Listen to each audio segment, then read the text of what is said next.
In 2021, while drilling about 11 feet beneath the surface of permafrost in northeastern Siberia, researchers uncovered a 24,000-year-old frozen life form. And then, they brought it to life. Before cloning it, or better said, it cloned itself. This might sound like the beginning of a sinister horror story, but don't worry, it's actually quite the opposite. What scientists unearthed was a microscopic frozen organism that could fundamentally reshape what we think about evolution and survival. The uncovered tiny creatures are called bdelloid rotifers, microscopic animals with little wheel-like mouths that they use both for moving and feeding. They were first discovered in 1696 and are fairly common in freshwater environments around the world, with a few saltwater species. They might seem unremarkable, but scientists have been studying them since early microscopes made it possible to actually see them. Because even though there are only a few dozen microns wide, they're surprisingly complex, with brains, guts, muscles, and reproductive systems. Could it be that within that complexity lies the secret to ultimate resilience, maybe even for us humans? Let's break it down. These creatures are extremophiles. That means they can survive being completely drained of water at any point in their life cycle, then lie dormant until rehydrated. But that's not all. They can also persevere through some of the harshest conditions on Earth, or in outer space, or even being stuck in the Siberian permafrost wasteland for tens of thousands of years. This is possible because they can enter cryptobiosis, a condition where organisms pause their metabolism and become nearly inactive. It may sound sciencey, but actually, some of the everyday products we eat are stored in a fridge thanks to this phenomenon. Take yeast, for example. Live yeast cells are surrounded by a protective layer made of dead cells and some nutrients. You can keep yeast at room temperature, but if cryptobiosis comes into play, in the form of your fridge or freezer, it stores much better and longer. During cryptobiosis, rotifers accumulate protective compounds like chaperone proteins, which help them repair and recover once favorable conditions return. Chaperone proteins are like tiny bodyguards. Their job is to keep other proteins in the cell from falling apart under pressure. When the body is stressed, whether from heat, cold, toxins, dehydration, or just the natural aging process, the proteins inside our cells can start to misfold. Proteins need to be folded into very specific shapes to function properly, and when that structure breaks down, they become useless, or worse, harmful. Misfolded proteins can pile up and interfere with normal cell function. In some cases, they clump together in ways that poison the cell. This kind of damage is even linked to serious health conditions. So, if rotifers have developed powerful proteins that prevent cellular chaos even under extreme conditions, could we use them to protect human cells from diseases and aging? By analyzing the age of the ice they were found in, scientists figured out that these frozen rotifers were at least 24,000 years old. That's a huge leap from earlier studies, which showed they could survive frozen for only about 10 years. Now that's what you call record-breaking.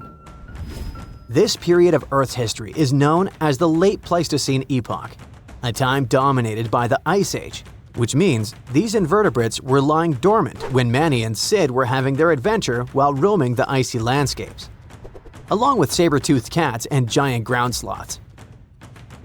Fun fact: although animated movies like Ice Age show woolly mammoths as huge, towering giants, they were actually about the same size and weight as today's average African elephant. Nature and evolution can be so cruel, yet fascinatingly unpredictable. Massive, menacing beasts that came from the Ice Age couldn't survive it, yet something tiny and weird, like a bdelloid, could. But regarding our unfrozen creature, after the soil thawed, the organism didn't just begin moving again, it also started reproducing. This is thanks to an ability called parthenogenesis, a specific form of reproduction in which embryos develop from unfertilized eggs, allowing them to reproduce independently. It really is like cloning, but it happens naturally. Many organisms, such as certain insects, reptiles, and even some birds, are capable of parthenogenesis, at least under specific conditions. For example, in honeybees, males develop from unfertilized eggs through parthenogenesis, making them genetic copies of their mother. However, parthenogenesis is often seen as an evolutionary disadvantage because it limits genetic diversity, meaning that most species that reproduce this way eventually face extinction. Despite this, bdelloid rotifers have diversified into over 450 distinct species over millions of years, which is extremely rare. Scientists believe their survival comes down to a few evolutionary adaptations. They can pause their metabolism through cryptobiosis, repair their DNA with specialized proteins, and even borrow useful genes from other organisms using a process called horizontal gene transfer. Unlike most animals, which rely solely on inherited DNA, these organisms can steal genetic material from bacteria, fungi, and even plants, splicing foreign genes into their genome to gain new survival traits. Some studies have shown that up to 10% of their active genome comes from foreign DNA. This could explain their extraordinary resilience. They borrow genes for stress resistance, toxin breakdown, or radiation repair, essentially patching and upgrading their DNA in real time. It's not like the Mind Flayer from Stranger Things, where the creature absorbs another organism to improve itself and grow. It's more like a spy stealing a blueprint from a rival lab to learn its secrets. When cells rupture, for example, when bacteria die nearby, bdelloids scoop up loose DNA fragments and integrate them into their own genome. Interestingly, the usual expected lifespan of bdelloid rotifers under normal circumstances is only 2 weeks. The soil sample that contained these rotifers also held nematodes, or roundworms, another group of tiny survivors already known to withstand tens of thousands of years icebound. This isn't just limited to microscopic animals. Researchers have successfully regrown Antarctic moss and entire campion plants from seeds and samples frozen for hundreds or even thousands of years. In 2016, a team of Japanese scientists brought tardigrades, or simply water bears, back to life after 30 years in cryptobiosis. Tardigrades are even more impressive because they can live in a suspended state for up to 30 years, without food or water, and with temperature swings from deep freeze to 300 degrees Fahrenheit. These guys can also endure crushing deep-sea pressures, vacuum, microgravity, and intense radiation of space. Remember when we said earlier that these species can survive the harshest conditions on Earth and beyond? It wasn't an exaggeration, and now you understand why. And it's exactly why NASA and its partners sent water bears and bdelloid rotifers into orbit. They've even been aboard the ISS, helping scientists understand how these animals handle microgravity, radiation, and stress. Not only that, but in 2007, the European Space Agency launched a bunch of tardigrades into low Earth orbit, completely exposed. No suit, no shield, floating in a vacuum. They were blasted by cosmic radiation, UV light 1,000 times stronger than what hits Earth's surface, and temperatures near absolute zero. And when they came back, most of them woke up and reproduced despite the harsh conditions they were exposed to. This ties into an old theory called panspermia, the idea that life didn't originate on Earth but arrived here, locked in space dust or trapped inside a meteorite. Before, maybe it sounded like a fringe science, but when organisms can brush off cosmic radiation, then it doesn't seem so far-fetched, does it? What about humans? Does this mean we now fully understand the way hibernation works and are close to putting humans in this state? Sorry for spoiling it for you, but it still feels more like science fiction. However, researching rotifers, water bears, and similar organisms can lead to massive breakthroughs in other fields. Their resilience might be a blueprint for medicine, for reshaping what it means to age, maybe even to pause life itself, or extend it. We're talking real, practical innovations, from better preservation of human organs for transplantation to drugs that slow aging at the cellular level. And yes, maybe even cryogenic hibernation, long enough to make interstellar travel possible. The Loch Ness Monster is actually not from Scotland. Turns out, this real-life creature lived in the freezing waters of Antarctica about 70 million years ago. In 2019, researchers discovered fossils of a huge, prehistoric marine reptile that looked a lot like what people described as Nessie. This beast was terrifying, measuring up to 36 feet long with a massive giraffe-like neck. It also weighed around 15 tons, which is about the size of 3 elephants. Next up on our list of huge animals is a penguin. I know penguins aren't exactly what you'd call big, but scientists have just found what they think might be the biggest penguin ever, the Kumimamu fordyce.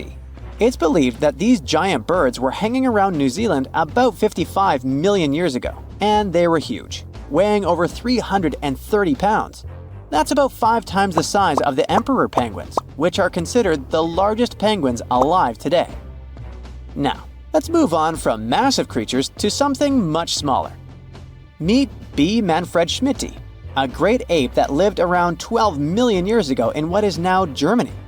This creature is very special, as it's the tiniest great ape ever discovered. And when I say tiny, I really mean it. These ancient animals only weighed about 22 pounds. They were basically no bigger than a super chunky cat. If you think small creatures aren't scary, wait until you meet the electric blue tarantula. This newly discovered species from Thailand's mangroves has an almost otherworldly electric blue color. Its vibrant hue doesn't come from pigment, it is actually caused by the unique structure of its hair, which reflects blue light, making it look like an extraterrestrial being. We're going even further now, diving into the freezing pitch-black depths. At around 2,000 feet deep in the Andaman Sea, scientists found a new species of ghost shark, which they named Chimera supape. Their appearance is straight out of a horror movie. They have sleek, pale bodies, frills that look like feathers, and large, creepy eyes. These ghost sharks aren't actually sharks, but they are related, having diverged from their cousins about 400 million years ago. The good news is they're not too scary since they're only a bit bigger than a shoebox.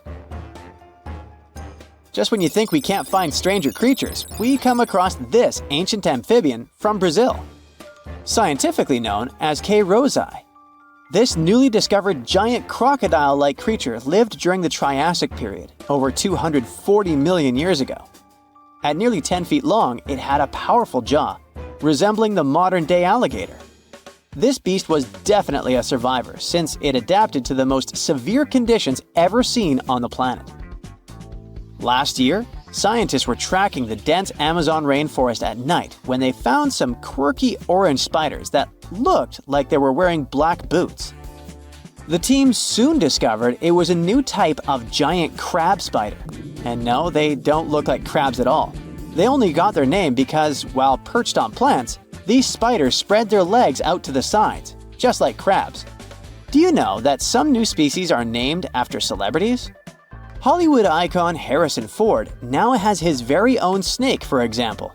Discovered in Peru, T. Harrison Fordy honors the actor famous for his role as Indiana Jones, an archaeologist with a notorious fear of snakes. Unlike the film's menacing serpents, this new snake species is quite modest in size, measuring about 16 inches long. We also have the Rampholion princei, a small new species of pygmy chameleon from Tanzania that was named after US rapper and poet Prince Iya. He received this honor because of his work raising awareness about global environmental issues. Another celebrity namesake is DiCaprio's snail-eating snake, which hangs out in the shrubs of Panama's forests. This S. irmelindi caprioi is about 15 inches long and spends its nights on palm fronds looking for snails and slugs. Its round eyes look like glowing coals that can be a bit scary, but overall, the creature is super chill. Even when it feels threatened, it doesn't bite. It just coils up around its head and gives off a really bad smell. Now something a bit more sinister. Meet Venomius tomhardii. Does that name ring a bell? Exactly. This new species of spider was named after Tom Hardy's portrayal of the infamous Marvel character Venom.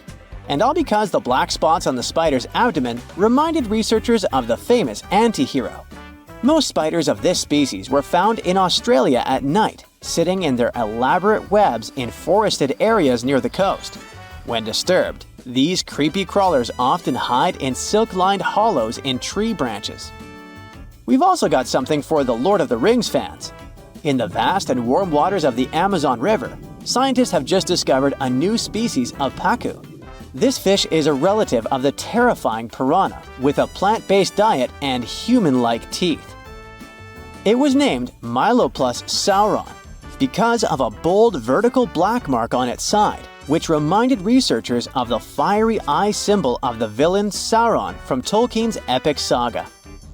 Wait, is that a tanned capybara or a wild dog? Well, actually, it's neither. This is a newly discovered dwarf deer.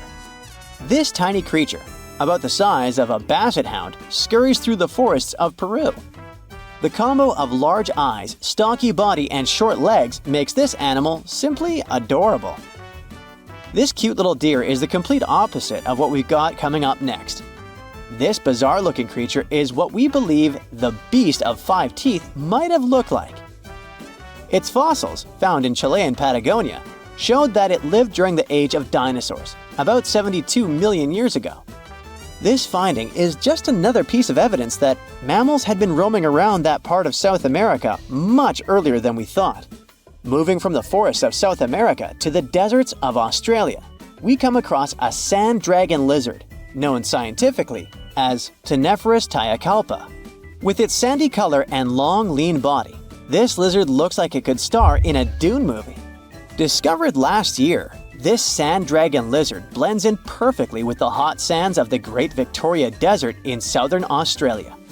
For over 10 years, a large-eyed creature managed to hide from scientists who ventured into the mountains of southwestern China. But not this time. In 2023, the group finally managed to take photos of 7 frogs that didn't match any known species. They're now known as Leishan odorous frogs, a species that grows to be about 2 inches long and has small bumps all over their grass-green bodies. Off the coast of Chile, we have recently found a seamount nearly 4 times as high as the Burj Khalifa. Underwater mountains are usually home to beautiful life forms, like sponge gardens and ancient corals. But this Chilean seamount also hid a creature known as the flying spaghetti monster. It's a rare type of squid with long noodle-like tentacles that make it look like an underwater pasta dish.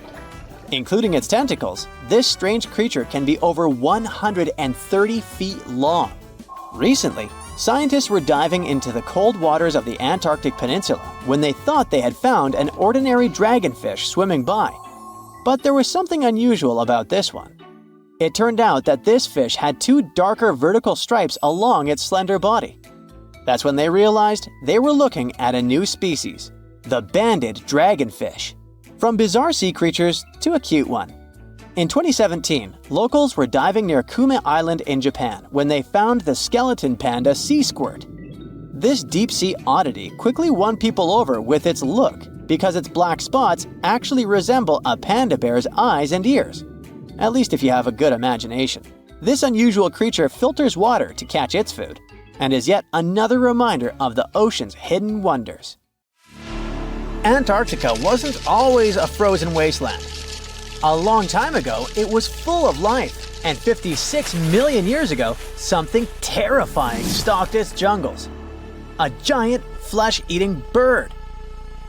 It was around 6 feet tall and weighed as much as a lion. For millions of years, nothing could challenge it, so why did it disappear? And could there be even bigger predators still hidden beneath the ice? Paleontologists found 2 massive claw bones in Antarctica, sharp, curved, and powerful, belonging to this bird. They were dug up from the Epresian-aged rocks of Seymour Island, which means they're around 40 to 50 million years old. Their shape left no doubt. These were the so-called terror birds. Their scientific name is Forus raceti, some of the most fearsome predators to ever walk the earth. They were flightless and didn't even need wings. Instead, they could sprint at breakneck speeds, like ostriches from a nightmare.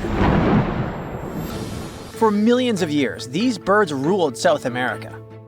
But now, for the first time, their presence has been confirmed in Antarctica. No surprise here. Back then, South America and Antarctica were still connected, allowing animals to easily commute between continents. So these birds probably migrated south to adapt to life on Antarctica's prehistoric landmass. It didn't just survive here, it thrived. But at some point, this nightmare of an animal vanished. Why? Most likely because of the temperature changes. Antarctica was cooling, slowly turning into the frozen wasteland we know today. Its prey may have declined, leaving the predator without enough food. Eventually, it disappeared, leaving no descendants behind. Researchers hope that they'll find a complete skeleton eventually. They're also wondering where there might be even bigger species waiting to be discovered. Perhaps these birds evolved into a completely new Antarctic lineage. But for now, all we have are two giant, creepy claws. People often think that there are almost no animals or plants in Antarctica. But that's not true at all. Penguins waddle around, and forget the cute tiny ones. Antarctica used to have 6-foot-tall monsters. The emperor penguins are the largest penguin species alive today. They can dive over 1,800 feet deep and hold their breath for over 20 minutes. There were giant ancient penguins around 38 million years ago. They were the size of humans. Fossils show they had long, sharp beaks, making them terrifying hunters of fish and squid. The fish there are also absolutely fascinating. Forget giant squids. Colossal squids are nightmares even bigger. Some reach over 40 feet long with massive, super sharp beaks and eyes the size of dinner plates. Finally, orcas, the apex predators of the Antarctic Ocean. They hunt in packs, working together like a wolf pack of the sea to take down seals, fish, and even massive whales.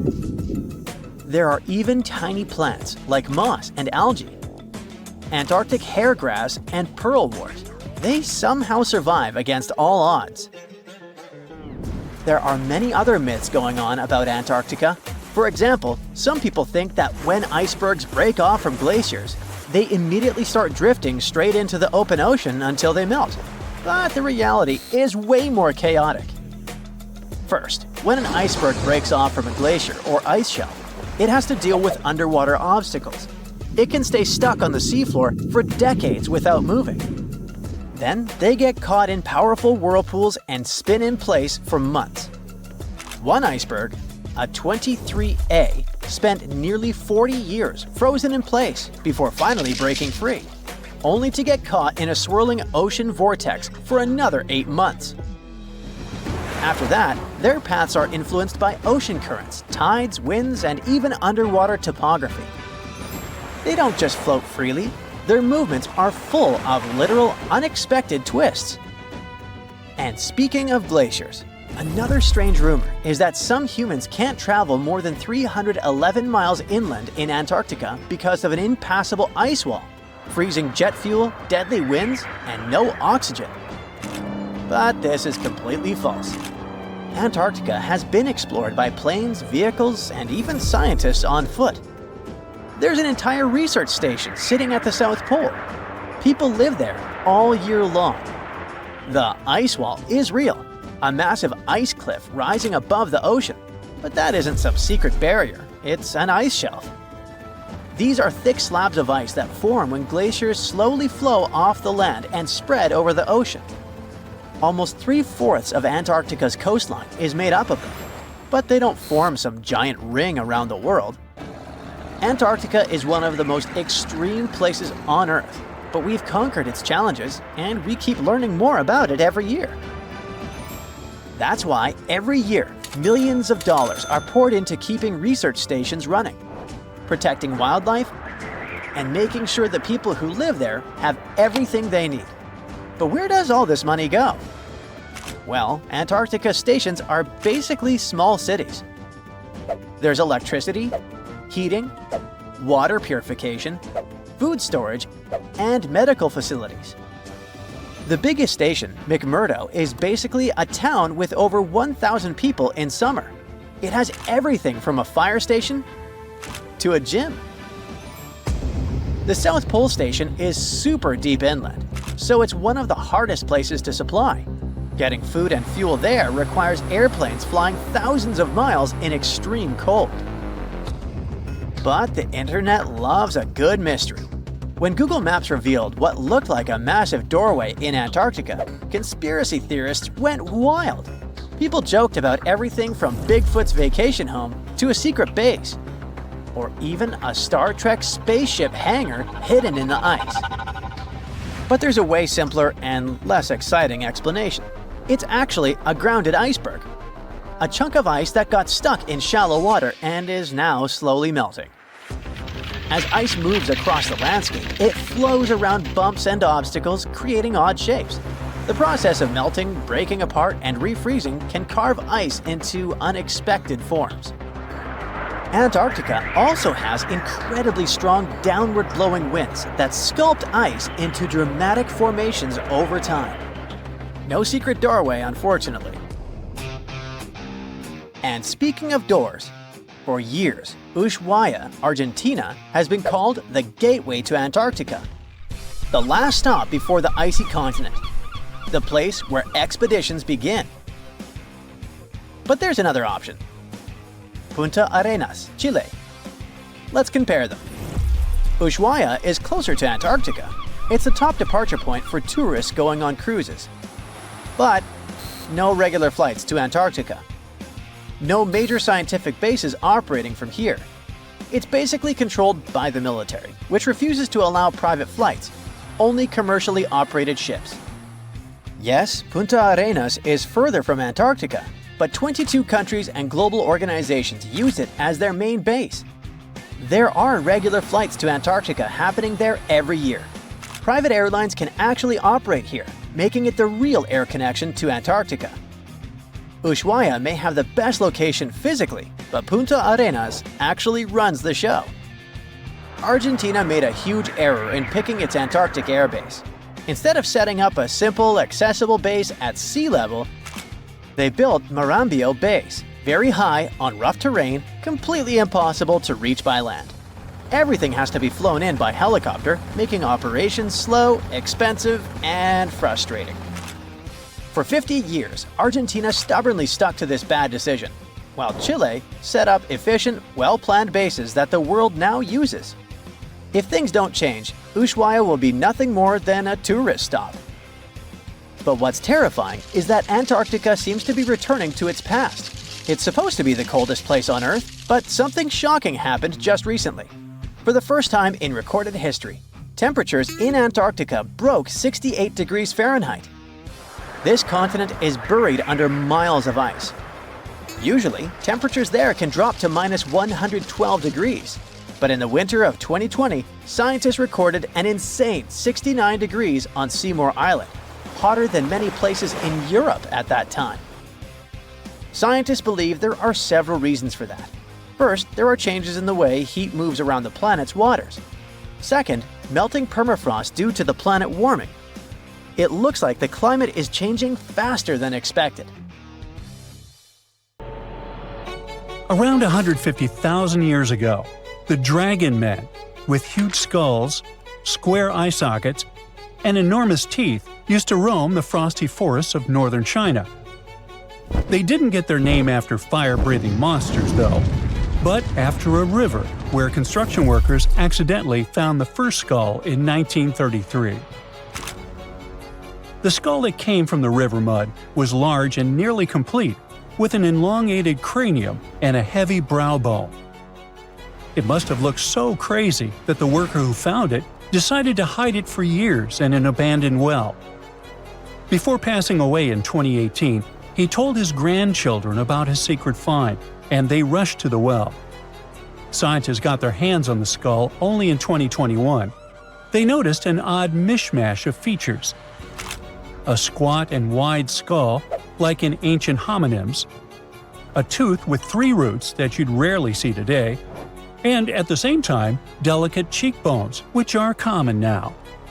To identify the find, a team of scientists studied 95 old skulls, jawbones, and teeth from different ancient human groups.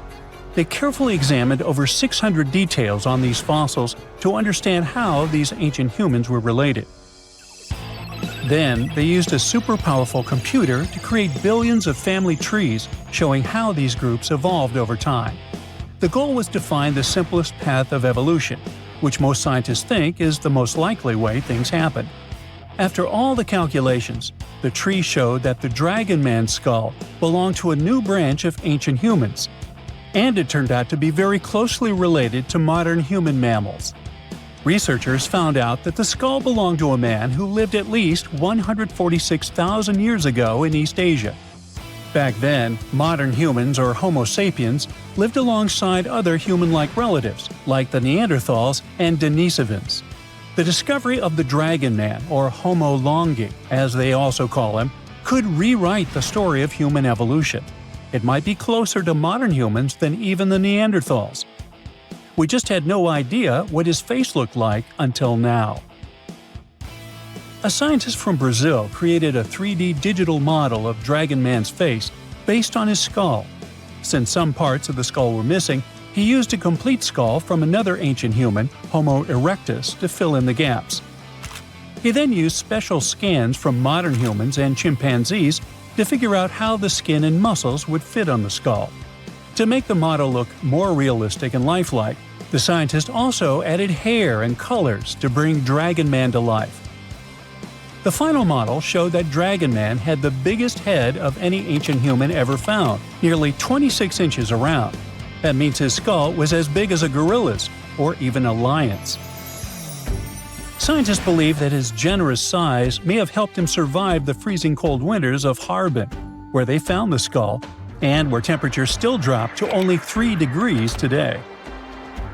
Now, not all scientists agree that Dragon Man is a completely new species or where it belongs in the human family tree. Some experts think the skull's unique features might just be because of its size, rather than proof that it's a distinct species. People from the same species can look different based on their age, gender, where they lived, and how old the fossil is. Some scientists compare it to another skull found in China, which is considered part of another already well-studied species.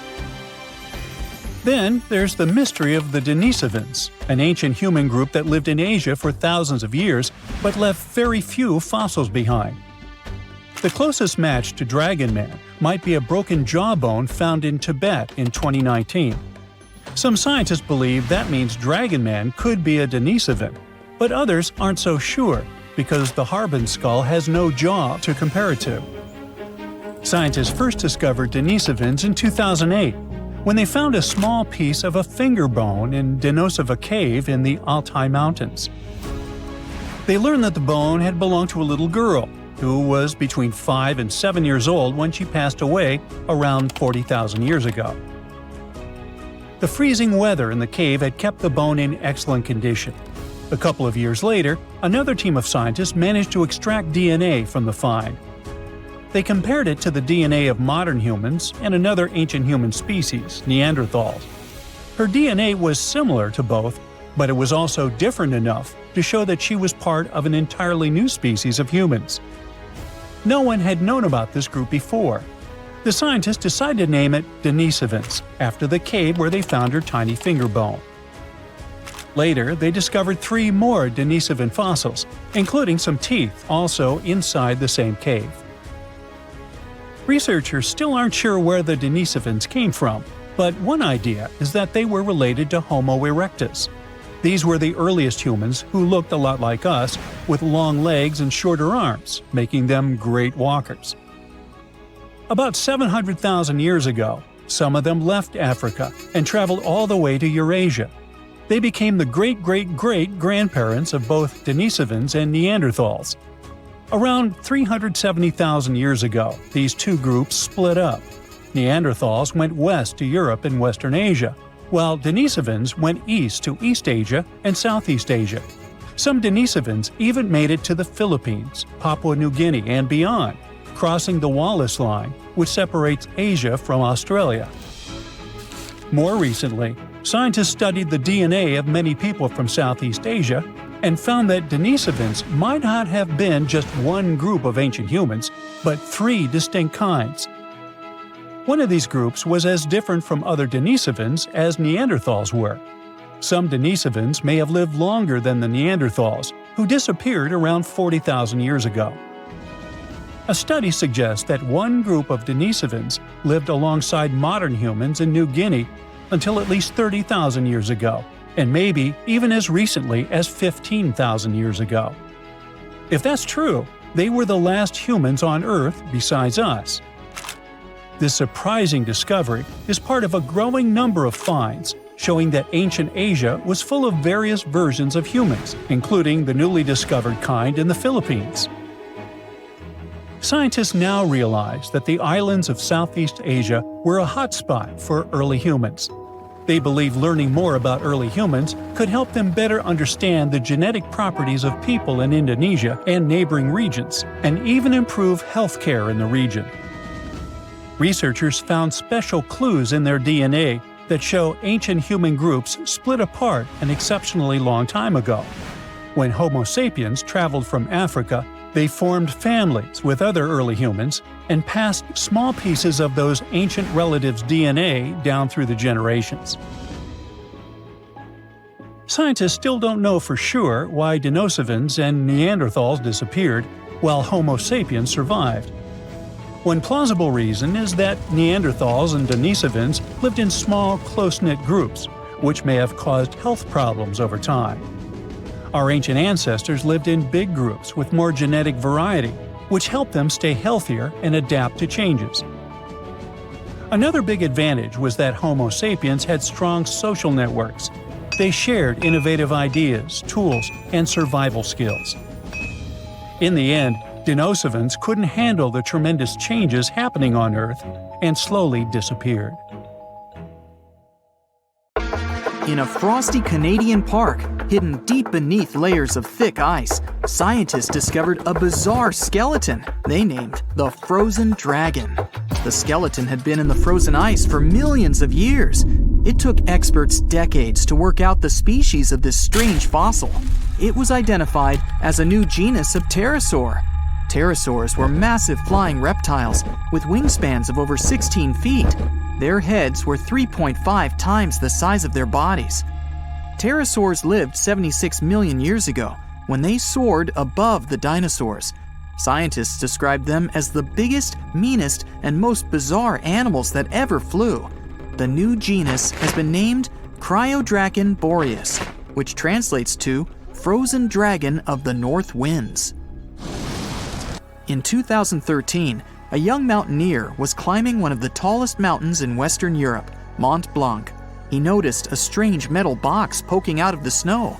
The mountaineer pried the box open and found that it was filled with precious rubies, emeralds, and sapphires. The climber immediately handed the box to the authorities. It was discovered that the box likely belonged to a passenger on one of 2 flights from India that crashed into the mountain over 50 years ago. The box was valued to be worth over $200,000, and authorities are still searching for the heir to the small box of treasures. In northwest Siberia in 2007, a reindeer herder was on an outing with his sons when he noticed something strange in the ice. The man realized it was a frozen mammoth calf and immediately contacted the local museum. The calf was named Luba and was the best preserved mammoth mummy in the world at the time of its discovery. Luba had been in the ice for 41,800 years and is around 30 to 35 days old. From trunk to tail, the mammoth calf is roughly the same size as a large calf. If you're interested in seeing for yourself, Luba travels to museums all around the world. On the frozen continent of Antarctica, covered in layers of ice and snow, is Mount Erebus, the frozen volcano. The volcano was discovered in the middle of an eruption in 1841 by explorers on an Arctic expedition. The volcano is over 12,000 feet tall and has been active for the last 1.3 million years. Deep within the middle of the volcano is a huge crater filled with large volumes of molten lava. The volcano has occasional explosions, which means it's classified as being in continuing eruption. However, these eruptions are nothing to worry about because they're generally rather small. Back in 1991, two hikers were traveling across the Italian Alps when they stumbled across a body that they presumed to belong to a recently lost hiker. The duo trudged back down the mountain to report their unfortunate findings. Once the remains were recovered, it was clear that the body was not recent at all. Scientists determined that the Iceman was more than 5,000 years old and named him Otzi.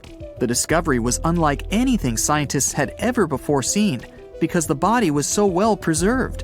For years, Otzi was studied by scientists who discovered that our ancestors have a lot more in common with us than we ever knew before. Otzi was covered in ink body art. Research done on the contents of his stomach revealed that his last meal was dry-cured meat, similar to the bacon we eat today. Otzi has at least 19 relatives living today, somewhere in Central Europe. Scientists were researching ancient squirrel burrows in Siberia when they came across something interesting. One of the squirrels had hidden away precious seeds deep beneath the ground. The seeds had been encased in ice for 32,000 years. The seeds were for the flower Silene stenophilia, which had long since gone extinct. Amazingly, scientists were able to recover plant tissue from inside the seeds and grow an entire crop of flowers. They've since reintroduced the previously extinct flower to natural habitats all across the world.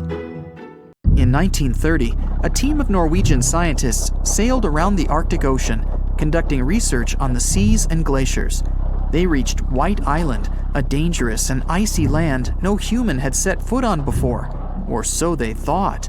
The scientists were shocked to discover the tip of a small boat sticking out of the snow. Frozen inside the boat, they found scientific equipment and various personal items, including a jacket monogrammed S.A. Undre. They had discovered the wreck of the famous Undre Arctic balloon expedition. In 1897, Swedish explorers, led by Undre, attempted to travel to the North Pole by hydrogen balloon. No one had ever heard from them ever again. People only found out what happened to them when the wreck was discovered 33 years later. It turns out that the balloon had crashed on White Island only 2 days after departing from Sweden. The explorers traveled along the island on a small makeshift boat, but were unable to make it any further. The best preserved woolly mammoth ever found was discovered in an area of permafrost in Siberia in 2010. Scientists named the frozen mammoth Yucca, after the small village near where it was found. Yucca had been frozen for 39,000 years and is thought to have been around 6 to 8 years old. Because Yucca is so well preserved, it has been studied for years and provided new information about mammoths. In 2019, scientists reported that they were able to activate cells taken from Yucca's tissue.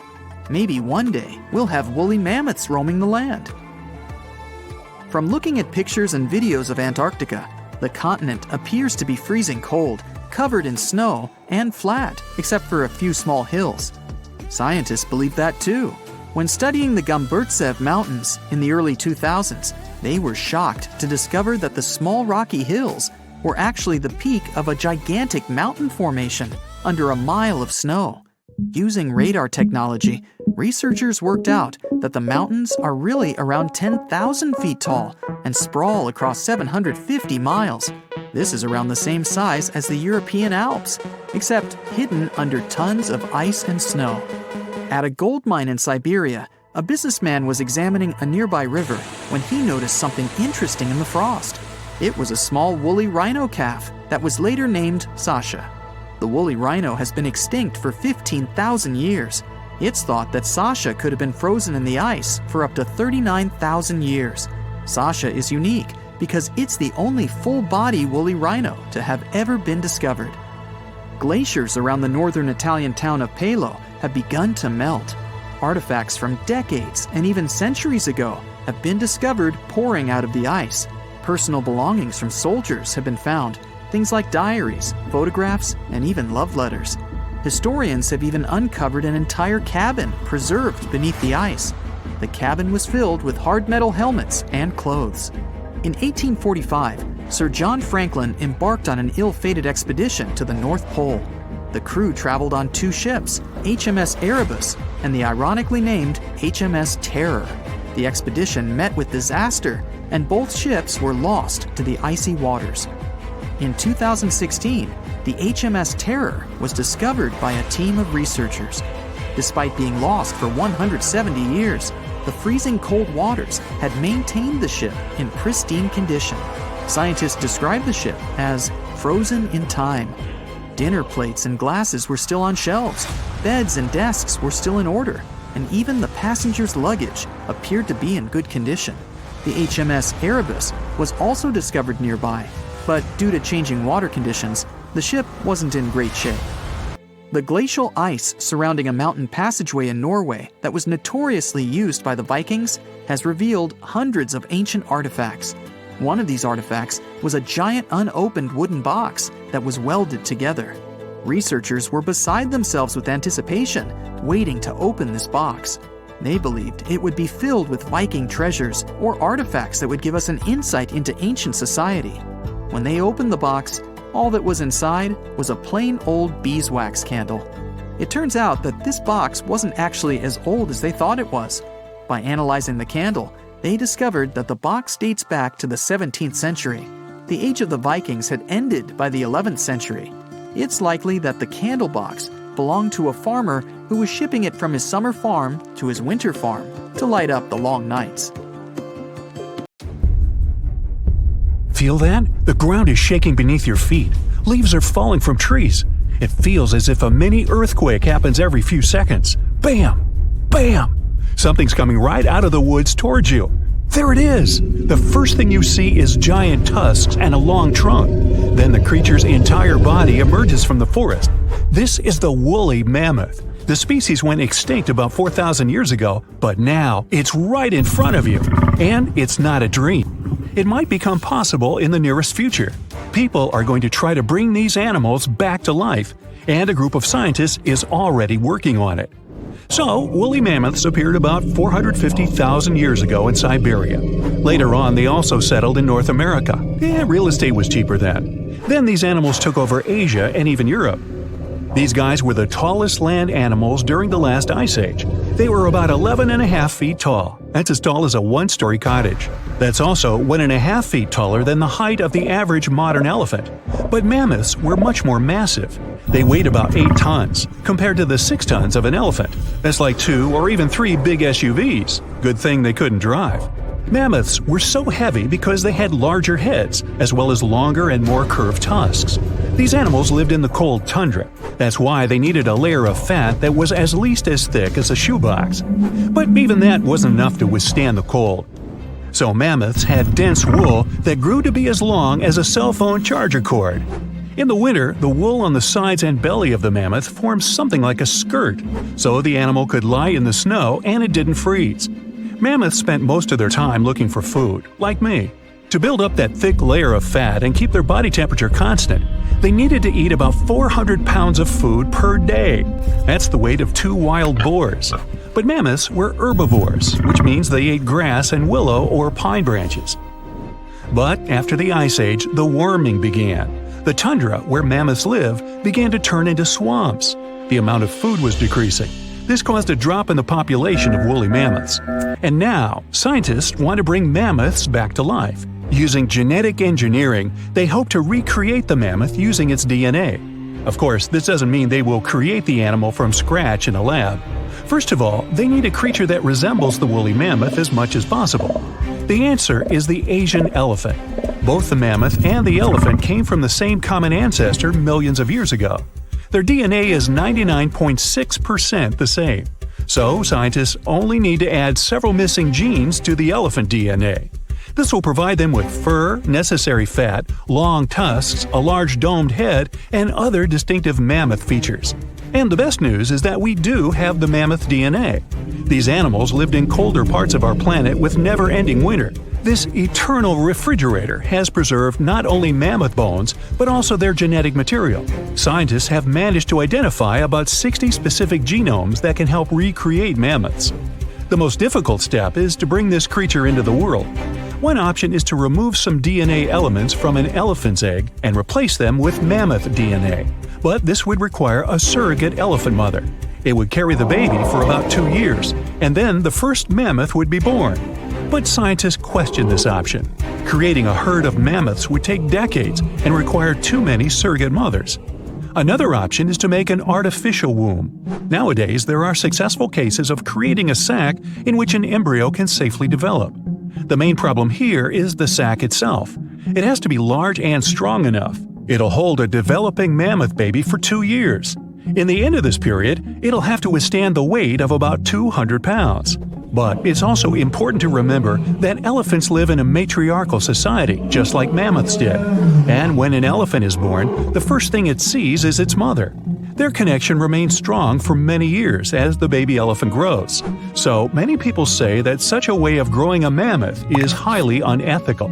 But scientists continue their research. They insist that their goal is to improve the already existing genetic engineering technologies and apply them in the future.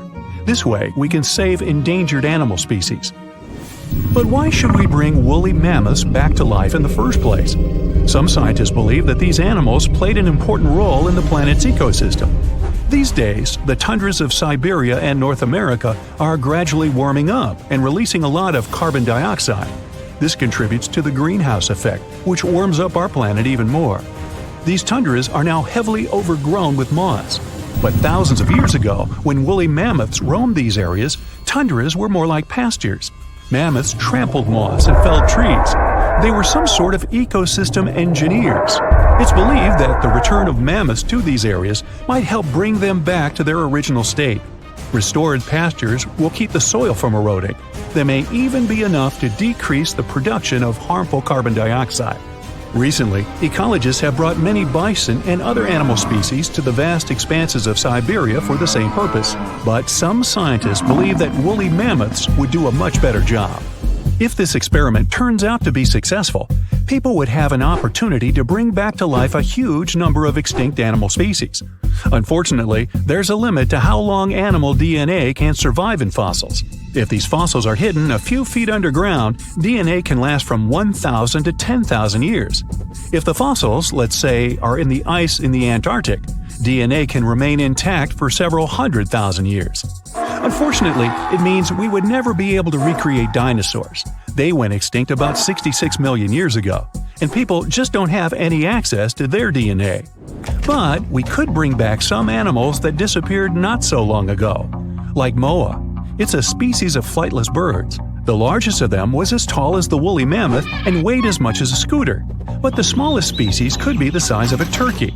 They lived in New Zealand and were isolated from the outside world for almost 80 million years, but they became extinct after the first people arrived there. Or stellar sea cow. This was the largest aquatic mammal after whales. These sea cows were as long as a limousine, and they weighed more than African elephants. Stellar sea cows had a very lazy lifestyle. They lived near the shore and ate algae, mostly seaweed. Scientists believe they didn't even know how to dive. Even though elephant birds were indeed birds, they couldn't fly. These creatures were twice as tall as an ostrich and weighed 10 times as much as the average person. They lived in Madagascar and, like ostriches, laid eggs. Although elephant birds became extinct almost 1,000 years ago, people still find their eggs. Scientists managed to get the DNA of these animals and analyze it.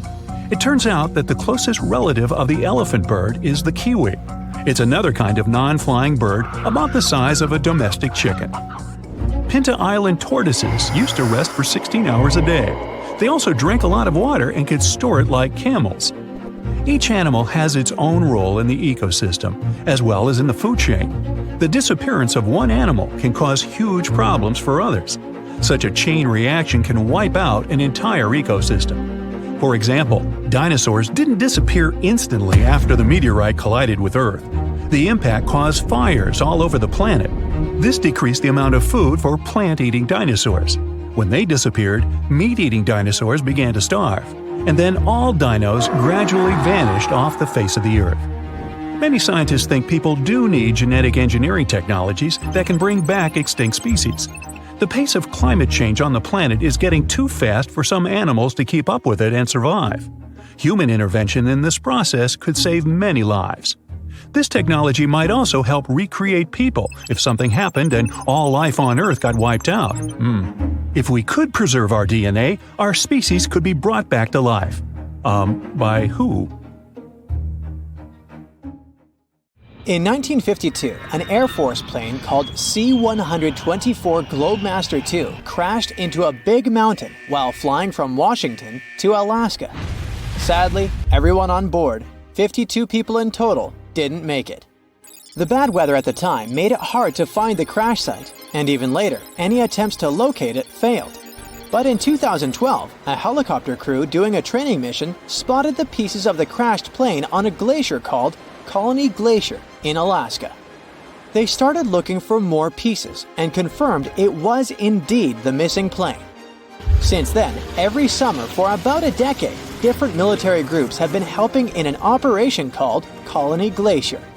They've managed to identify 40 out of the 52 people whose lives were lost in the crash. The soldiers taking part in this mission take their promise seriously to never leave a fallen comrade behind. They believe it's their duty to bring back those who didn't make it.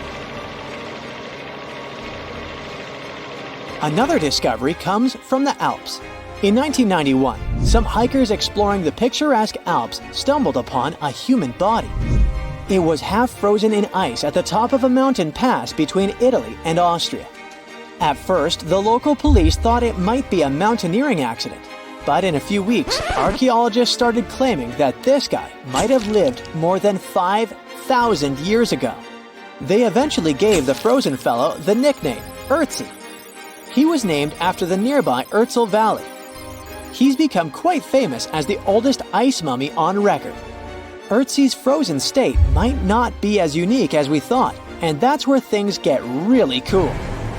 Archaeologists have another theory. See, at first, everyone was convinced that Ötzi marked the start of a cooler period because he had been frozen in the ice without any interruptions since he had lost his life. Yet, over the past few decades, glaciers and ice patches worldwide have been melting away like ice cream on a hot summer day. Not just Ötzi, but other ancient relics like bodies, hunting gear, horse droppings, and even ancient skis started to appear. So, archaeologists say there are similar sites.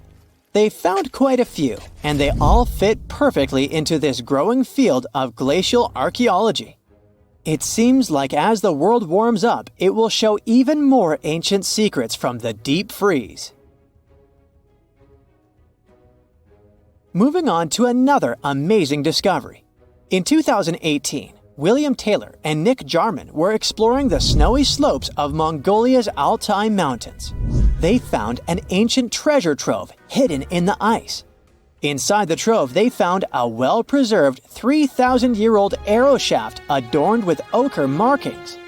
It was in pristine condition, a rarity for organic items that old. They found other items too, like a bronze arrowhead with bits of animal sinew still attached. All of these relics had been untouched for hundreds of years, since they had been locked in the ice. In Mongolia, rising temperatures have melted ice patches that remained frozen for centuries. Similar discoveries have been made in the Yukon, US, Italy, Siberia, and Norway. Thousands of sites have been identified. Yet, scientists are racing against time to document and preserve these artifacts before they're lost forever. The study of these artifacts challenges the definition of these environments as wildernesses and shows how indigenous people coexisted with nature there. Sometimes people find simple items too, as simple as a sandal. This one, discovered on one of central Norway's mountain passes, indicates that people used this route roughly 1,700 years ago. This suggests that there was less snow and ice in that area back then. The sandal, dating back to around 300 BCE, resembles Roman sandals of that era. Again, in Norway, hunters found an iron sword high up on a mountain, more than 5,250 feet above sea level. There's no nearby burial site, and it's puzzling why someone would have a sword in such a remote location. Archaeologists speculate that the owner might have become lost. Then, in 2011, unusual objects resembling giant slingshots began to emerge as the ice melted. Radiocarbon dating suggests that this particular object was crafted around 400 BCE. It measures over 3 feet long and has knife cuts. Those puzzled archaeologists until one team member recognized them as tang, or pliers, used to secure loads on sleds when transporting hay or leaving for animal food. People in the area used hay sleds with pliers until the 1950s, when tractors became more common. Now, let's get back in time to thousands of years ago. We can easily do that by looking at this woolly mammoth. This creature looks a bit like a cherished but slightly worn-out toy. This ancient giant, whose heyday was 39,000 years ago, is the best-preserved mammoth ever found. Even its signature shaggy hair is surprisingly well-preserved, having been trapped in glacial ice until its recent discovery in Siberia. This remarkable animal is stepping into the limelight in Yokohama, Japan. Scientists are running tests that might bring this extinct species back to life. When they stumbled upon this female mammoth, they uncovered a hidden treasure, a sample of her blood preserved beneath the ice. So they believe this ancient blood could hold the key to resurrecting the mammoth. They also found well-preserved muscle tissue. She was between 50 and 60 years old when she met her icy fate. The discovery of mammoth blood has reignited debates about the ethics of bringing back extinct creatures, like in Jurassic Park. Their ambitious plan is to implant an egg into a living elephant for a 22-month pregnancy, hoping that at least one living mammoth cell might survive. Hop on, we're going to the French Alps. We are at a spot not far from where an Air India plane tragically crashed 46 years ago. We're accompanied by a diligent mountain rescuer and his neighbor. They went to this area after a bunch of tourists had noticed a strange-looking thingy on a glacier. It was a bag. The Indian embassy in Paris got wind of it, and it was all set on getting that bag. What makes it kinda cool is that it had Diplomatic Mail and Ministry of External Affairs written on it. The Air India flight was on its way from Mumbai to New York when it took a nosedive in January 1966. It took 117 people on board down with it. Guess what else was inside the bag besides the soaked diplomatic mail? It had a stack of old Indian newspapers. So, alongside those, they also found bits of the plane's cabin, a lone shoe, and a bunch of cables. Totally unexpected treasures on that mountain. During the summer of 2013, scientists stumbled upon a message left behind by a geologist named Walker, who had placed it there 44 years before. That message sort of served as the man's last testament. He passed away just a month after hiding the bottle in the rocks on the island. The content of the message was quite astounding. In 1959, Walker had measured the distance from those very stones to the glacier's edge, and it clocked in at a mere 167 feet. By 2013, that distance had ballooned to 400 feet. Researchers are convinced that this stark contrast between the two measurements underscores the consequences of ongoing global warming. Imagine the melting ice in Norway's mountains as a time machine revealing a treasure trove. Nearly 800 Viking artifacts tucked away for over 1,000 years have been unearthed. They give us a peek into the bustling trade networks of the Viking era and the critical role of the mountain passes in this ancient commerce. Among the finds are leather shoes, cozy woolen mittens, stylish tunics, feathered arrowheads, horseshoes, walking sticks, and kitchen gadgets from the Viking chef's toolkit. There are even Viking pack horse souvenirs. These artifacts provide us with insights into ancient travel habits and the peak times when those paths were bustling with activity, and give us a glimpse into the lives of adventurers. In 2011, scientists from Chile found a weird-looking fossil in Antarctica that looked like a squashed football. Almost 10 years later, the rock just sat on a shelf in Chile's National Museum of Natural History with no specific label. It went by The Thing in the museum because it looked like something from a science fiction movie. When the scientists finally got their hands on the strange fossil, it turned out it was actually a giant softshell egg from around 66 million years ago. This one is more than 11 inches long and 7 inches wide. A regular chicken egg is just 2.5 inches long, and an ostrich egg is almost 6 inches long for comparison. So, the Thing won the title of the biggest softshell egg ever found and the second largest egg of any animal we know of. The only bigger egg that was ever found was that of the extinct Madagascan elephant bird, which is also 1.5 times as tall as Michael Jordan. The bird, not the egg. The Antarctic egg is also special because it's the first fossil ever found in this part of the world. So, whoever left it there must have been one big creature, probably a giant sea turtle that lived long ago, like a mosasaur. This is surprising because most scientists thought these creatures didn't even lay eggs, so this discovery could change what we know about them. The egg is also unique because it has a thin eggshell and no pores, which is totally different from most dinosaur eggs. It actually looks more like the eggs of lizards and snakes, but it came from a giant creature related to these animals. No known dinosaurs or flying reptiles from that time and place were big enough to lay such a huge egg, so it must have been a mosasaur after all. But we can't be 100% sure. Scientists did a lot of work and studied 259 types of living reptiles, like lizards and snakes, and their eggs. From this, they figured out that the mommy who laid the egg was probably at least 23 feet long, not counting her tail. During the late Cretaceous period, this part of Antarctica might have been like a nursery. Paleontologists have found bones of tiny mosasaurs and plesiosaurs in the same area, along with bones from the grown-up ones.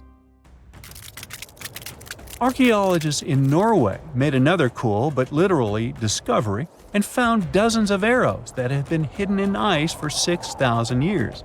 They were melting out of a large ice patch in the high mountains, covering an area of about 45 football fields.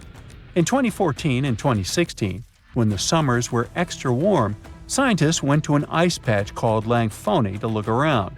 They also found lots of reindeer bones and antlers there. Some of the arrows were whole and some in pieces, along with 5 arrowheads around the melting ice patch. This is more arrows than have been found at any other frozen site in the world. Some of the 68 found arrows date back to the Neolithic period, and the newest ones are from the 14th century of the Common Era. Ice is like the perfect time machine that can preserve whatever ends up there in an almost perfect condition. Langfoni became famous as one of the first ice patch sites after a local hiker found a 3,300-year-old leather shoe right next to its edge. Scientists are studying places like this to understand how people use these sites and how the ice patches from Norway to North America changed over time. Now, once upon a time, around 32,000 years ago, to be exact, a squirrel buried some seeds near a river in Siberia. Am I the only one getting the Ice Age vibes? Anyway, these seeds belong to a plant with cute white flowers. Thousands of years later, a group of scientists found these seeds buried deep in the frozen ground, about as far down as a 12-story building is tall.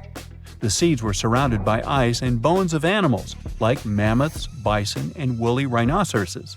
The mature seeds had been damaged, maybe by some squirrel, but some of the younger seeds still had good plant parts inside them.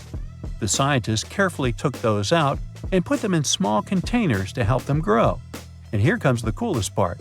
They were able to grow the plants. Their flowers were shaped a little differently from the flowers of the same plant that grows today. After a year, the Ice Age plant even made new seeds.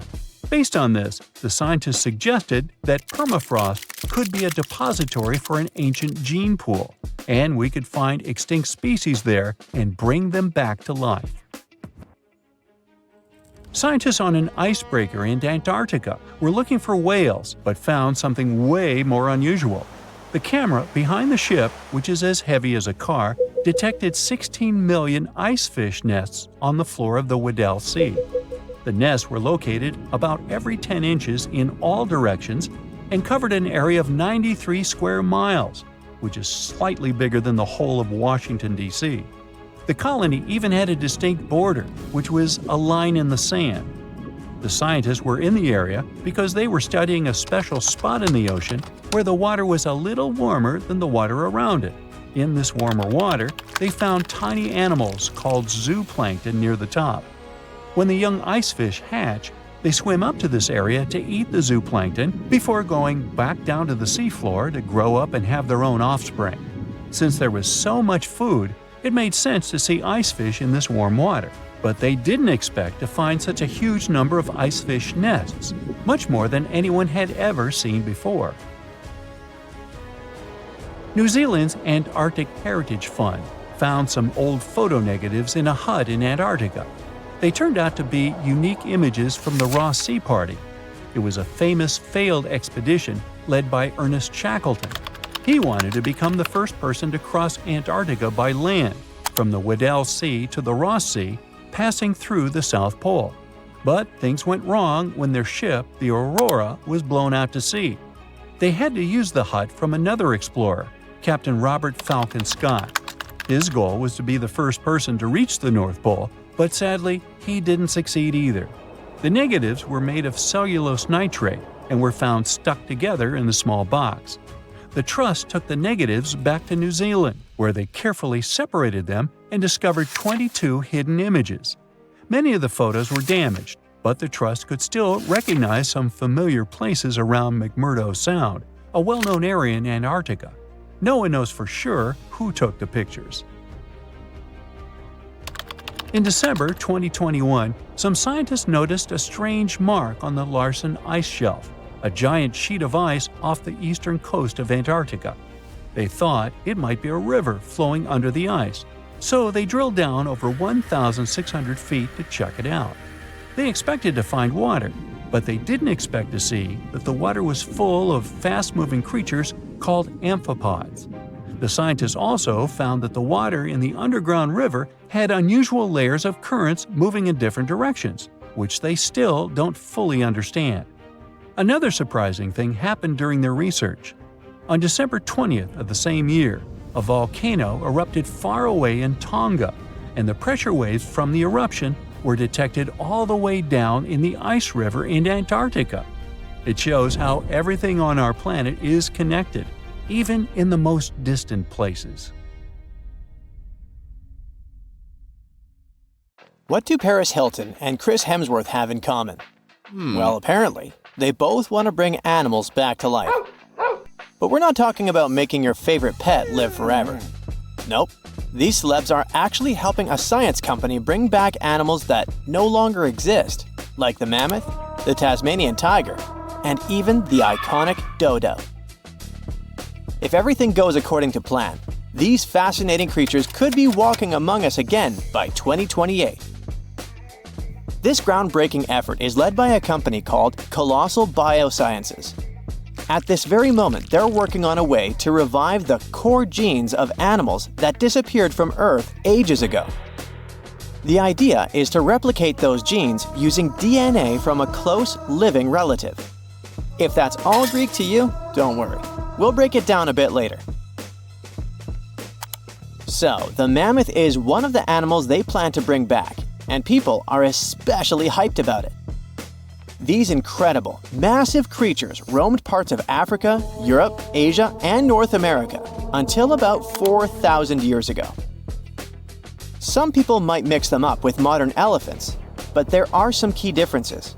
For starters, they had huge curved tusks that curled inward and were used to dig for food. They also adapted to survive in freezing climates, like having 2 layers of thick fur to keep their blood warm. But mammoths and elephants do have a lot in common. The woolly mammoth shares 99.5% of its genes with its closest relative, the Asian elephant. That's huge because it means that mammoths are genetically closer to Asian elephants than Asian elephants are to African elephants, for example. The company's bold plan is to create a living, walking elephant-mammoth hybrid that looks just like the ones that used to roam the planet. This animal will look like, walk like, and even sound like a woolly mammoth, but most importantly, it'll be able to live in the same ecosystem that the mammoth left behind. If the scientists succeed in bringing back enough of these creatures, one of their big goals is to help restore the Arctic tundra ecosystem. But how do they actually plan to create the mammoth? Here's their plan.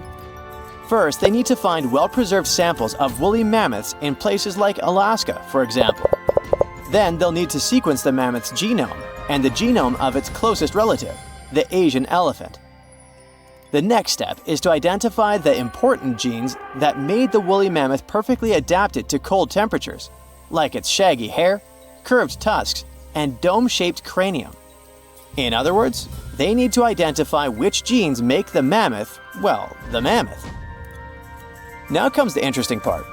They will use top-notch gene editing tools, kind of like scissors, to cut the Asian elephant DNA and replace those spots with the mammoth sequence.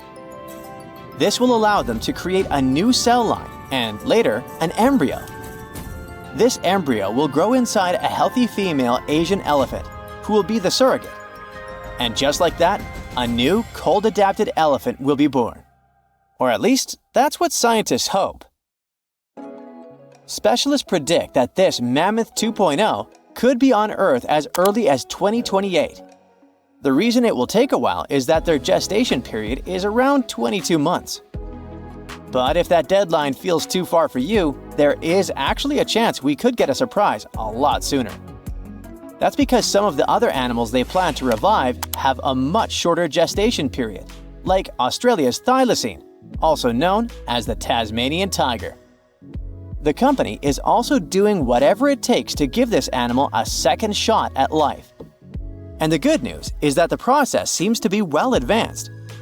Recently, the group announced that the Tasmanian tiger's genome is about 99% complete. This animal was native to the Australian mainland and the islands of Tasmania and New Guinea. A big part of the Tasmanian tiger population disappeared over 3,000 years ago. But about 5,000 of them kept roaming around until pretty recently. It's believed that the last thylacine passed away in 1936. To revive the Tasmanian tiger, scientists first need a sample of the ancient animal. So they took RNA molecules from a 110-year-old preserved head that had been kept in ethanol. The team was really lucky because it's rare to find old samples that are so well preserved, allowing scientists to use advanced DNA analysis techniques. And by that, I mean they did a full, complete analysis. By studying RNA samples from important tissue areas like the tongue, nasal cavity, brain, and eyes, experts were able to learn a bunch of interesting things about the Tasmanian tiger. They could figure out how its brain worked, and also what this beast could smell, see, and taste.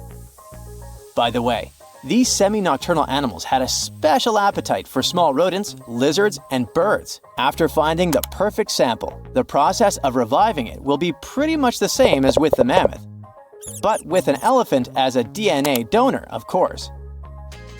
In the case of the Tasmanian tiger, its closest living relative is a small marsupial called the fat-tailed dunnart. Even though this animal is small, it is a ferocious carnivore. So experts believe the whole DNA editing process will work just fine with its sequence. Their goal is to turn a fat-tailed dunnart cell into a thylacine cell. To accomplish that, they did more than 300 unique genetic changes into a dunnart cell. So there is no doubt they're pushing all the boundaries to make the dream of reviving animals a reality. This project also plans to revive the iconic dodo. You know, that funny-looking bird from the paradisiacal island of Mauritius in the Indian Ocean? And here, things get a little trickier, since we don't know much about this creature, which has origins that go back about 23 million years. Basically, the only clues we have about what dodos looked like when they were alive come from a handful of drawings, paintings, and written descriptions from the 17th century. But since those pictures are all pretty different from each other, and only a few of them were based on real live dodos, we're still not 100% sure what they actually looked like. And as for how they behaved, well, we don't know much about that either. That's why reviving this long-absent legend will be super interesting and really enlightening. The sample they used to extract an old dodo genome came from a skull in the collection of the Natural History Museum of Denmark. And the dodo's closest living relative, which will provide the host cells, is the Nicobar pigeon, a gray bird with colorful features found in the Andaman and Nicobar Islands in India. If everything goes smoothly, in a couple of years we might see the fabulous and iconic dodo with our own eyes. Reviving animals might sound impossible, but science and technology together can be a real game changer, not only by protecting today's animals, but also by restoring species that disappeared from the planet long ago. Actually, we've already pulled this off. A wild goat called the Bukardo, also known as the Pyrenean ibex, went extinct in the year 2000, but 3 years later, scientists managed to bring it back to life, using a method pretty similar to what we've talked about in this video. It took 57 tries, but one of them finally worked, and a Bukardo clone was born. Unfortunately, the animal only lived for 10 minutes. You might think that wasn't a success, but it was actually a huge step forward in the whole animal revival field. Now, specialists can only hope the project to bring back the dodo, the mammoth, and the Tasmanian tiger go a bit better.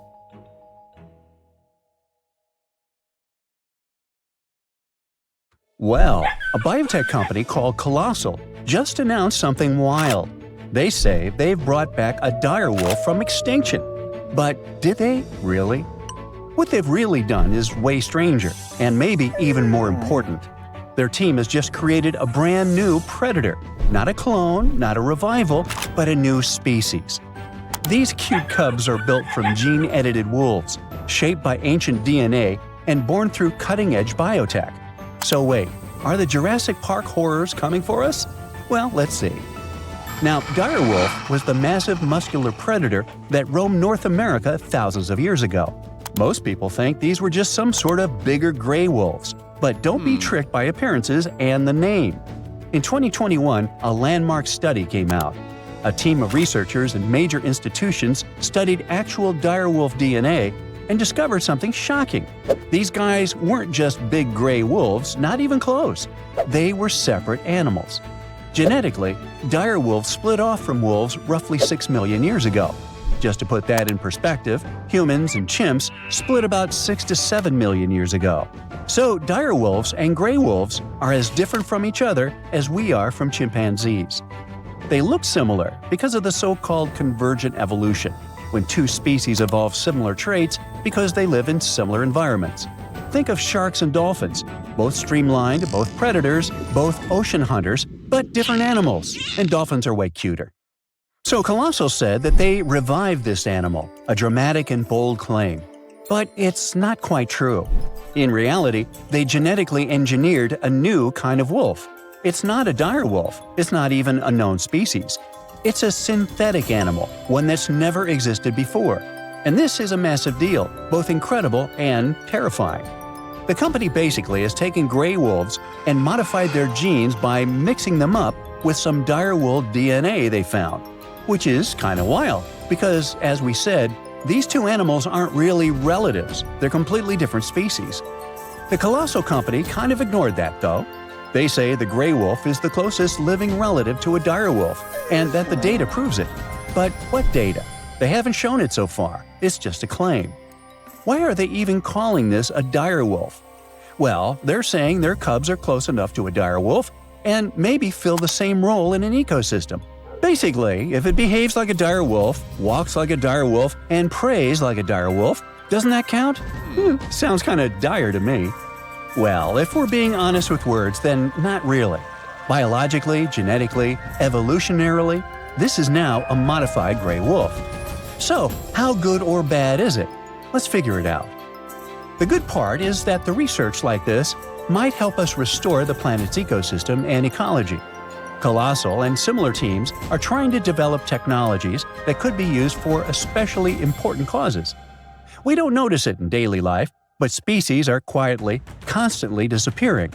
Scientists estimate that over 1 million species are at risk right now. When ecosystems lose a species, especially because of humanity's actions, it's like pulling out a block of a Jenga tower. Too many missing blocks, and the whole thing wobbles. But Colossal believes that if we can't bring the exact block back, we can create one that fits closely enough to stabilize the structure. For example, they've also worked on cloning red wolf-coyote hybrids. This might help repopulate U.S. ecosystems where red wolves once thrived. All the tools these scientists invented might even help with currently endangered species. Another genuinely mind-blowing part is that scientists working with Colossal found real, usable DNA from direwolves. That alone is a massive achievement. We do have direwolf fossils, tons of them from the La Brea tar pits. Hey, don't stick your toe in there. But those fossils are soaked in tar. Because of that, their DNA is usually ruined. But the team managed to find some direwolf bones that are over 12,000 years old. These specimens gave researchers enough material to begin building a direwolf genome. Not a full one, but a basic blueprint. Even if we ignore the wild new species part, this achievement is still huge because it'll help us study the extinct direwolves in more detail. We might now learn more about this animal than we ever did before. It's literally molecular archeology. Now, all this is great, up to a point. The controversial part is, of course, the Jurassic Park one. We're not just preserving species anymore. We're starting to pull some shenanigans with it. Of course, this immediately raised tons of concerns. Both regular people and scientists are now debating heavily about this and show a lot of skepticism. Another problem is that actual ecosystems are way more complex than Jenga puzzle pieces. They're full of moving parts, millions of them, all adjusting to each other constantly. So, if you throw a new type of wolf into the mix, it won't react exactly the way a direwolf once did. The times have changed, the ecosystem has changed, the extinction happened, nature adjusted, and throwing these cubs into the wild now might be even more destabilizing.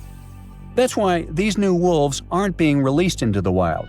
They won't be hunting bison or roaming ancient grasslands. That world is long gone. Their prey is gone. Their ecosystem is gone. Instead, they'll stay to live in the lab.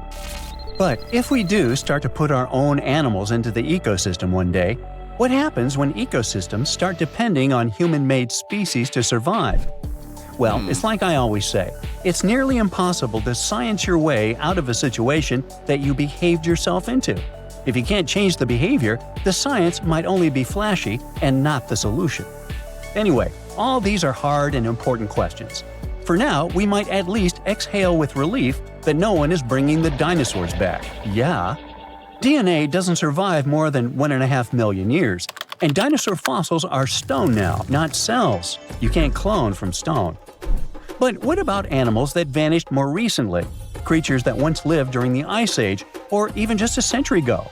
Those are within reach. The most famous example is the woolly mammoth. These shaggy giants once stomped across the tundras of the north, shaping nature by knocking down trees, flattening snow, and fertilizing soil. Their disappearance helped turn thriving grasslands into mossy, carbon-trapping bogs. Now scientists want to take preserved mammoth DNA from frozen remains, compare it with elephant DNA, identify the key differences, and create a new hybrid. Kind of the same thing we did with these new direwolf cubs. It would be a cold-resistant, tundra-stomping, woolly-coated mammoth elephant. Like that. These guys would be close enough to fill the ecological niche that mammoths once held. Then there's also the passenger pigeon. Once the most abundant bird in North America, flocks so massive they could block out the sun, but we hunted them to extinction by the early 1900s. The last one, named Martha, passed away in a zoo in 1914. But we have her DNA preserved in museum samples. And today, using AI and genomics, scientists are working to recreate a living bird that behaves like a passenger pigeon. These birds could help regenerate forests, spread seeds, and restore a part of the lost sky. And finally, the Tasmanian tiger, a striped wolf-like marsupial that once roamed Australia. It was hunted to extinction in the 20th century. But its DNA is abundant. Museums collected pelts, fossils, and even preserved pups. This one was a keystone species, a stabilizer, a hunter that helped keep ecosystems in check. So they want to restore this one as well. The idea is to bring back extinct species using artificial intelligence, genetic sequencing, and the rapidly growing toolbox of biotech. But all this has to be done very carefully. Otherwise, the species could destabilize the environment instead of helping it. Now, on the good side, even if we never bring a mammoth back, this research is already saving lives. For example, the northern white rhino. There are only 5 left, and only 1 male among them. Extinction is practically written into their future. But using preserved cells and cloning techniques, scientists are working on rebuilding the population. In any case, it looks like we're entering a new era of biology, and this discovery is going to start a conversation that will be going on for decades. Consider Lake Enigma. What a fitting name! It's already strange enough because it's not even supposed to exist. But now, we stumbled upon actual life deep beneath it. And this just might help NASA in their search for life in outer space. The lake lies deep in the icy heart of Antarctica, so it's not really a water pool like we're used to, more like a lake-like block of ice, or so we thought. Just recently, Italian scientists discovered a secret that had been buried for ages, an actual body of water, and in this water, life is thriving. Various microorganisms, and even some weird little hunters, which is super weird, since Enigma sits in a remote and harsh corner of our planet, the northern Victoria Land in Antarctica. The entire South Pole is cold, but in this place, temperatures can plummet to a horrifying minus 41 degrees Fahrenheit, though on average it's around 7. Chilly. Like we said, this lake shouldn't even be there at all. Antarctica is technically the largest desert on Earth, even though it's covered in snow, because it's super dry. There are 0 rains, truly little snowfall, and the sun barely evaporates anything. And even if there is some water, the insane winds make sure to dry everything out super quickly. Putting on our thinking caps, this lake should lose an unimaginable 7 million cubic feet of water every year. Yet, the water remains. Why? No one knows. Scientists say there could be something deep underground that refills it constantly. They just have no idea what that might be. Maybe deep underground rivers, melting ice, or something else entirely. But hence the name, the Enigma Lake. The block of ice we mentioned is permanent and super thick, at least 36 feet of it, and that's higher than a 3-story building. So researchers decided to check out if there's anything beneath it. They used a so-called ground-penetrating radar, a super smart echo detector for the ground. This radar sends invisible radio waves into the Earth. When they hit something underground, like rocks, water, or anything else, they bounce back to the device. By measuring how long it takes for the signal to return and how strong they are, we can determine the distance and what exactly the radar hit. That's how animals like bats, whales, and dolphins can see underwater. And we humans stole this cool nature idea to research buried structures and hidden caves.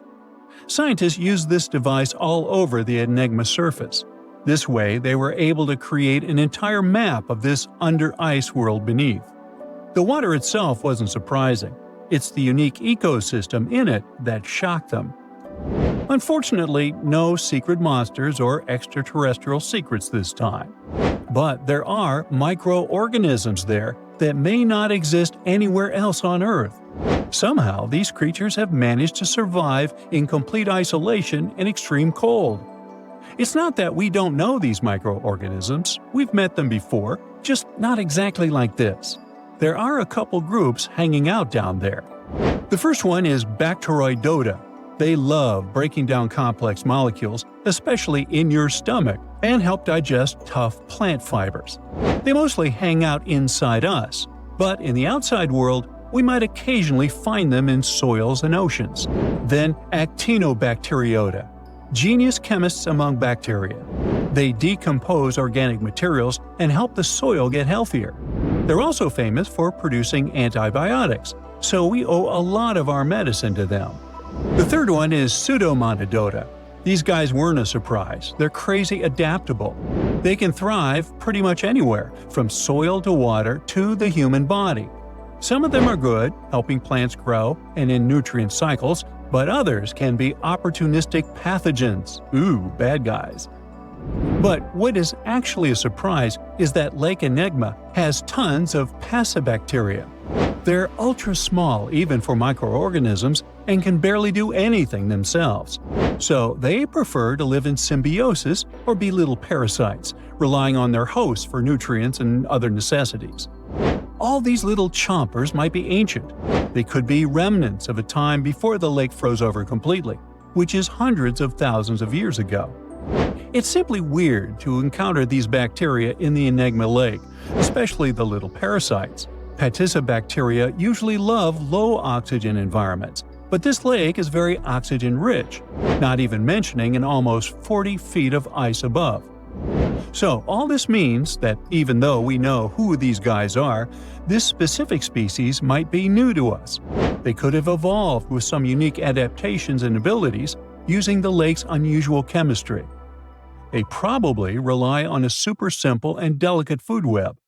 Some of the microorganisms produce energy from light, well, whatever light gets down there, or the lake's chemicals.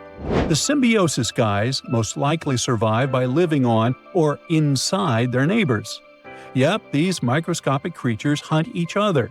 Nope, things can't be peaceful even in a place like that. If we find out what their secret to survival is, we might learn more about chemistry, medicine, and even extraterrestrial life. Because if life can endure such extreme conditions, then it can probably appear pretty much anywhere, including our closest neighbors, Europa or Enceladus, the moons of Jupiter and Saturn. They definitely hide oceans beneath their frozen surfaces, and now there's a very high chance there might be some life there. Antarctica must be the closest thing we have to extraterrestrial exploration before we actually land on other planets. It's full of hidden mysteries and surprising creatures. Even outside of Lake Enigma, the South Pole harbors life. Just take the McMurdo Dry Valleys, which are often referred to as Earthly Mars. These are among the most mysterious and extreme places on our planet. They're stretching across Victoria Land in Antarctica, and this is one of the driest places on Earth. Makes sense if you remember the name. Surprisingly, unlike other parts of the South Pole, this land is almost entirely devoid of snow and ice, just lots of super cold ground. There might even be some sand dunes nestled here and there between the rugged mountains. The ground is mostly covered in loose gravel, scattered with ancient rocks made of granite, and something interesting called gneiss, just spelled differently. It's the type of rock that's been through a lot, literally. It's usually born when granite and sedimentary rocks have to endure insane pressure or horrifying heat for a while, a process called metamorphism. These conditions are so intense that they literally rearrange the minerals into layers. That's why gneiss has such beautiful foliated looks. It's the planet's version of baking a layered cake. It's amazing because this place is almost exactly the way it was millions of years ago.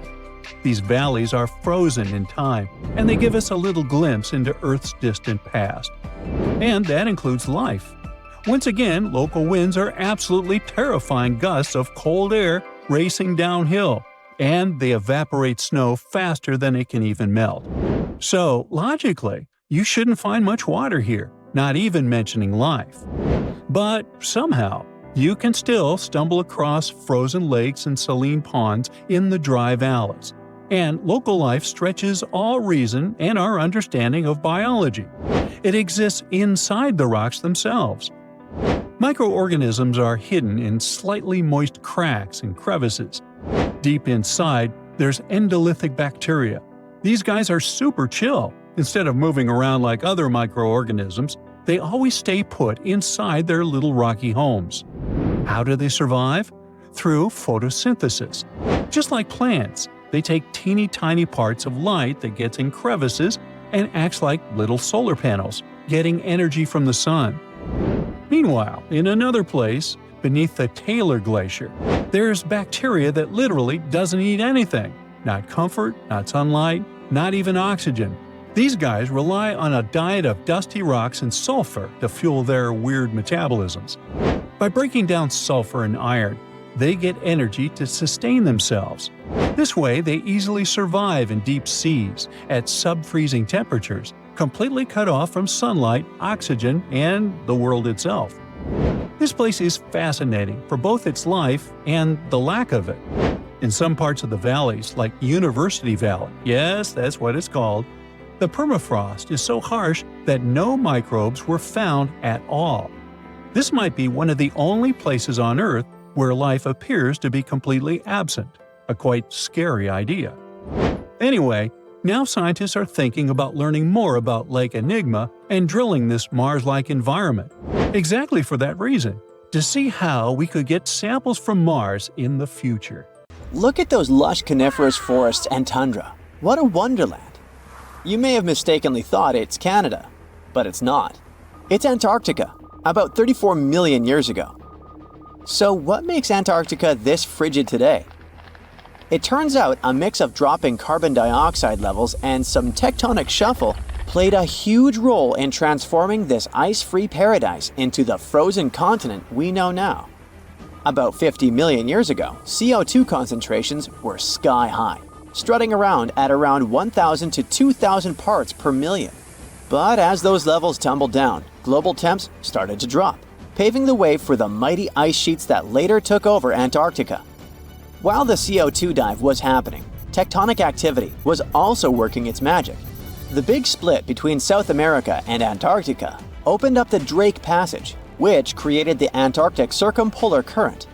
This powerful current acted like a bouncer, keeping warm air and ocean currents from crashing the Antarctic party, and helping keep things rather frosty. If you mix up Australia and Antarctica, you're not that wrong. These two continents used to be one. If you mix up Austria and Australia, it's much worse. By the way, don't fall for the internet myths and memes. There's no help desk in Austria specifically for people who intended to fly to Australia. Now, look at this magnificent Australian pink beach. It's precious, and not in a figurative sense.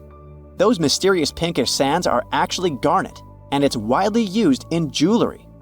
Geologists studied those sands and came to the conclusion that the garnet contained there is older than local mountains. That doesn't make sense, right? In fact, it does. You see, Australia didn't used to be this very detached continent as it is now. Many millions of years ago, Australia and Antarctica were part of the supercontinent Gondwana, and glacial erosion released the garnet, which eventually made its way to the beach. These sands formed when South Australia was flat and chill, long before the mountains appeared. Most garnet gets washed away, but this batch has a rich history, tracing back to glacial rocks in the Transantarctic Mountains. So this pink sand comes from an ancient mountain range hidden under Antarctic ice. Not only does Antarctica ice hide gems like garnet, if you look harder, you might find entire buildings. Sounds insane, but this is exactly what a British explorer did. His name is Chris Brown, and he uncovered an entire building beneath the ice. He was traveling to the pole of inaccessibility, and it all started with a bummer. Chris and his son had their plane broken. Suddenly, they spotted a lone bust peeking out of the snow. This place was an old meteorological station.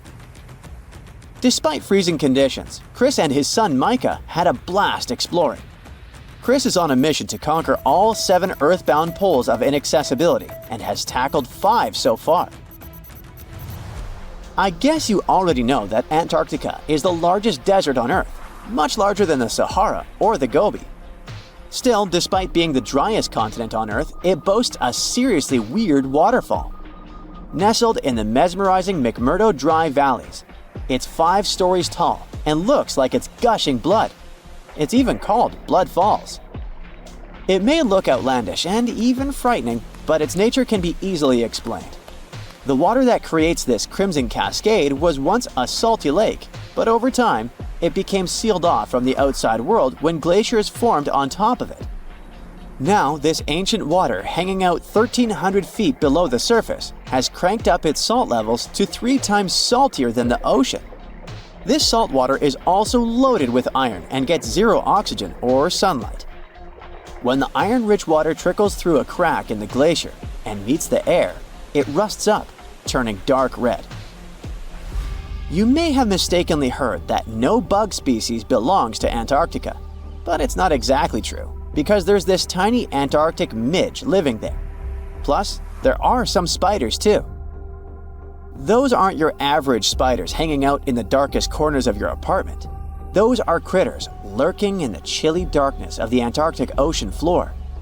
These little marine creepers are actually arthropods and can stretch around 20 inches across. As if that wasn't bizarre enough, they also breathe through little holes in their legs. Quick question. What's the color that you associate most with Antarctica? I'm sure it's white. That's my association too. However, Antarctica may look like a slice of watermelon. That colorful snow comes courtesy of a tough little algae called Chlamydomonas nivalis. When things start to warm up during the Antarctic summer, these little guys release their vibrant red and green spores, painting the snow in wild and funky colors. But it's best to steer clear because that snow is not just a pretty sight. It's also toxic and definitely not edible. Searching for fossils is always a blast, but when you're in one of the most remote spots on the planet, it gets even more exciting. A diverse team of scientists recently hit the mother lode, pulling in over a ton of fossils from ancient marine life, dinosaurs, and birds from the late Cretaceous period, about 71 million years ago. Their adventure kicked off with a flight to South America, followed by a 5-day trek through the infamous Drake Passage. Upon reaching Antarctica, they set up camp using helicopters and inflatable boats. You might be thinking, why dig in Antarctica with all that ice? Well, it turns out there are places where rocks pop up, depending on the season. The team went to James Ross Island, located in the Antarctic Peninsula, and they went there during February and March. And that's one of the few parts of Antarctica where in summer, rocks are exposed, and those rocks can come from the age of dinosaurs. The expedition was a success, as they discovered over a ton of remarkable finds. Next up, the fossils will head to Chile before making their way to Pittsburgh's Carnegie Museum of Natural History. Among their discoveries, they found relics dating back about 71 million years, alongside some around 67 million years old, including plenty of snails, clams, and various marine creatures. Yikes! Look at this creepy sea worm. It could live in LA and be a star in a horror movie, but it chooses to call the chilly waters of the Southern Ocean near Antarctica its home. These worms can grow up to 8 inches long and 4 inches wide, but don't let their spooky exterior trick you. Research suggests they might actually be superheroes in disguise, playing a vital role in keeping ecosystems buzzing. Now, see that head? It's not really a head, it's just a retractable throat that helps this toothy creature chow down on its meals. Antarctica has many creepy critters to offer. Let me introduce you to the Antarctic strawberry feather star. It's not like Patrick from SpongeBob though. It's more like a deep-sea creature straight out of a horror movie. Picture this, 20 wiggly arms, some stretching up to 8 inches, all decked out with these bizarre little bumps. Yikes indeed. Back in 2014, scientists buried 34 seismic monitors in the snow on the Ross Ice Shelf, which is huge. Think of it as an ice slab the size of Texas, just chilling over the Southern Ocean. These clever little machines picked up a nearly non-stop buzzing. Even though our human ears usually can't catch these low-frequency sounds, scientists have worked their magic and made them audible for us. They even shared the creepy audio online. A glaciologist from the University of Chicago says that if you could hear this vibration, it'd sound like a swarm of cicadas taking over the backyard in late summer. But these glacier explorers weren't trying to capture spooky tunes. They're actually on a mission to monitor the Ross Ice Shelf because things are heating up, literally, and the ice is melting faster than ice cream on a hot day. Ice shelves are like Earth's safety plugs, keeping all that massive ice from surging into the ocean. So what exactly is making all that noise? It's likely just strong winds whipping across ice dunes, creating a kind of natural vibration. Every species on Earth, you, me, and that nasty neighbor of yours, is destined to go extinct someday. Just like what happened to the woolly mammoths and saber-toothed tigers. Stats aren't bright. Scientists say that 99% of all animals that ever lived are now extinct. Hey, what's that look on your face? Going extinct is not the end of the story. Now listen up. Mammoths might make the greatest comeback ever and even be the key to saving humanity. Nope, they won't give away free money so that we don't have to work anymore, but they can sorta help the weather situation on our planet. In the Arctic tundra, there's this ground called permafrost. It's like soil in the form of ice. Soil turns permafrost when it stays super cold for 2 years straight. But now, permafrost is actively thawing out, and it's bad news for, well, everyone. Because while thawing, it releases a lot of carbon into the air. But what if we had large animals like mammoths there today? They would churn up the soil. The ground would freeze more deeply in winter. And then, in summer, a layer of grass would help keep the ground cool and prevent the permafrost from melting. Some scientists think that's a great solution. So now there's a company in the US that's trying to bring mammoths back to life. Okay, you got me. Not actual mammoths, but a sort of hybrid between an elephant and 1% mammoth DNA. It would be a northern elephant. Getting mammoth DNA is easier than you might think. They actually only went extinct about 10 to 14,000 years ago. Scientists are hoping to have their first elephant-mammoth hybrid by 2027. Let's hope it doesn't turn into a real-life Jurassic Park. Ah, Australia. A nightmarish place, and a home to the most fascinating creatures on Earth. But here, the sad fate befell the Tasmanian tiger, also known as thylacine. Don't mix it up with the Tasmanian devil. That one is living and thriving. Nope, the thylacine was a marsupial predator that used to chill in Australia, South Tasmania, and New Guinea. It was a nocturnal who preyed on other marsupials, like kangaroos. In the 30s, the farmers suddenly claimed that thylacines were eating their livestock. Looking back at it now, that was probably an exaggeration. But humans started to hunt poor thylacines until they were all gone. And then it turned out that hunting away the important predator isn't the brightest idea. Who would have thought? You see, thylacines kept things in check by eating bad animals. So once they disappeared, the Australian wildlife was basically doomed. 35% of total mammal extinctions on Earth happened here. That's an awful world record. I know it sounds gloomy, but hey, maybe we can fix this. Remember that company we mentioned? It wants to bring back the thylacine too. Luckily, many thylacine embryos are still preserved in jars, like some creepy pickles. If we bring them back to Tasmania, this could help revive the entire ecosystem. Would you be happy to see them back in the wild? Me too. And I would also be happy to see you hitting those like and subscribe buttons so you can keep up with amazing facts all year round. We also have some huge dreams about tiny creatures. Take a trip to Mount Hotham Ski Resort in Victoria, Australia, and here you can find the mountain pygmy possum, a tiny bundle of cuteness. These guys are super rare. We even thought that they were extinct. All we had was their fossils. But then, some skiers spotted a possum in a log pile at the ski lodge in 1966. Imagine suddenly making a great discovery while chilling on vacation. These little possums can spend 7 months of the year sleeping under the snow.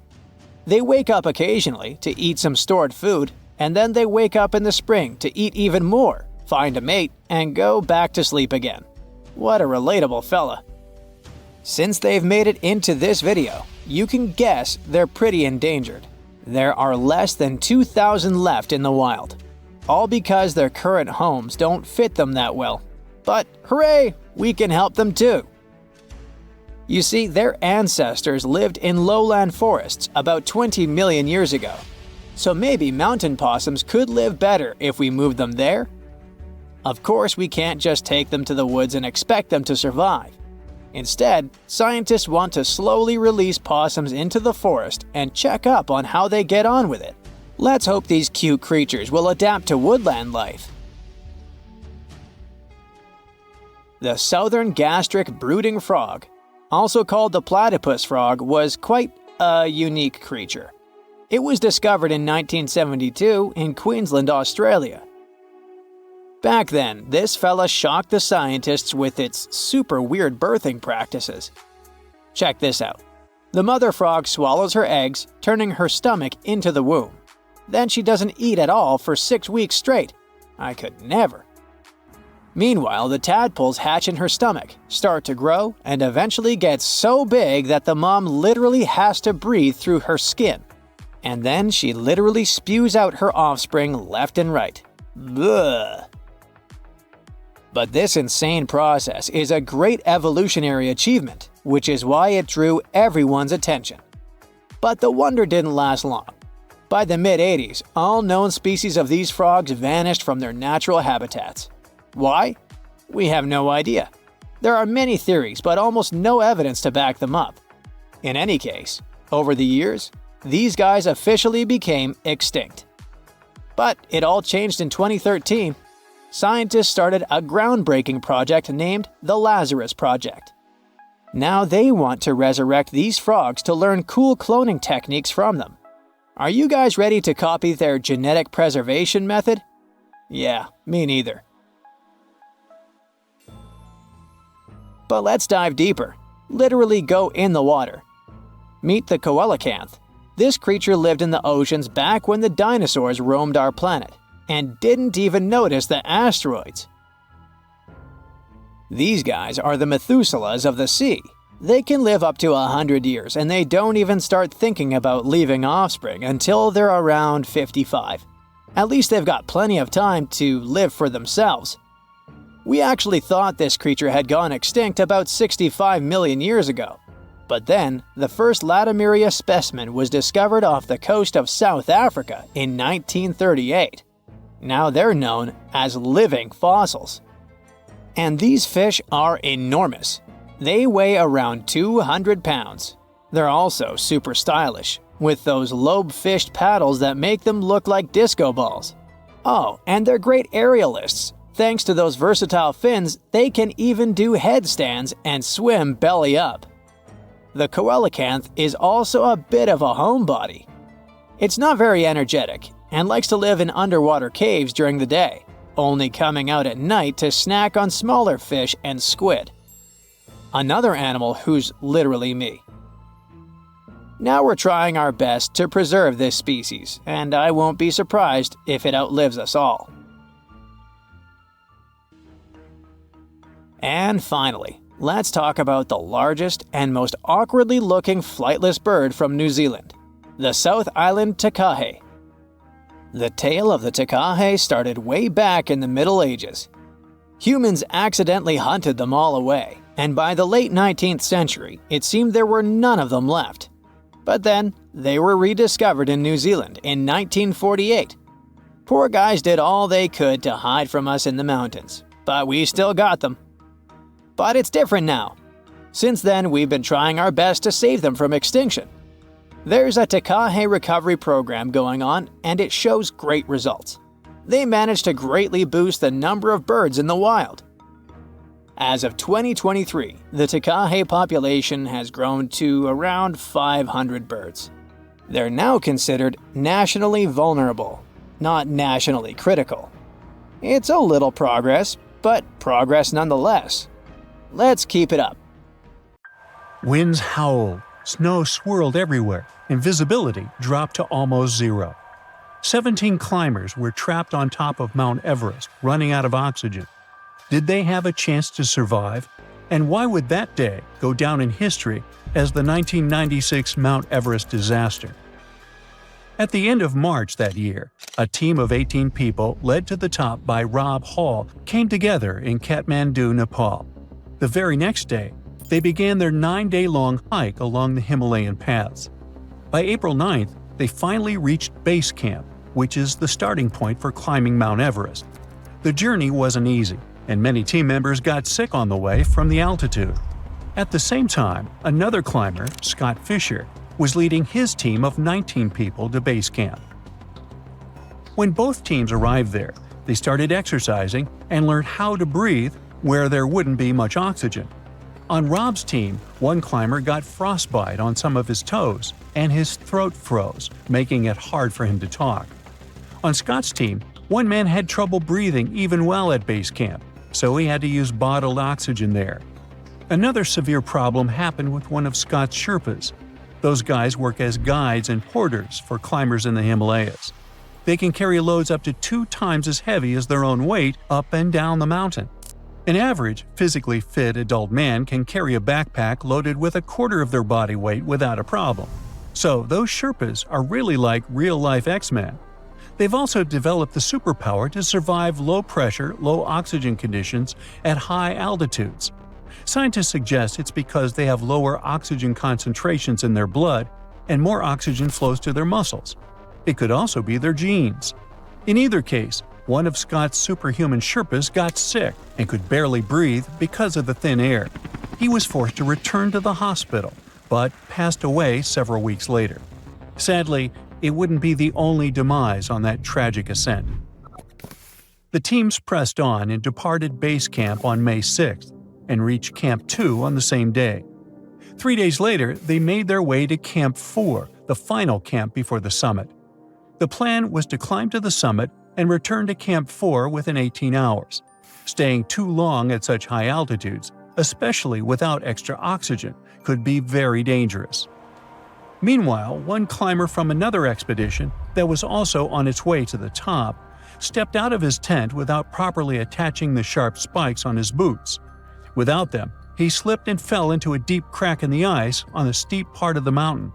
But after he was rescued, he still decided to climb down the mountain the next day and didn't survive. At that point, the teams were in the zone where there isn't enough oxygen in the air, so it's hard for the human body to survive. Some climbers from the groups met another team who were heading back down the mountain. They told them it was too dangerous to push on because of bad weather, but no one listened to the warning. At midnight on May 10th, climbers from different groups started their journey to the top. Each of them carried 2 extra oxygen tanks, but they knew the oxygen would run out by 5 p.m., so they had to climb up and get back down quickly. The Sherpas who helped set up safety ropes were delayed, so the climbers had to wait for an hour on the steep slopes. Some climbers were less experienced, which slowed the entire group down. The leader of the first group, Rob Hall, had told everyone to turn back by 1 or 2 p.m., whether they made it to the summit or not. Around 1 p.m., the first group of climbers reached the top of Mount Everest. Many climbers didn't turn around at the planned 2 p.m. deadline. Scott Fisher let his team keep going until after 3 p.m. Rob Hall and one of his climbers, Doug Hansen, didn't make it to the top until 4 p.m., far too late to start heading back safely. By then, the weather was getting worse. By 3:30 p.m., a storm began rolling in, and by 6 p.m., it had become a full blizzard. Some climbers got back to camp safely, but by 10 p.m., half of the group was still stuck in the storm. One group was stranded at 27,000 feet, just 200 feet from Camp 4. The blizzard made it impossible to see, so they decided to huddle together and wait for the storm to pass. Rob Hall and Doug Hansen were stuck near a steep, icy section called Hillary Step. Hansen collapsed, and Hall stayed with him. Hansen's body was never found. Later, Sherpas found the bodies of other climbers at different altitudes on the mountain. The disaster took 8 lives in total and injured others. It was the highest number of fatalities within 24 hours on Mount Everest. 5 years after that, the mighty Everest did everything to stop Marco Sivriti from being the first person to snowboard all the way down its summit. The route he chose for the descent didn't have enough snow, so the French mountaineer and snowboarder had to choose another one. After just 660 feet of the journey, a fastening strap on his snowboard broke because of the cold. A Sherpa helped him to repair it, and he finished the descent to 21,000 feet in 2 hours. The next year, Marco came back to repeat his success on a different slope of Everest. It was August, so it was kinda late in the season, but it didn't stop him. Marco reached the summit with 3 Sherpas on the 8th of September.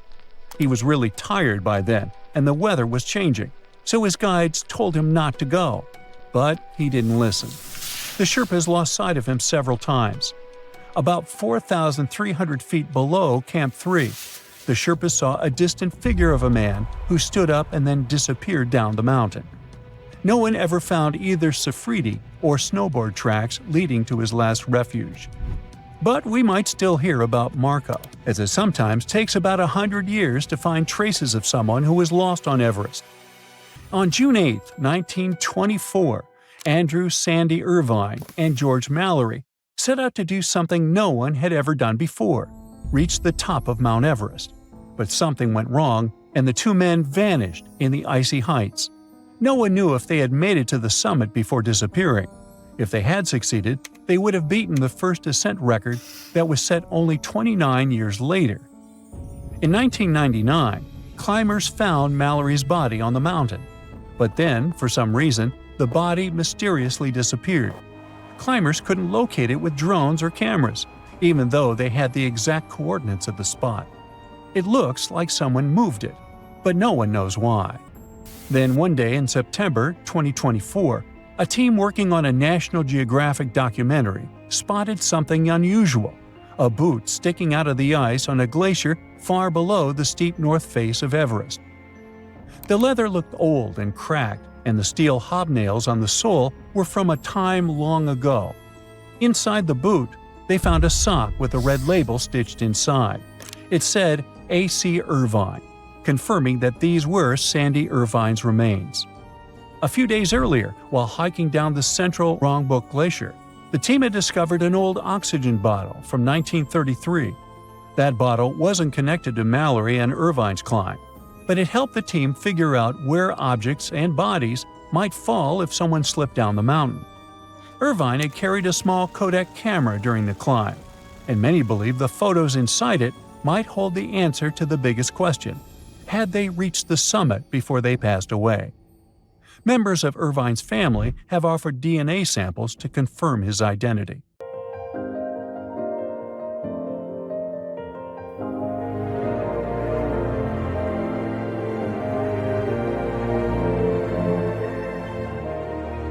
Welcome to Gnome, a small town located in the south of Seward Peninsula on the west coast of Alaska. If you live here, I'll bet you say there's no place like Gnome. Well, maybe not.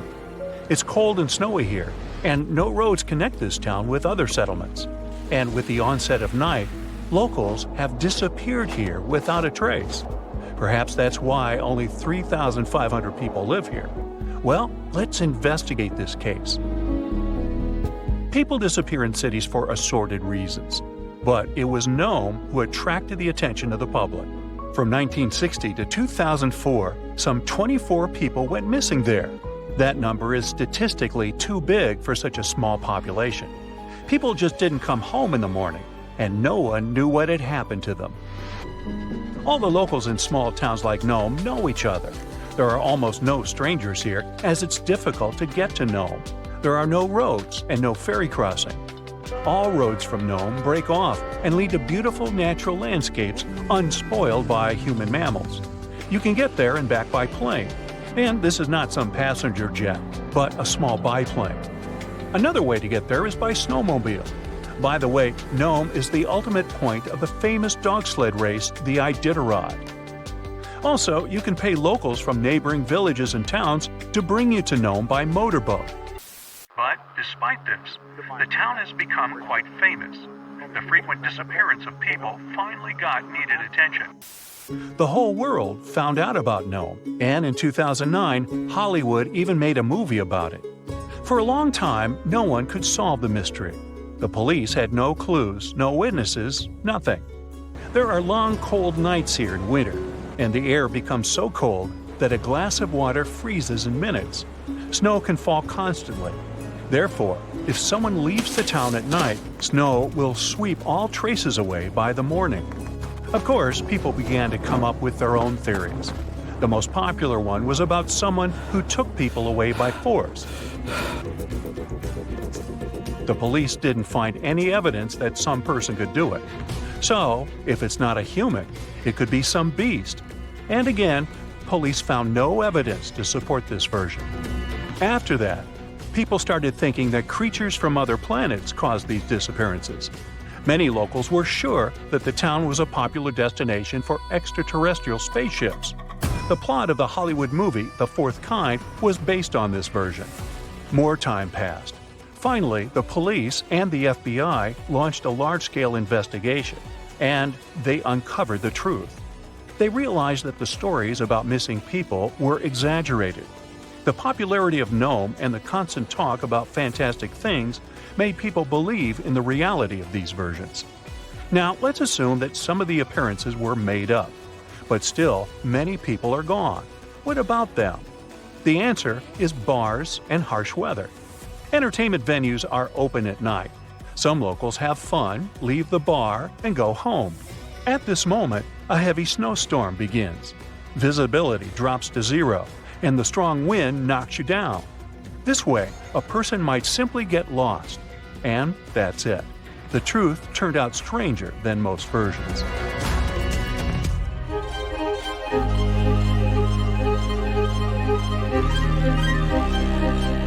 The Bermuda Triangle is a big area in the Atlantic Ocean, so the disappearance of ships and planes there seems not so surprising. But it's much creepier when it happens on a lake. Let's visit the Lake Michigan Triangle. It's located between Michigan and Wisconsin. For a couple of centuries, terrible things have been happening here. People put the same legends around this place as around the Bermuda Triangle. They reported unexplained phenomena and saw flying objects above the lake's surface. Some believe that the triangle is a time portal. Of course, no theories have been confirmed, but strange cases have occurred on the triangle territory. One happened in 1950, when a Northwest Airlines plane with 108 passengers disappeared without a trace during a flight over the lake. Police officers saw a red light over the lake 2 hours after the plane's last communication. The aircraft probably crashed, but rescuers didn't find any passengers or wreckage. All that's left was just an oil stain on the water. Many ships and boats disappeared there, but one of the strangest cases occurred on April 28, 1937. It was midnight. One ship was sailing through this lake. Captain George Donner went to sleep in his cabin after a hard day's work. 3 hours later, the vessel was approaching the port. One of the crew members went to the captain's cabin to wake him up. The door was locked from the inside. The assistant knocked, but no one answered. When he suspected that something had happened to the captain, the assistant unlocked the door. He got into the cabin, but there was no captain there. He seemed to have disappeared into thin air. The crew couldn't find him. Since then, the eerie disappearance of Captain George Donner remains unexplained. Meet David Paulides.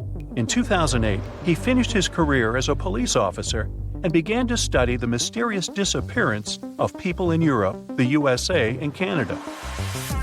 He found out that most people went missing in the U.S. national parks. Over the past 150 years, more than 1,100 tourists have vanished there. Many of them were experienced travelers who knew how to survive in harsh wild conditions. David has written about these mysterious vanishings. He pointed out that some of them didn't disappear, but were found alive. They woke up somewhere in the forest and didn't remember what had happened to them. The creepy detail of all these cases is that most missing persons were young. Another detail is that many went missing before hurricanes. There are too many riddles and not enough answers in this case. Then there's the Sargasso Sea in the northern part of the Atlantic Ocean. This is the only sea that doesn't have shores on land. It's called the sea only because it's defined by ocean currents.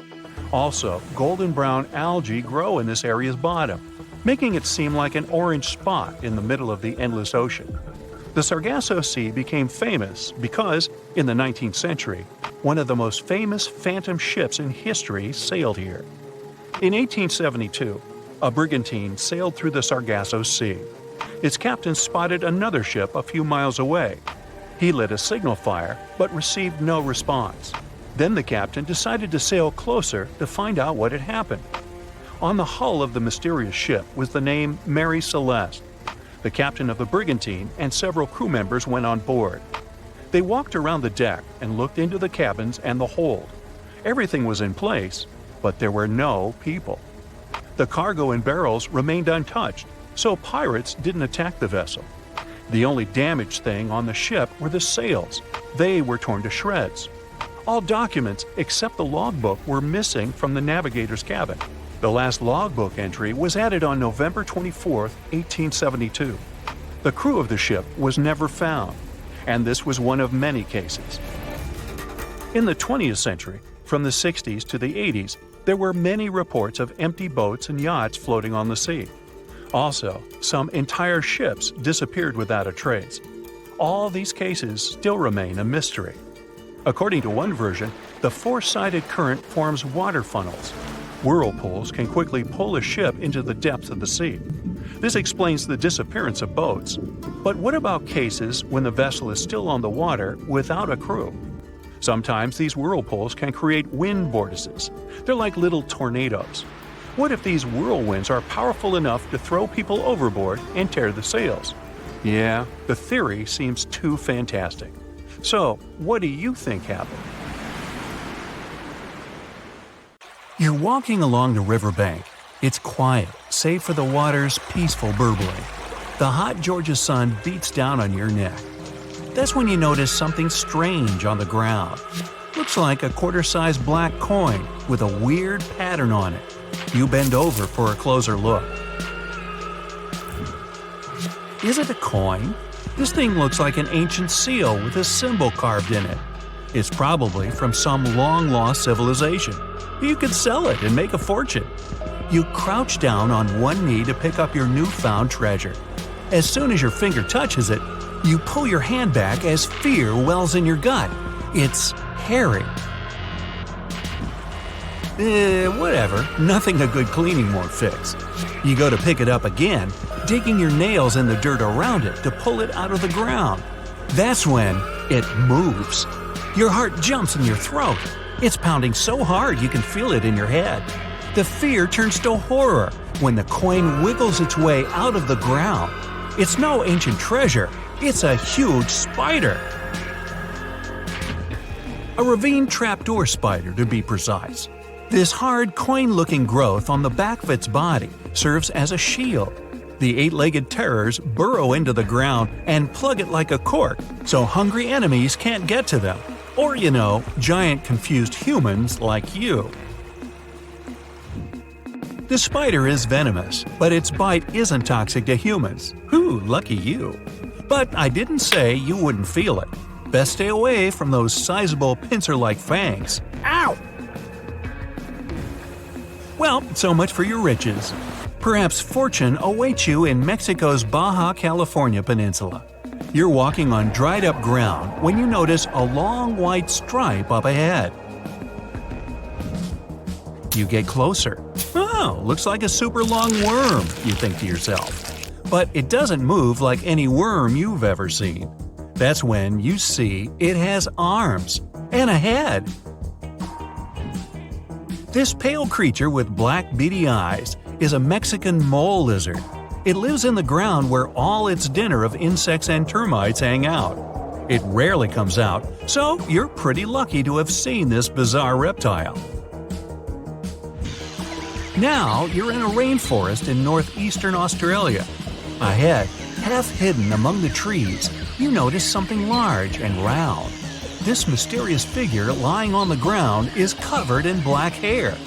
At first, you think it's a bear curled up sleeping. But that wouldn't make any sense. There are no bears down under. You're getting closer when a twig snaps under your foot. The thing hears you and springs to its legs.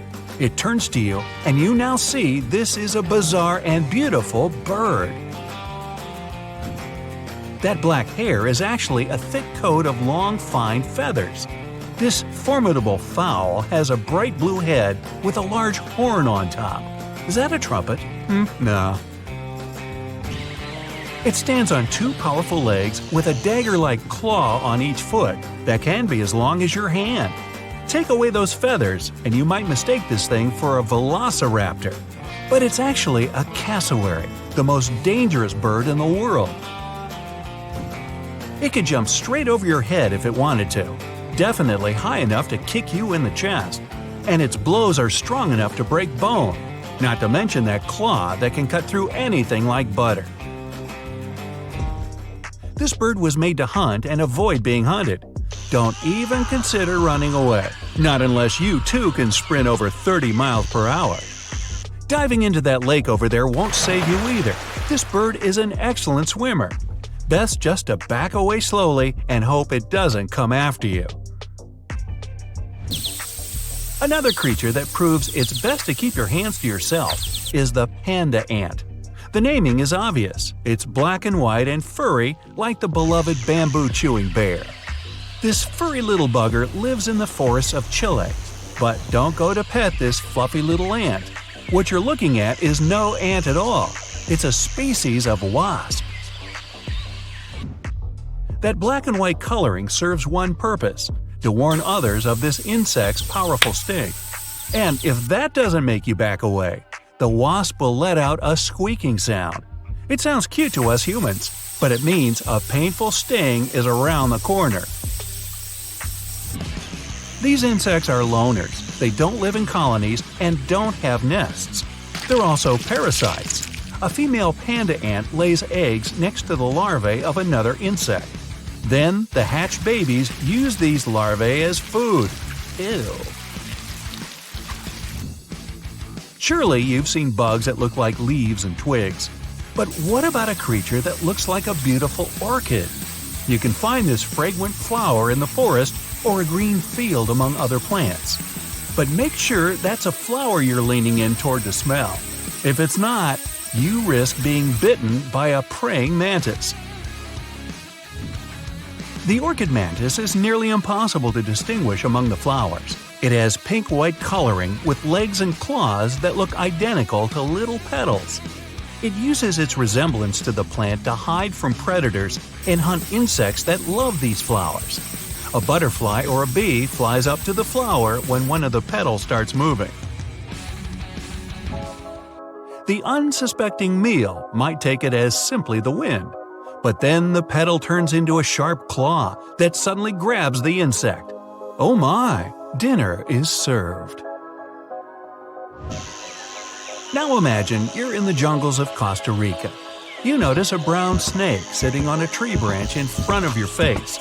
The snake looks like it's about to strike. Wow, you want to run away as far as possible. But notice that this snake is unusually short, and it doesn't lash out at you. You wait, but the snake keeps staring at you. It doesn't even hiss. Lucky for you, it'll never bite because it's not a snake, but a caterpillar. The hawk moth caterpillar can change the shape of its body to look like a menacing serpent. This easily scares away any hungry foes. The coloring and pattern on the skin imitates a snake's scales and eyes. This insect also knows how to move like a reptile. A master of disguise, this one.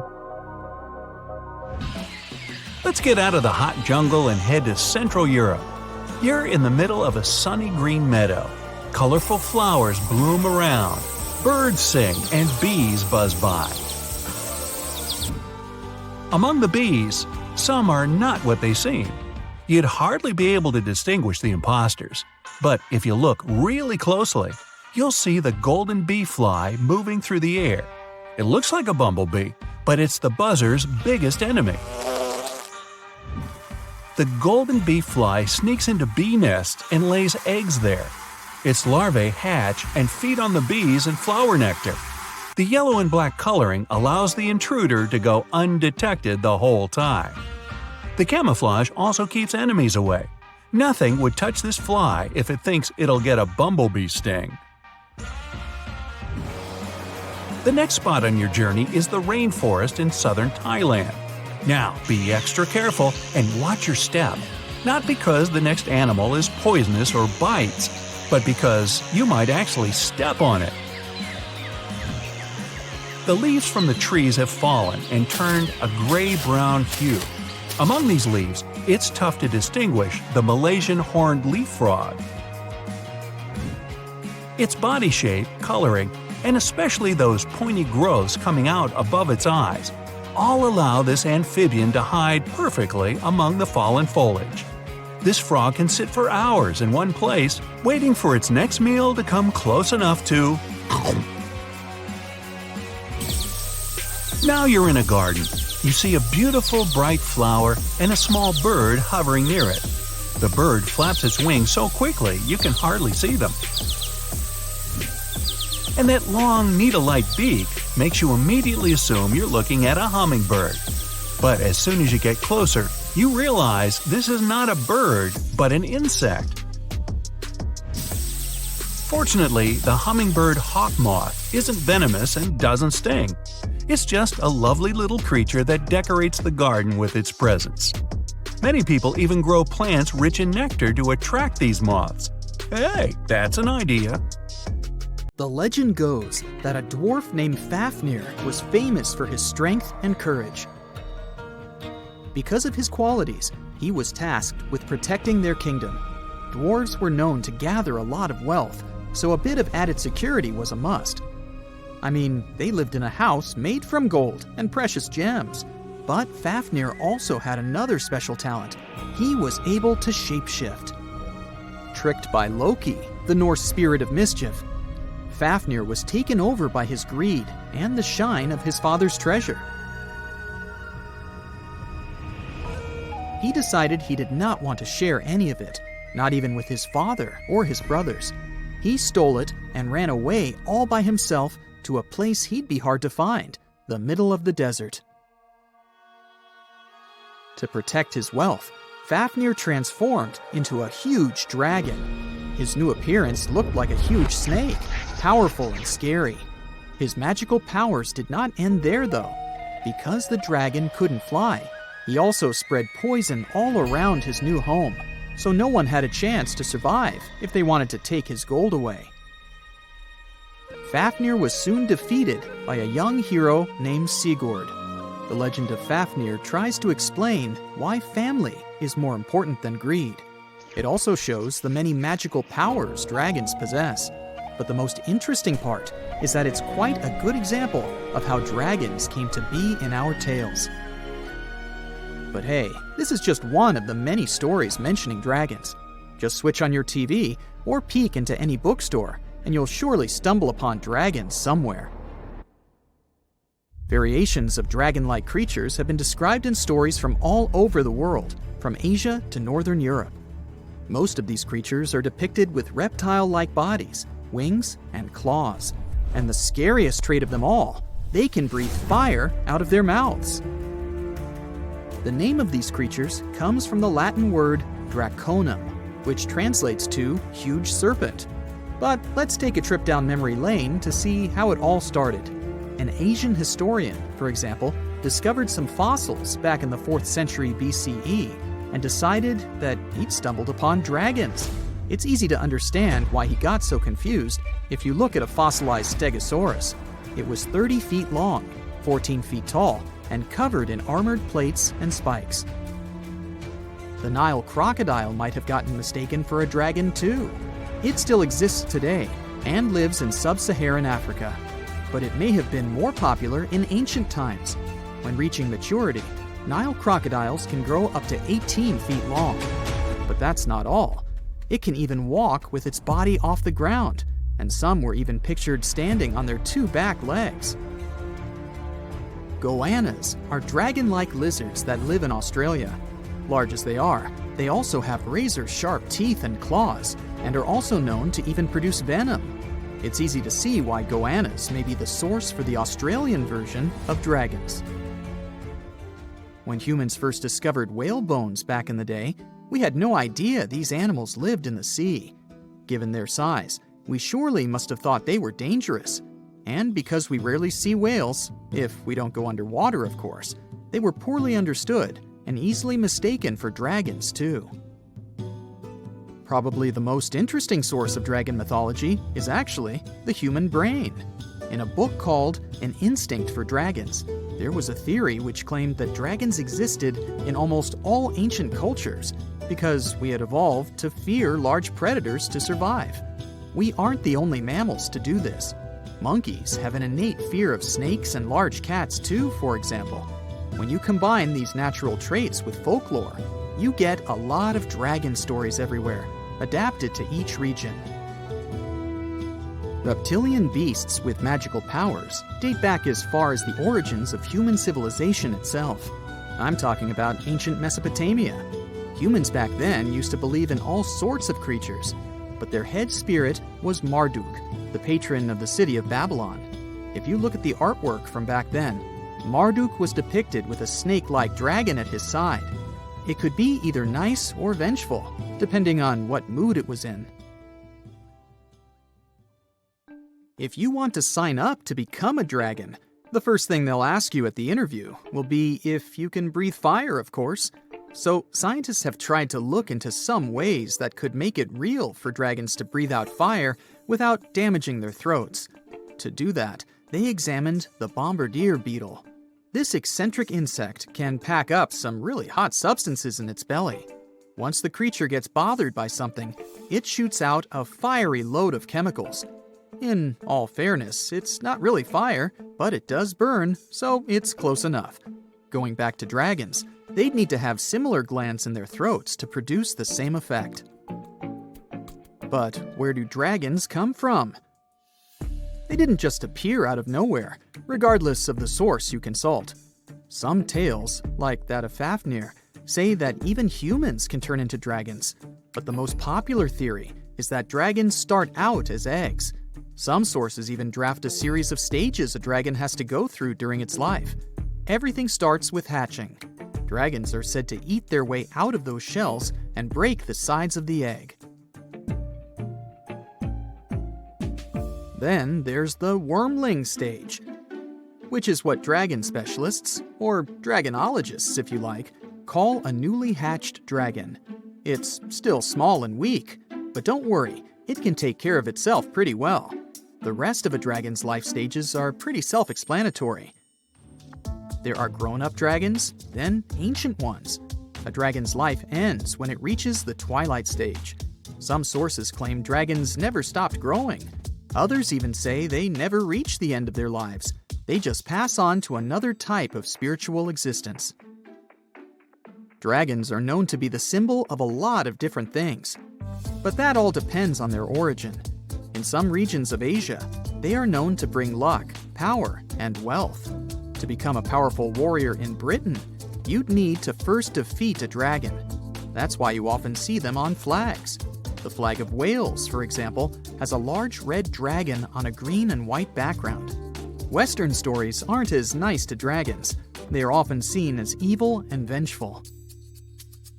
Another myth associated with dragons is that they love gold and precious stones. This greedy side of their temperament seems to date back to ancient Greece, where dragons were tasked with guarding treasures. Some of these guarding dragons were seen in such tales as The Hobbit and in the Harry Potter series. As for dragons' magical abilities, they also vary a lot. Some were said to have blood with supernatural properties. Some were rumored to be able to speak. Others were famous for their wisdom. A lot of dragons in ancient literature could fly or shapeshift, even into humans. Some real-life creatures got their names thanks to bearing a resemblance to dragons, like the dragonfly that has more than 5,000 subspecies we know about. It got its name from folklore tales, as Europeans in the Middle Ages saw it as an evil insect. Dragonflies were accused of some really nasty things, like biting people's eyes and mouths. But the creature that resembles mythical dragons most is a reptile called the flying dragon. They're seen in wooded areas of Southeast Asia. They don't really have wings per se, but parts of their ribs are elongated to support some extra skin that allows them to leap through the air between trees. Those wings are also brightly colored and contrast with their brown bodies.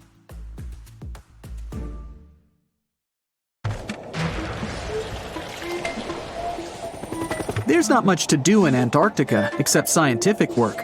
You could check out the wildlife, like some cute penguins and seals, and you'd get to see the occasional whale swimming around. Antarctica is one of the biggest lands out there that's only inhabited by scientists and researchers from all over the world. These scientists dug a hole through some pretty thick ice to study the ancient air and how the atmosphere cleans itself. They used a special drill and dug a clean cylindrical hole 450 feet below the surface. Some of this ice can be up to 800,000 years old and is a good indicator of what the climate was like in the past. It's like checking out tree rings to determine how old a certain tree is, except it's more complicated than that. After the effortless digging, they decided to drop some ice to the bottom of the hole to see what would happen next. They heard some really unusual sounds.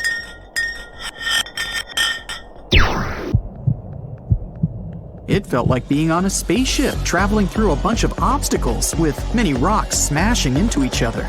The pitches changed over the quick descent of the block of ice, ranging from high pitch and ending with a low heartbeat-like sound.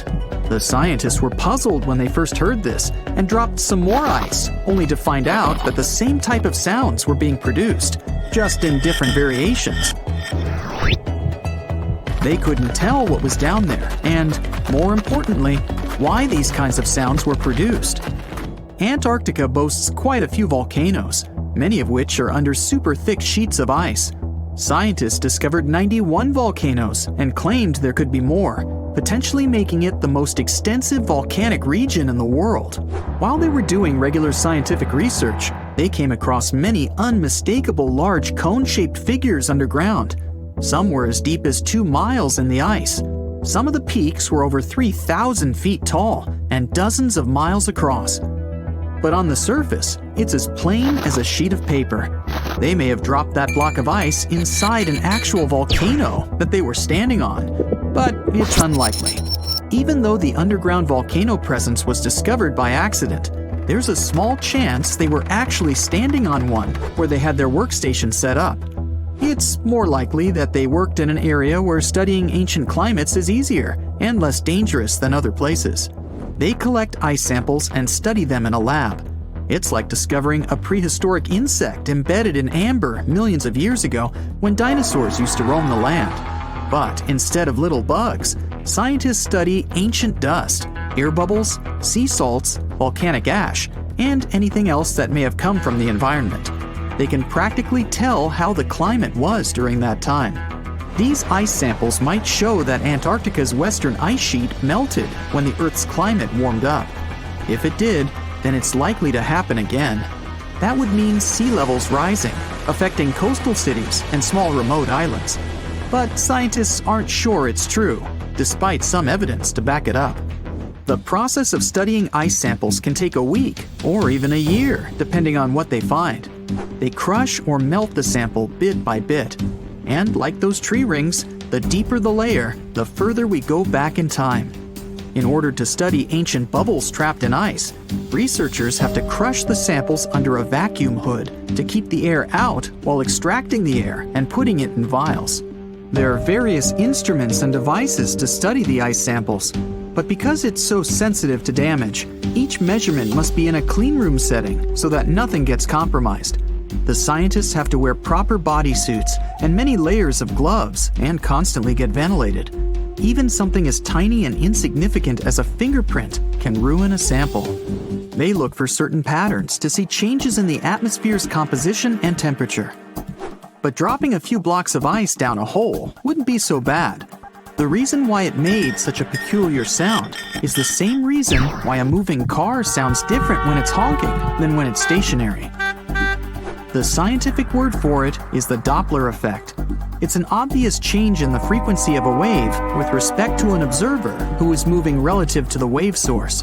The effect doesn't mean the frequency of the sound changes, it just shifts. And this can be said about other types of waves, like water and light. But sound waves are the most popular ones when it comes to the Doppler effect. So, when the scientists dropped the ice block down the bottom of the hole, the sound waves traveled back up and bounced around the narrow tube where they drilled. That's why they got the pew pew sound. Let's not forget that this ice block traveled 450 feet beneath us. Oil ships dig holes in the oceanic crust that go thousands of feet beneath the Earth. The Kola Super Deep Borehole in Russia is the deepest hole ever made by humans. It goes more than 40,000 feet below the surface and took almost 20 years to reach 7.5 miles. Below it is only half the distance to the mantle. In terms of the whole Earth, this very deep hole is literally scratching the surface. This wasn't a hole to dig for oil, and wasn't in the ocean either. The drilling was stopped in 1992 when the engineers found out that the temperatures were 100 degrees Fahrenheit higher than they predicted. And then it was abandoned, and it's just been a barren hole now. But that's the closest we've dug to the center of the planet. The scary thing is that some of the workers on the site could hear voices coming from within. All the way in Yemen, an ancient hole exists in Barhout, in the east of the country in the middle of the desert. It's actually closer to Oman than to the capital Sana'a. This hole has puzzled experts and locals. Unlike the holes in Russia and Antarctica, this wasn't man-made. Or was it? It's been around for many years, and the locals try to steer away from it. They don't even like talking about it, since they claim it brings bad luck to those around it, or to whoever utters its name.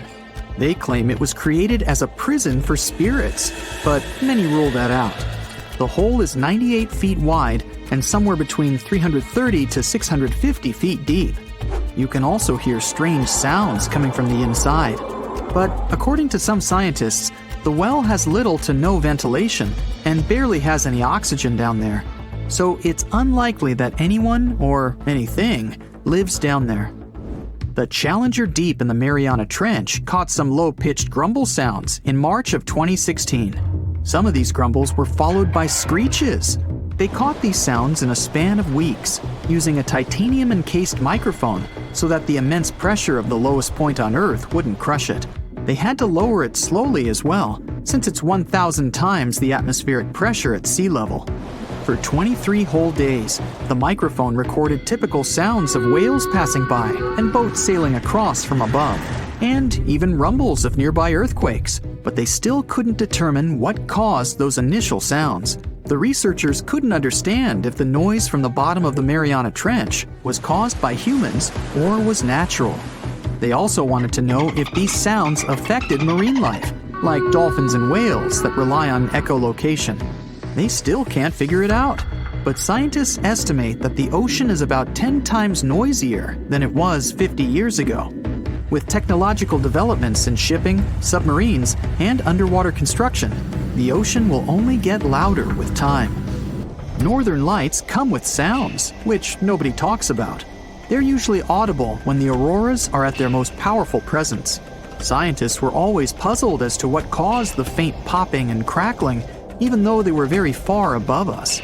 They used some special microphones and found out that the sounds came just 230 feet above us, which is pretty low. They're caused by electrical charges gaining power in a specific region of the auroras. The electrical charges are disturbed by magnetic storms that fire up the northern lights.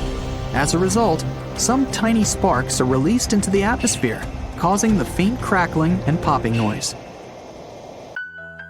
A man went for a walk not far from Buenos Aires in Argentina and found something that looked like a dinosaur egg lying in the mud. When he shared his find with his family, everyone thought it was a joke, but it was actually very real. Except it wasn't a dinosaur egg, but a glyptodont shell. These guys went extinct thousands of years ago. Some of them grew up to be the size of a small car. The Paleo-Indians, who were the ancestors of Native Americans, must have had a fun time living alongside those beasts. people keep finding similar black scaly shells, which are fossils of glyptodonts in the Americas. These creatures thrived in South America for tens of millions of years and also spread up north. They had thick armor, called a carapace, and tough, grooved teeth for eating grass. They weren't always giant, but it looks like a colder climate before the Ice Age, with open woodlands and plenty of grass, helped them evolve. It's pretty hard to hide when you're huge, so they may have developed their fused armor to protect themselves. One of the most famous types had a long tail with spikes that it used to fight other glyptodonts for territory or mates. Although they look similar, the ancient glyptodonts were really different from today's armadillos. Glyptodonts had a hard, heavy armor made of fused plates, and today's armadillos have flexible armor and can roll up into a ball to protect their soft tummies.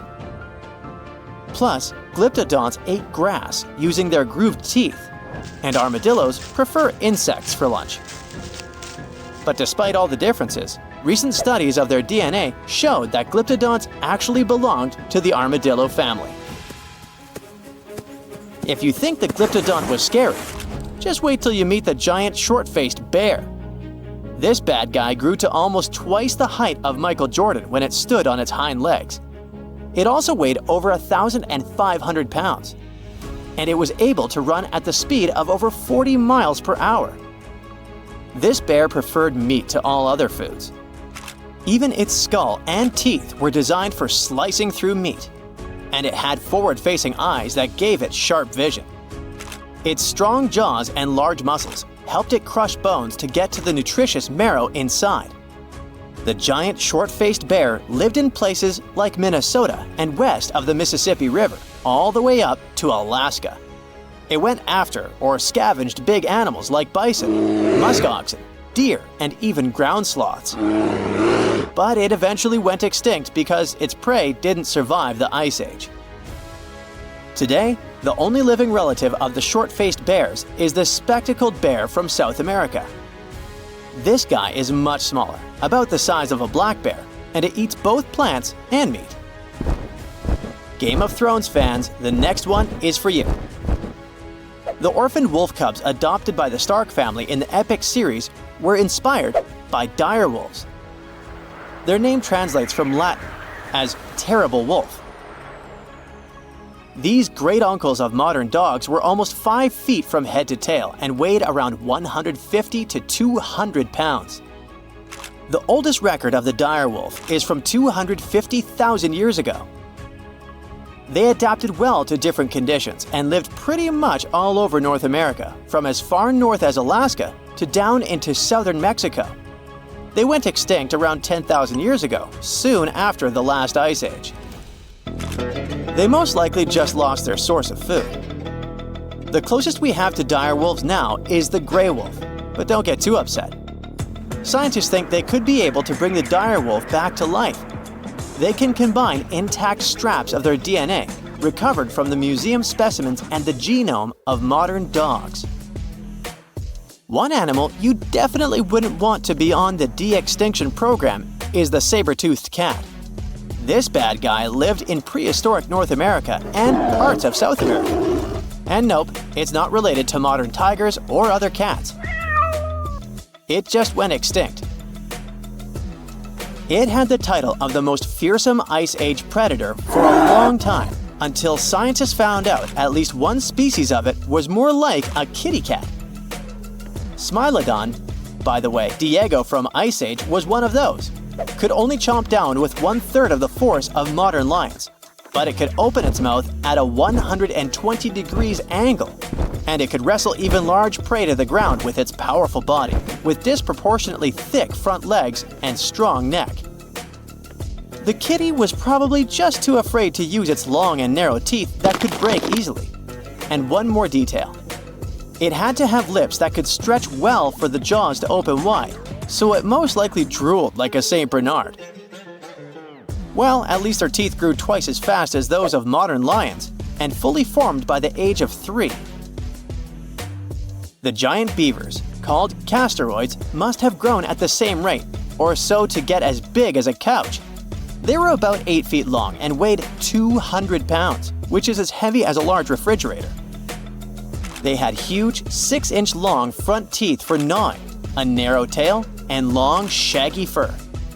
This giant creature lived alongside mammoths and saber-toothed tigers in the woodlands of North America.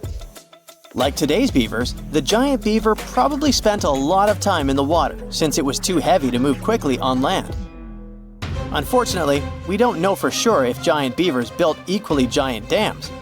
Even if they did, none of those structures survived over time. Some people think a giant beaver built a 4-foot-tall dam in Ohio, but it's just a guess. Eventually, the giant beaver disappeared, just like other big animals from the last ice age. Early human settlers in North America may have sped up its extinction, as they probably liked its thick fur and meat. By the Ice Age, mastodons, some remote offsprings of the early elephants from Africa, crossed a land bridge that once connected Siberia and Alaska and made it to North America. Mastodons, like woolly mammoths, had thick, shaggy fur that helped them keep warm in the cold climate of the Ice Age. But unlike the mammoths, who mostly grazed, mastodons were mostly browsers. They like to eat leaves from shrubs and the lower branches of trees. Scientists often find woolly mammoth fossils together, which means they probably lived in groups, like family herds. Mastodon fossils are usually lying alone. This means they may have preferred living on their own and only came together to mate or for a short time with their young. Sadly, both mastodons and woolly mammoths went extinct around 11,000 years ago, not long after the Ice Age. Scientists think this may have happened because of changes in weather patterns, fewer food sources, and possibly early humans. They figured out that one mastodon could feed a tribe for a week and dress them for years. You can mostly find camels in deserts in places like North Africa and the Middle East now. But scientists believe they actually came from North America, especially the lands west of the Mississippi River. Fossils show that camels appeared on Earth about 44 million years ago. In 2015, a team of scientists from the University of Louisiana discovered the bones of a giant ancient camel in Oregon. This camel was between 12 and 14 feet tall, like a modern giraffe. It lived around 7 million years ago and had a long neck to help it reach high plants. About 6 million years ago, some early camels crossed into Asia over the Bering Strait land bridge.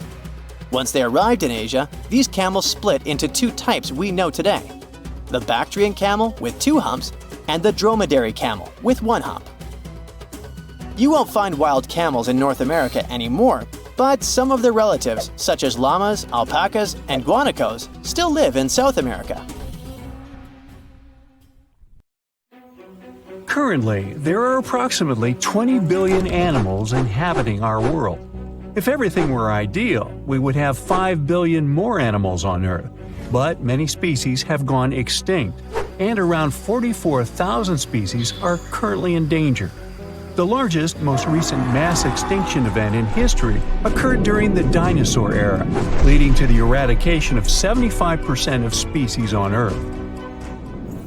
The Tulachi wallaby is a long-lost relative of today's kangaroo, but they had a hidden superpower, night vision. That's why they were mostly active at night. They were 3 feet tall and fed on grass, fruit leaves, and other plants. Wallabies lived in grassy areas near swamps and other water bodies, but not for long. By the 19th century, their numbers had gone down, bringing them to the edge of extinction. Only 14 wallabies had been left in the wild by 1920. A rescue mission was launched. They tried to capture the last 14 animals to protect them. But the situation got out of control and 10 wallabies lost their lives. The 4 remaining ones were transferred to a special facility, and in 1935, the last animal passed away. Only one picture of the Tulachi wallaby is left now.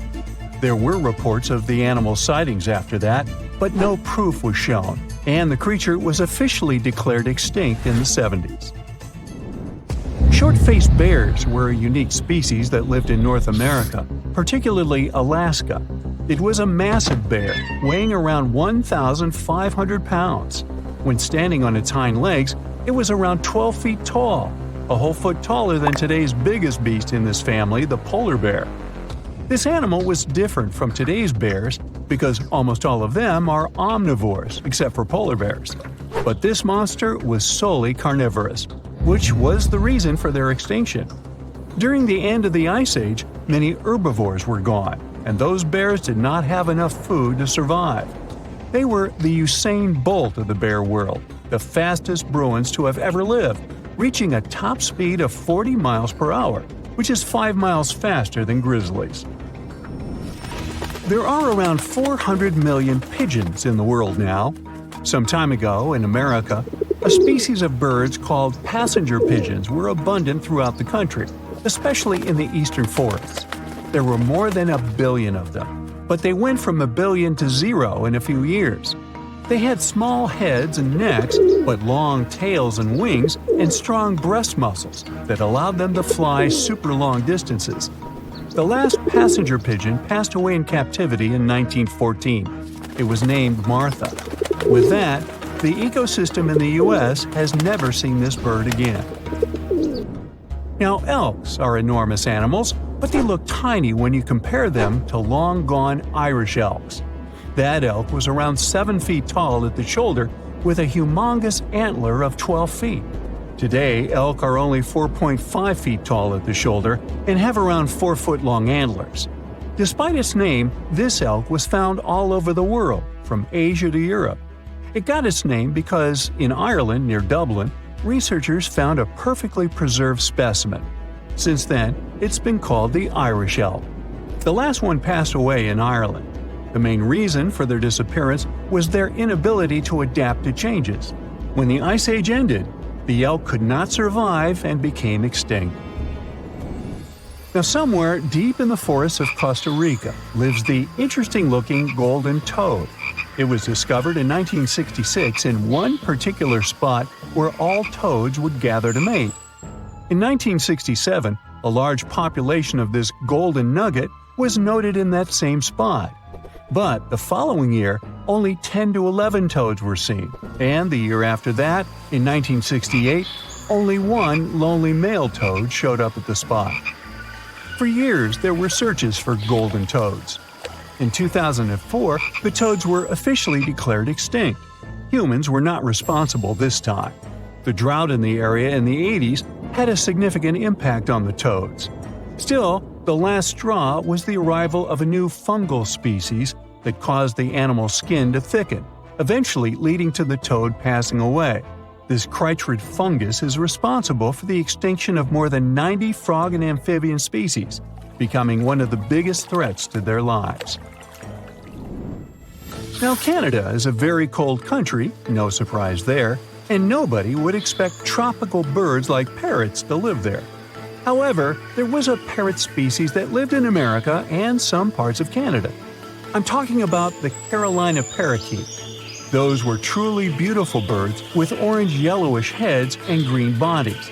Their favorite rest spots were big trees alongside rivers. This parrot's favorite food was cocklebur seeds, which are poisonous to us, but the bird had no problem eating them. Also, they used the dangerous cockleburs as a defense mechanism. After they ingested loads of them, their meat became poisonous, and predators do not enjoy eating toxic birds. Carolina parakeets were abundant, there were millions of them. But since the Ice Age, their numbers had been gradually going down because of natural reasons, mainly temperature. By 1935, no such parakeets were left in the wild. Today's African lion had a much more prominent and notorious cousin, the Barbary lion. Those cats were mentioned in many famous old books. They were described as mean, terrifying beasts. It's believed that they were the largest lion species ever. Those big cats weighed around 600 pounds and were 9 feet from the head to tail. Unfortunately, this lion was declared extinct in the 90s due to many factors. Today, we only have one photo of this animal taken from a plane. Paradise parrots were native to Australia. They were genuinely amazing birds with captivating colors. What was unique about them was their nesting habits. They only nested in termite mounds. This parrot was always on the edge of extinction. and the reason for that is still unknown. Mice, rats, and other animals also hunted them, and it added fuel to the fire. The last bird was spotted in the year 1972. Since then, paradise parrots have only been seen in museums. The Gulf of Mexico was once home to Caribbean monk seals. This species of seals enjoyed spending time in the warm subtropical climate of the Caribbean. Most of the time, they were found near reefs and islands, foraging for food. Like most of us, they also loved sandy beaches and were usually seen in groups of 100 seals, resting before the next adventure. In the year 1886, monk seals were declared extinct. You can still see this animal in 2 museums. Both are located in the UK. As we all know, zebras have black and white stripes. But once, a zebra species had only half the body covered with brown and white stripes. The rest was just brown, and the belly was white. It was called the quagga. They lived in the southern part of Africa in grass fields and wet pastures, like today's zebras, and ate grass and other plants. The last quagga perished in 1888, but not all hope is lost. Today, extensive research is being done to bring this animal back into the wild. Australia is home to many outlandish animals, but the craziest ones are probably gastric brooding frogs. This species is not like your ordinary frog that lays eggs. They hatch their young inside their stomach and give birth by vomiting around 25 fully formed young frogs.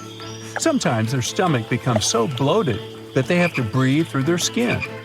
2 species of this frog were discovered in the northern and southern parts of Australia in the 1970s by Mike Taylor. A decade after their discovery, both species are gone. The main reason for their extinction is the chytrid fungus. Luckily for them, they're also part of a de-extinction program that's putting serious efforts into bringing them back into the wild. So what comes to your mind when you hear the word Antarctica? Most likely, cold, snow, ice, and penguins.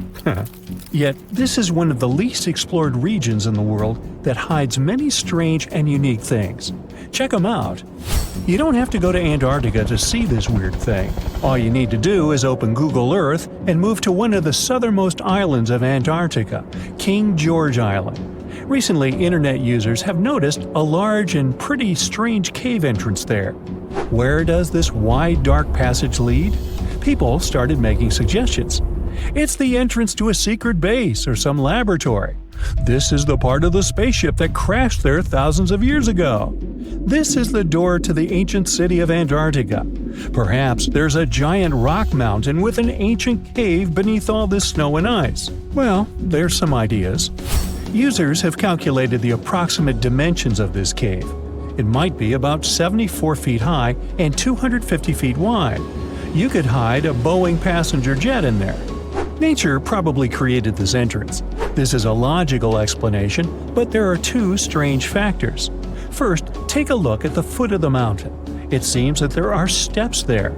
They're dark in color, as if they're made of stone. And if you look closely, you can notice something similar to human footprints. Has anyone entered this cave? Or maybe someone is still living there now. The second oddity is the disappearance of the mysterious finding. For the first time, people noticed it in a Google Maps snap in 2007. Then the entrance disappeared. Then it reappeared a few years later. After that, it vanished. And in 2022, people saw it again. Perhaps old snow melts, a new layer falls, and then the wind blows it away and the cycle repeats. But the alleged steps leading deep into the cave make one doubt the natural origin of this tunnel. You can easily find the coordinates on the internet and visit the cave via Google Earth. You might see something there and tell the world. There's another strange thing people discovered with the help of Google Earth. In 2020, one user found a strange object that looked like a giant ship 100 miles off the coast of Antarctica. It was covered with ice and snow and lying on its side. It looked like a cruise ship.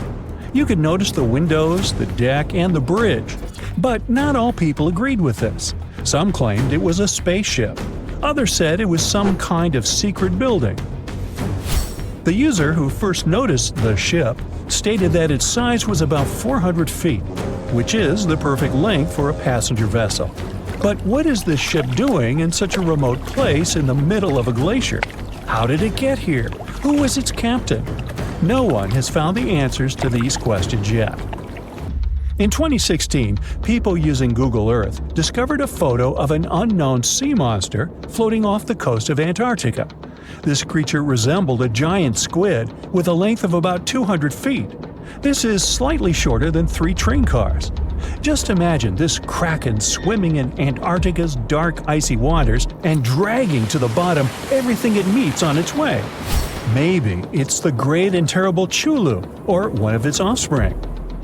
You will quickly notice this blood-red waterfall among Antarctica's endless, dazzling white landscapes. Don't worry, it's not blood. For many centuries, the waterfall has been painting snow in a bright red color. The stream flows straight out of a white iceberg. Let's look inside and find out what's happening there. Millions of years ago, there was a small crystal-clear pond, but then a glacier formed around it. A thick layer of ice and snow blocked sunlight, heat, and oxygen access. For millennia, the reservoir remained in this cold vacuum. But at one point, the water made a hole in the icy wall and broke out. When this salty water comes into contact with oxygen, it immediately turns scarlet or rusty. Antarctica is the only place where you can find such a unique natural phenomenon. One of the driest places on Earth is located in Antarctica. It's one of the most lifeless deserts in the world, the McMurdo Dry Valleys. In this desert, you won't see the scorching sun, hot sand, and cacti. A desert means a place with a lack of precipitation and life. The McMurdo Dry Valleys meet these parameters. But this place is also unique for Antarctica, since you won't find glaciers there. Despite the frost, ice can't form in the desert because it hasn't rained for millions of years there. It also never snows. A strong wind coming from the mountains reaches speeds up to 200 miles per hour. It would be difficult for you to stay on your feet there. The wind is filled with moisture. It heats up and evaporates all the liquid and snow in the desert because of its high speed. Only dry air reaches the ground. But you can find several lakes there. They don't freeze, only thanks to the high concentration of salt. The water is so salty that large life forms can't develop there. But scientists have found microscopic organisms near the lakes.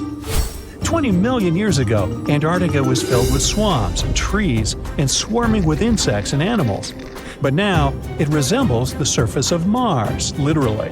Scientists and astronauts are exploring such regions as the McMurdo Dry Valleys, since the natural conditions there are similar to those on the Red Planet. So, before you go to Mars, you can practice living in similar places on Earth. Also, scientists discovered an underwater world in the Antarctic filled with hundreds of amphipods, crustacean animals similar to shrimp.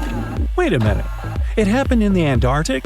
But the McMurdo Dry Valleys are located in Antarctica. Well, the words are very similar, but what is the difference? Oh, and don't forget the Arctic. The Antarctic is the region in the southernmost part of Earth that houses the continent of Antarctica, and the Arctic is another land altogether. They have the same natural conditions, frost, ice, and snow, but they're located in different parts of the planet. The Arctic is at the North Pole, Antarctica is at the South Pole. Now, back to the discovery. Scientists put forward theories that the ice of the Antarctic hides a vast network of freshwater rivers and lakes. And in 2022, they found a new ecosystem. Researchers explored the Antarctic Ross Ice Shelf and its underwater rivers. This is a massive piece of ice floating in the ocean. A team from New Zealand used a special drilling rig equipped with a hot water supply to drill a hole 1,640 feet deep. That's more than the height of the Empire State Building. Then, they lowered some video cameras and saw thousands of crustaceans swimming in different directions. So it seems they're very unorganized. In the waters of the Antarctic, you can also meet some of the scariest creatures on the planet. These are sea spiders. They got this name because they resemble land spiders, but they're actually a species of marine arthropods. And unlike land spiders, those in the ocean are much larger. They look like 8 strong legs without a body. One such spider can be a dinner plate in width. Some of them have no eyes and have proboscises instead of jaws. Sea spiders are poorly studied because they live in deep cold waters.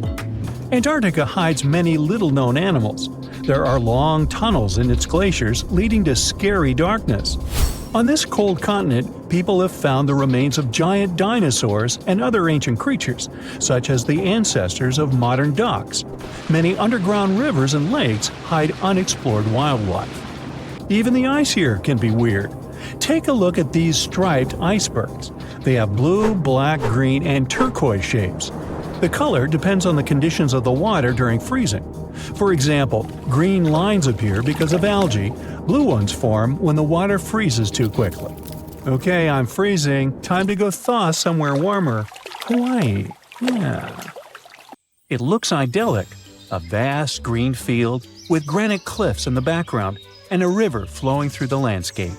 You can see birds flying and people having a picnic. But then, a scream cuts through the laughter. No, you're not watching some horror movie. This is what happened to a visitor who found a severed hand in Yosemite National Park. Running into crime scenes in national parks is unfortunately more common than you think. Yosemite, for example, holds a record of police investigations, making it the second most dangerous park in the U.S. Not only that, but this is also a pretty huge place, bigger than some countries like Samoa or Luxembourg. You can see why this is an ideal place for you to become a missing person photo on a milk carton. Out of everyone who went missing in Yosemite, Patricia Marie Hicks' case is, I think, the most disturbing one. Remember the hand I mentioned? Well, it was found in 1983 on Summit Meadow by a visitor. The police tried to find more clues about this crime evidence, but the case eventually went cold. In 1988, a skull was discovered, but again, the case got stuck. It was only in 2021, with the help of a genetic genealogy test, that the police finally confirmed this was indeed the remains of Patricia, a woman who had been missing since 1982. However, not every missing person leaves a trace. This is the case of Sandra Jensen Hughes, last seen in July 2020. Sandra was camping alone in the nearby Sierra National Forest when she crashed her vehicle. Passers-by offered help, but for some uncanny reason, she refused it. This was the last time anyone ever saw her. All her stuff was still at her campsite, except for her sleeping bag, found 2.5 miles north of where she crashed her car. Sandra is not the only person still being searched by the police. In fact, there are more than 30 cold cases of missing people in Yosemite alone, including a guy who separated from his group in 2011 at the top of Upper Yosemite Falls, a man who has been missing since 1972, and even a guy who vanished 116 years ago. In most cases, people disappear in circumstances less grim than the one involving Patricia Hicks, for example, but it doesn't make these cases less tragic. So what are the reasons why people go missing? First things first, Yosemite Park is the home to 9 waterfalls, including the biggest one in North America, standing at nearly 2,500 feet. Many people like to visit it to go fishing, kayaking, and hiking. However, the water stream velocity increases near waterfalls, and falling from a waterfall is not a Woody Woodpecker experience. You'll find yourself stuck in a powerful whirlpool or have an unpleasant meeting with rocks, most possibly a smashing one. Another natural reason may be that Central California is prone to extreme storms, which can make the river rise suddenly and even form waterspouts. One more famous attraction in Yosemite National Park are the mountains. There are more than 10 popular sites with heights that range from 4,000 feet to 10,850 feet. Some mountains are so tall, climbers must spend the night in a makeshift camp halfway up the granite wall. It is quite popular, and even though you need a special permit for these types of rock climbing, you don't need to be a pro to climb smaller mountains. This explains why so many people get hurt falling from tall places. Besides, rock climbing causes permanent damage to the mountains, and the valley is prone to rock falls. Now, if you're like me and are terrified of climbing, the second best option is hiking, which just so happens to be the #1 reason people fall in the first place.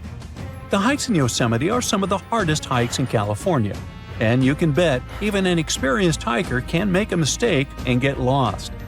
In 2024, for example, the body of a former park ranger and pro hiker, Kirk S. Thomas Olson, was found after he tried to venture along an especially complicated trail. 20-year-old Grace Roloff also lost her life in 2024 after slipping and falling while descending Half Dome's climbing cables during a sudden thunderstorm. And finally, animals. About 300 distinct species live in Yosemite. And guess what? Wild animals are not your pets. If you're unlucky, you might wander into a mountain lion den, which is already bad enough, given that these animals are the type that silently stalk their prey. Not a fun way to go. But the ones you really should be afraid of are black bears. They usually only eat tall grass and berries, but they will break into your car, tent, or lodge if they smell food. And unlike mountain lions, black bears are not afraid of humans. Now, the National Park Service makes it clear that rescue is not a certainty and that you must be prepared to get yourself out of whatever trouble you got yourself into. But how do I do that, you might ask? Well, here are some pro tips to avoid getting caught in a tight spot. First, try not to do solo trips.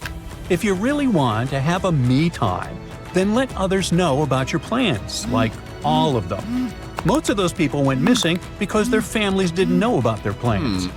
Secondly, always pack an emergency supply bag with stuff like a flashlight, compass, knife, multi-tool, paracord, and a thermal blanket. Remember, you are not Bear Grylls, and real life is not a fun episode of Naked and Afraid. Although, if not careful, you might just end up like that. Heat is also a big problem in Yosemite, so stay hydrated and go for a hike during cooler parts of the day. Seriously, drink water. The lack of water and food can lead to disorientation, a fatal symptom if you are literally in the middle of nowhere. But I'm visiting Yosemite during the winter. Well, one more reason to keep your water and food levels up, because you burn more calories when hiking in the snow. Survival expert Jesse Krebs also recommends always bringing a whistle with you if you need to call for help, especially if you haven't planned your trip well, which is a huge mistake. Wilderness is not a place for much improv, I'm afraid. Now, when it comes to hikes, some are so steep they require a cable route to help hikers. If the cables are down for some reason, avoid these areas. And do not rely on the internet or phone services to communicate with others if you find yourself in danger, because the connection in parks is usually not particularly good. Oh, and don't feed or engage with wildlife. I know bears are friendly shaped, but unfortunately, they are not your friends. Learn how to safely store your food, so wild animals don't bother your camp, and do not feed them. Fail to comply, and the park might give you a $5,000 fine. Also, be careful of where and how you drive. Car crashes are the second most common reason why people need medical assistance in national parks.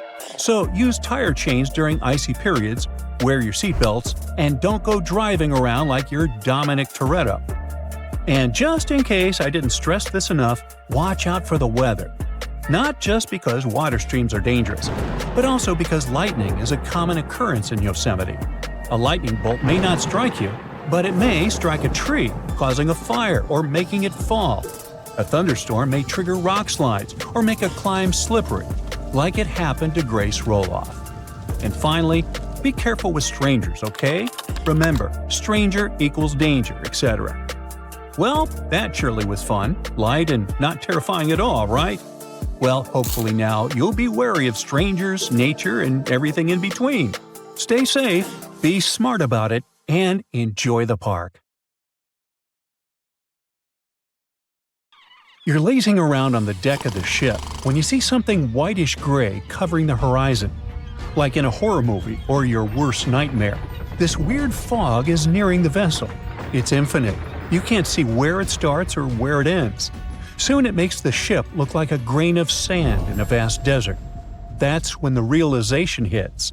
It's an iceberg, and your ship is likely going to repeat the Titanic's fate. Now, all this is a very likely scenario, since the world's biggest iceberg, A23A, is on the move again after months of spinning in a huge water vortex. And it's actually the second time in just a couple of years that this massive chunk of ice has broken free. The first time was in 2023, when the berg went wandering around after being stuck on the seafloor for a staggering 37 years. The thing is huge, about 3 times the size of New York City. It also weighs nearly 1 trillion tons. The giant chunk of ice first broke off from Antarctica's Filchner ice shelf back in 1986, but instead of floating away, it got grounded on the seafloor just a few miles from where it started. Because of that, it melted much more slowly than most icebergs. In December 2023, A23A finally broke free and started to drift away from Antarctica. But it didn't get far before getting stuck again, this time near the South Orkney Islands. It got trapped in something called a Taylor column. That's a huge spinning water current that forms when ocean currents swirl around an underwater mountain. At one point, A23A was rotating around 15 degrees counterclockwise every day. Luckily, as of December 2024, the iceberg escaped the Taylor column and is now slowly moving again. Researchers are super curious to see if it'll follow the same path as other giant icebergs that have broken off from Antarctica, or if it'll find its own unique way. Such enormous icebergs, such as A23A, release nutrients into the water as they melt, and it can actually create hotspots of life in parts of the ocean that are usually pretty empty. But there's still a lot we don't understand about how the size, shape, or origin of the iceberg might affect that process. So, to figure it out, scientists have been collecting water samples from the areas A23A is expected to pass through, and they'll keep collecting samples as it drifts along. Hopefully, it'll give us a better idea of how massive icebergs like this one influence the ocean around them. By the way, the glacier our monster of an iceberg was once part of could be very, very old, literally ancient. In Antarctica, the oldest glacier ice might be close to 1 million years old. Over in Greenland, the oldest glacier ice is more than 100,000 years old. And in Alaska, the oldest glacier ice ever recovered, found in a basin between Mount Bona and Mount Churchill, is only about 30,000 years old, a mere child. At the same time, in a typical Alaskan Valley glacier, it only takes about 100 years for newly formed ice to travel through the entire length of the glacier. For something like Bering Glacier, which is Alaska's largest and stretches over 140 miles, the ice can move through the whole thing in less than 400 years, and that's a lot of movement for such a massive glacier. Now let's move on to Iceberg Alley, a stretch of the Atlantic Ocean that runs from the Arctic to Newfoundland. If you want to see as many icebergs as you can, that's the place to be. Tons of icebergs float through this place every year. Most of them come from Greenland. In spring and summer, big chunks of glaciers break off and get carried by north-south currents through Baffin Bay into the Labrador Sea, where they eventually melt. Some icebergs also come from Canada's shoreline, traveling through the Davis Strait and into the Labrador Sea before drifting along Newfoundland's eastern and western coasts. These massive ice chunks are really old too, about 10,000 years. Every year, about 400 to 800 medium and large icebergs pass through Iceberg Alley. How fast they drift depends on their size, shape, currents, waves, and wind, but the average speed is less than a half mile per hour. Now, there are 6 types of icebergs that make their way through Iceberg Alley. Tabular icebergs are flat slabs of ice, much wider than they are tall. Blocky icebergs have steep sides and sharp angles, like cut-off pyramids. Wedged icebergs have one steep side and one sloping side. Dome icebergs have a rounded top. Pinnacle icebergs have one or more steep peaks sticking up. And dry dock icebergs are U-shaped with a hollowed-out section. They all look incredible. Comment below which is your favorite type. Anyway, as these icebergs drift south, the warmer water speeds up their melting, making them pretty unpredictable and sometimes dangerous. Nowadays, satellites help track medium and large icebergs to prevent accidents, but smaller icebergs can still be risky for small boats. One iceberg made headlines in 2018 when it got unusually close to the Newfoundland village of Fairyland. Pictures of the giant iceberg towering over the village's houses went viral. It got stuck in a 330-foot deep water, which turned out to be too shallow for its massive size. And now I'll take you on an unusual journey to the past to witness the birth of something beautiful and equally disastrous. Its very existence led to one of the greatest tragedies in history. Watch, an enormous chunk of ice is breaking off a glacier in southwest Greenland. It's made of snow that fell over 100,000 years ago, when mammoths were still wandering around the planet. The enormous iceberg starts its long journey. It stretches more than 1,700 feet in length and weighs 75 million tons. Despite its size, it's pretty peaceful and stays far away from ships and the busy transport routes near where it was born. But then, it starts floating south, much farther than most icebergs ever get. Usually, icebergs like this melt way before they reach such warm waters. Out of the 15,000 to 30,000 icebergs that drift away from Greenland's glaciers every year, only about 1% make it all the way to the Atlantic. So the fact that this iceberg keeps going and reaches over 5,000 miles south of the Arctic Circle by April makes it truly unique. Even after months of melting, this block of ice is still incredibly massive. It weighs around 1.5 million tons, which is almost twice as much as the Golden Gate Bridge. Above the water, its visible parts tower more than 100 feet high. But like most icebergs, the majority of it, about 90%, is hidden below the surface. The iceberg's story takes a tragic turn on April 14, 1912, when, guess what? Yep, it comes across the ocean liner Titanic. The ship is about 370 miles from Newfoundland in the North Atlantic Ocean when the iceberg seems to appear out of nowhere. The crew doesn't spot it until just minutes before the crash. Why don't they see it sooner? That's a good question. Now, most people imagine icebergs as tall, bright, white chunks of ice, maybe even covered with snow. But in reality, icebergs come in all sorts of colors. Some are striped, patterned, or even have candy-like swirls, and they can also be black. There are two ways an iceberg can turn black. When the ice is extremely pure, with no bubbles or cracks, then it absorbs all the light instead of reflecting it, making it look black. Or a volcanic eruption can cover a glacier in ash. If ice from that glacier breaks off, it can have a dark or black color. Now, scientists still aren't sure why the Titanic's iceberg looked dark, or even if it really did. But one sailor who was on the lookout in the crow's nest said it seemed black. Another described it as gray or dark gray. One theory is this iceberg could have been a blackbird, which forms when the top part melts, causing the iceberg to roll over. If the bottom is smooth enough to absorb light, it looks dark. But even if the iceberg wasn't truly black, nighttime could have made it much harder to spot. Icebergs don't reflect much light, especially if they're jagged or vertical. They end up blending into the dark, shimmering ocean. Without radar, icebergs at night are incredibly hard to see, which is probably why the Titanic's crew didn't notice it in time.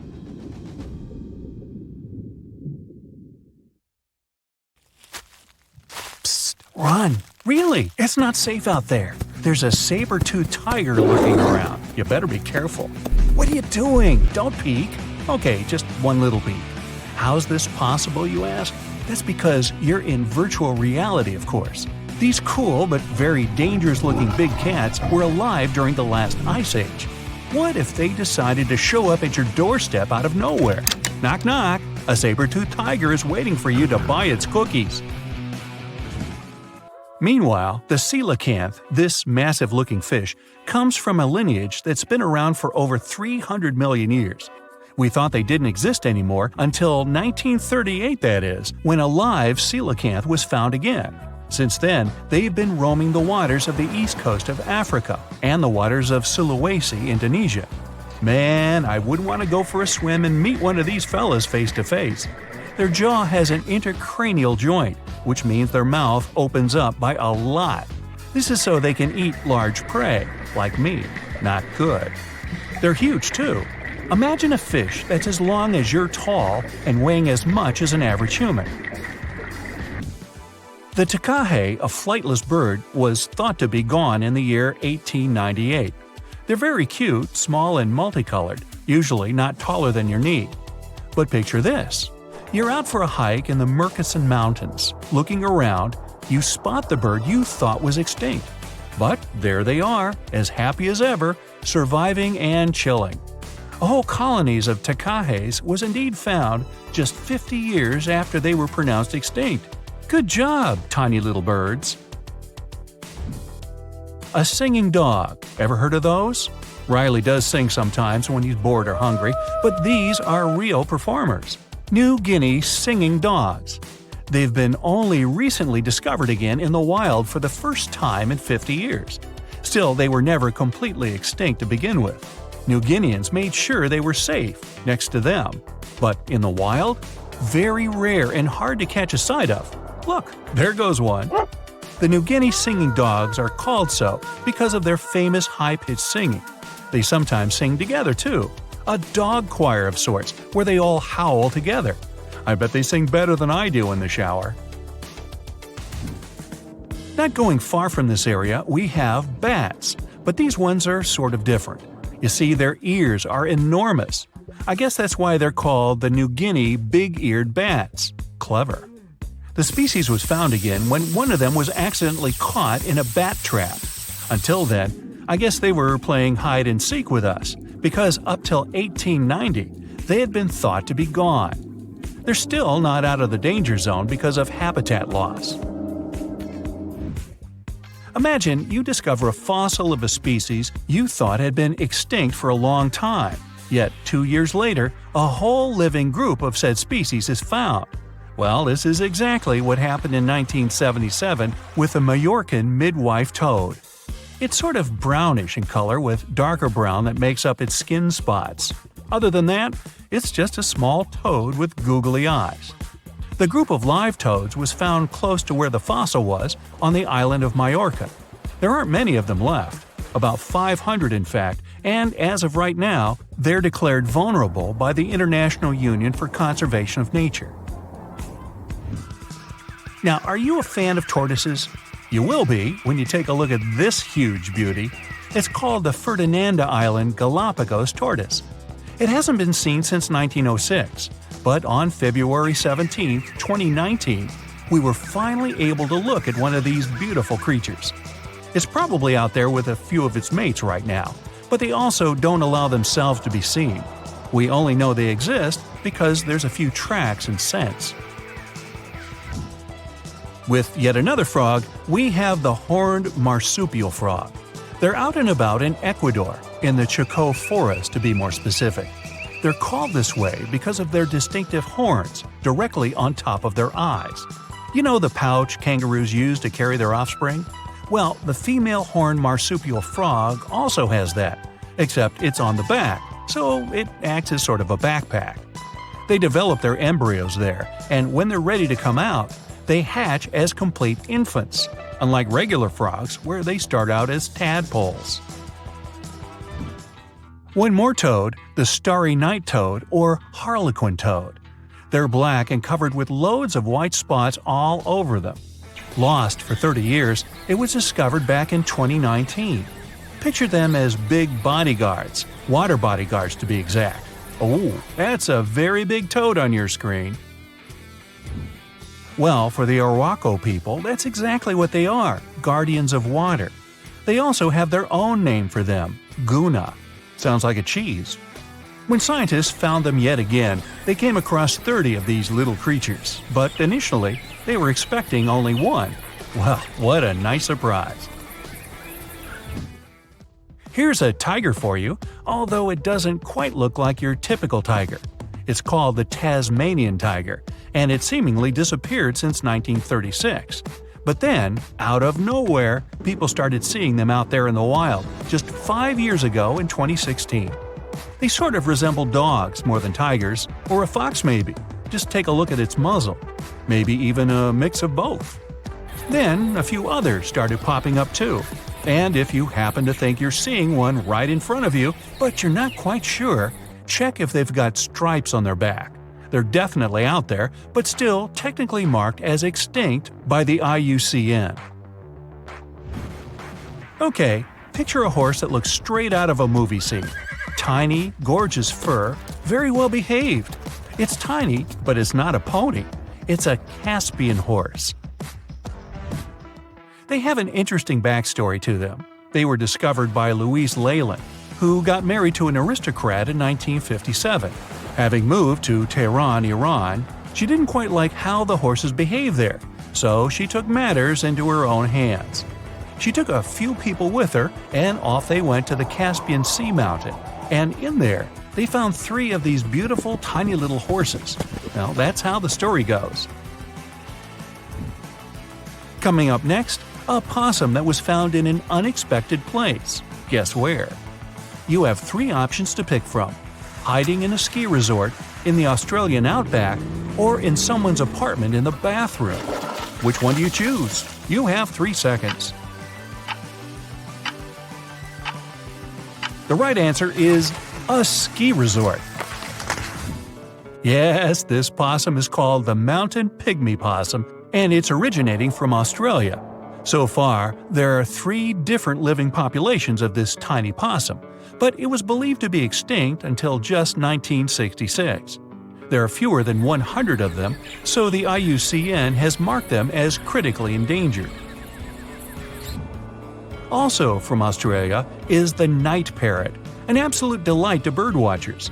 Very beautiful, yet mysterious. These little fellas live in very remote areas. You can probably count on the fingers of your hand how many times these birds have been seen since they were found again in 1979. That's how rare they are. Have you ever seen a pygmy tarsier? Neither have I. It was only in 2008 that 3 of them were caught. Scientists don't really want to lose track of their movements again, so what they did was gift them with tiny little collars. This way they can live their life as happy as ever and will know they're safe. The last one I want to tell you about is the tree lobster, but as the name might mistakenly tell you, they're not really lobsters. They're just big black bugs with huge legs. Their extinction story is a sad one. In 1920, a cargo ship got stuck on Lord Howe Island, and it had rats aboard. These rats fled the ship and ran straight to land. Even though tree lobsters are bigger than most insects, they're still relatively small compared to rats. The poor things never stood a chance. Still, in 2004, life shone again for these distinct critters. A pair of Australian scientists were out and about on the island and came across 24 of them. All of them were living beneath one single shrub. Hey, if there's enough space for everyone, it's not small, it's cozy. Bottom line, it's better to be distinct than extinct. Don't you agree? Your heart is racing. You're running for your life from one of the biggest creatures you've ever seen. A giant reptile on 2 legs, sprinting right behind you. You hear the sound of a raging river next to you, but decide not to jump in. Thick leaves and bushes keep blocking your path, and you keep getting stuck in the mud. Everything around you is out to get you, and there's nowhere to hide. You spot a hollowed-out tree trunk and crawl inside. Whatever's out there is getting closer and closer. You hear deep guttural breathing and huge stomping. It's getting closer. You see a large tail from a crack in the tree trunk, swinging and knocking down bushes and small trees. Whatever it is, it's sniffing you out like those dogs at the airport. And right next to your face are giant bugs the size of a house cat. Perfect. You've always been scared to even look at crawly little things, but this one's so close and so big, you can actually see its facial features. It's looking at you like you're the alien. You want to scream, but can't. Then, out of the darkness, more bugs. They're curious things, flicking their antennas all over your body.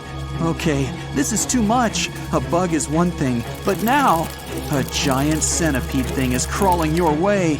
Its fangs are the size of your thumb. You dart out of the tree trunk and come face to face with a giant monster. It stops and stares at you, knowing you have no place to go. Claws and teeth the size of bowling pins. That's enough to keep you up at night. It's getting ready to charge right at you. Welcome to the most dangerous period and area in history for a human, the mid-Cretaceous Sahara. This place was thriving around 100 million years ago in what would now be North Africa. Back then, the continents were all arranged differently, and the weather was wild. Extreme storms were pretty common, and temperatures would rise and fall like a Mexican wave at a soccer stadium. Then, sea levels started to rise. Water flooded the Kem region, an area between modern-day Algeria and Morocco. Over the next millions of years, asteroids, volcanic eruptions, and other natural disasters wiped out everything else. Bye-bye, dinosaurs. Thanks for playing. You probably think of the Sahara as one of the most inhospitable places on Earth, but back when it had trees and rivers, it was even more dangerous. The famous River of Giants was a huge river system that stretched from modern-day Egypt all the way to Morocco. The land was flat and not much vegetation grew there, but it was enough for life to exist. Frightening, scary life. That creature you're staring at, it's a giant, scary-looking theropod, and it's out to get you. Imagine a T-Rex-like dinosaur that's more than 32 feet tall and has an epic jawline. Scary stuff. They were the top dogs in the food chain back then.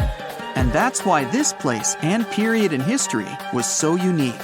The entire area had an incredible imbalance between hungry dinos and poor little dino snacks. There wasn't enough food to go around. Scientists were never able to find much evidence of herbivores. That means it might have been a royal rumble of carnivorous creatures waiting to pounce on each other at any moment. So, after a while of having a stare-down contest with a giant theropod, a shadow creeps up on you from behind. You're too scared to turn around, but the growling is louder than anything you've ever heard. It shakes you to the core. You turn around and see a Spinosaurus, and that's about all you can see. You know how they always show the T-Rex as the king of the dinosaurs? Well, this one would be, what, the emperor? It stands about 50 feet tall and has a sail of scales on its back, the size of a regular human. Then add in a crocodile-style snout with razor-sharp teeth and some short, powerful legs. Its diet mainly consists of river fish, but it's looking at you like you're a delicious fish taco. The two alphas are now in a standoff, with you stuck in the middle. But before you close your eyes and get ready to be eaten, they begin fighting each other, knocking down trees. You tiptoe your way out of there and run. The further you go, the better, right?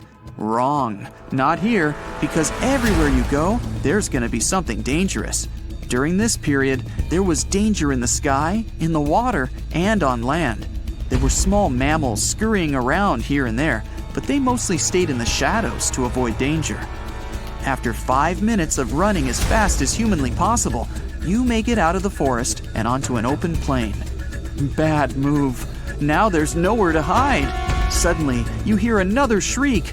You look behind you. Nothing. It's just short grass everywhere. Then you tilt your head up to the sky and see what looks like a giant bird. Only these are technically flying crocodiles. There were plenty of huge pterosaurs that ruled the skies. Alanqua saharica was a flying reptile that may have eaten fish in the river. Those fish must have been tasty. It had a huge wingspan and long, slender jaws. Oh, and it was the size of a small bus. This one found you and is racing down to catch you. You run for your life, again. And this time, there's no place to hide. Suddenly, you feel talons grasping onto you and you're lifted off the ground. You soar up. If you weren't scared out of your mind, you might have noticed how beautiful the giant river channels below you are. The Alanqua maneuvers like a fighter jet, headed for the mountains, dodging all obstacles. You see a large nest with some mini beasts in it. They're hungry and as large as you. Not a great combination. You try to break free, but it's impossible. The creature drops you in the middle of the nest and flies off. You try to cover yourself, but the little ones keep pecking away. It's only a matter of time before it's too late. You look down below you and see the river. You can't tell how deep it is, but it's got a really strong current. You're out of options. You dive into the raging river and get dragged along with the current. Safe for now, ish. Imagine it's 2021. You're walking along one of the hottest and driest places on Earth, the middle of the Sahara Desert, only to find fossils of oversized fish. They ranged from bite size to bus size. Even freshwater sharks lived there. These weren't your average little fishies. Judging by their teeth, those guys meant business. You might even find a giant sea turtle swimming around. Okay, back to your wacky adventure. Luckily, you wash up on a safe sandy part of the river where you're able to relax. You drink some river water and try to find a safe place to make camp. Every noise you hear makes you jump. You sit down and try to enjoy the calmness of ancient Earth. Just when you feel you can finally catch your breath, you see a Spinosaurus walking along the river on the prowl. You run off and hide under a bush. It passes you by. You're safe. Or not. It turns, shakes the bushes, and sees you. Just then, a large boom scares it away. It's the sound of you jolting awake. You turn on the light and see your cat staring at you. Those dinosaurs seem so real, probably because of that documentary you were watching right before bed. The entire mid-Cretaceous ecosystem depended on rivers for daily life. Just like all ancient civilizations, rivers were essential for the creatures of the time. And very recently, scientists discovered a new species of snakes that went extinct back then, with no known descendants. To understand these ancient ecosystems, it's important to know a lot about fossils. You might find two different fossils side by side, but those animals might have lived millions of years apart. You decided to go scuba diving for the first time. The water is clear and the sun is shining on the seabed. You take a few selfies and the fish swimming by when suddenly the ocean goes pitch black. You look up and, oh my, what is that gigantic animal? It's definitely not a shark, not a whale. Is it a turtle? Yup, but fear not, it's not gonna hurt you. If you had lived on this same Earth about 72 million years ago, then maybe this could have really happened to you. Scientists have recently found the fossils of a gigantic marine turtle that could have grown as big as 12 feet. If you don't have any idea of how big that is, let's see some examples. That's the average length of a hippopotamus, 6 golden retrievers, or 2 Michael Jordans stacked on top of each other. The turtle's scientific name is an homage to that old-school sea monster called Leviathan. Maybe you remember this from old-school history lessons. The Leviathan is supposedly a mythical creature that would swallow entire ships or people that were deemed too greedy by the creature. Can you imagine being swallowed by this humongous sea turtle? No, thank you. The fossils of this gigantic creature began to be excavated between 2016 and 2021, all the way in northeastern Spain. The first fossil was located by a hiker in the Spanish Pyrenees, and it was around 8 inches long. The pelvis of this turtle alone measured around 35 inches. It would definitely be one of the biggest turtles today if it hadn't gone extinct. FYI, the largest living sea turtles today can reach up to 6 feet in length, which is already pretty big. Now, how about a gigantic prehistoric scorpion? I bet most people here are not huge fans of these creatures, especially since they're poisonous, which is why the thought of a 9-foot-long aquatic scorpion might be the stuff of nightmares. Let's just say that if they hadn't gone extinct some 400 million years ago, lakes and rivers would be much more dangerous places for humans today.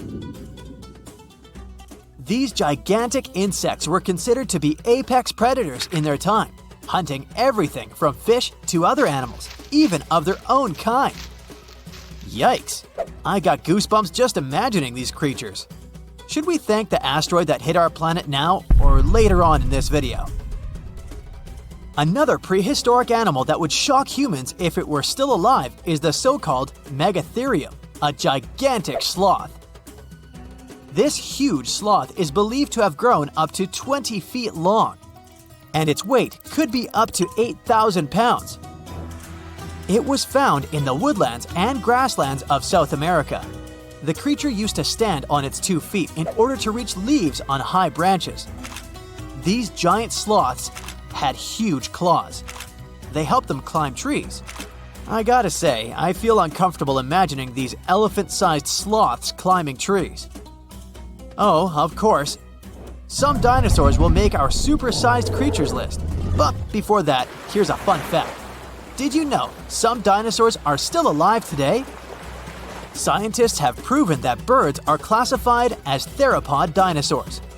Such infamous creatures as the T-Rex and Velociraptor belonged to this group. I'm sure you've heard these names even before you watched Jurassic Park.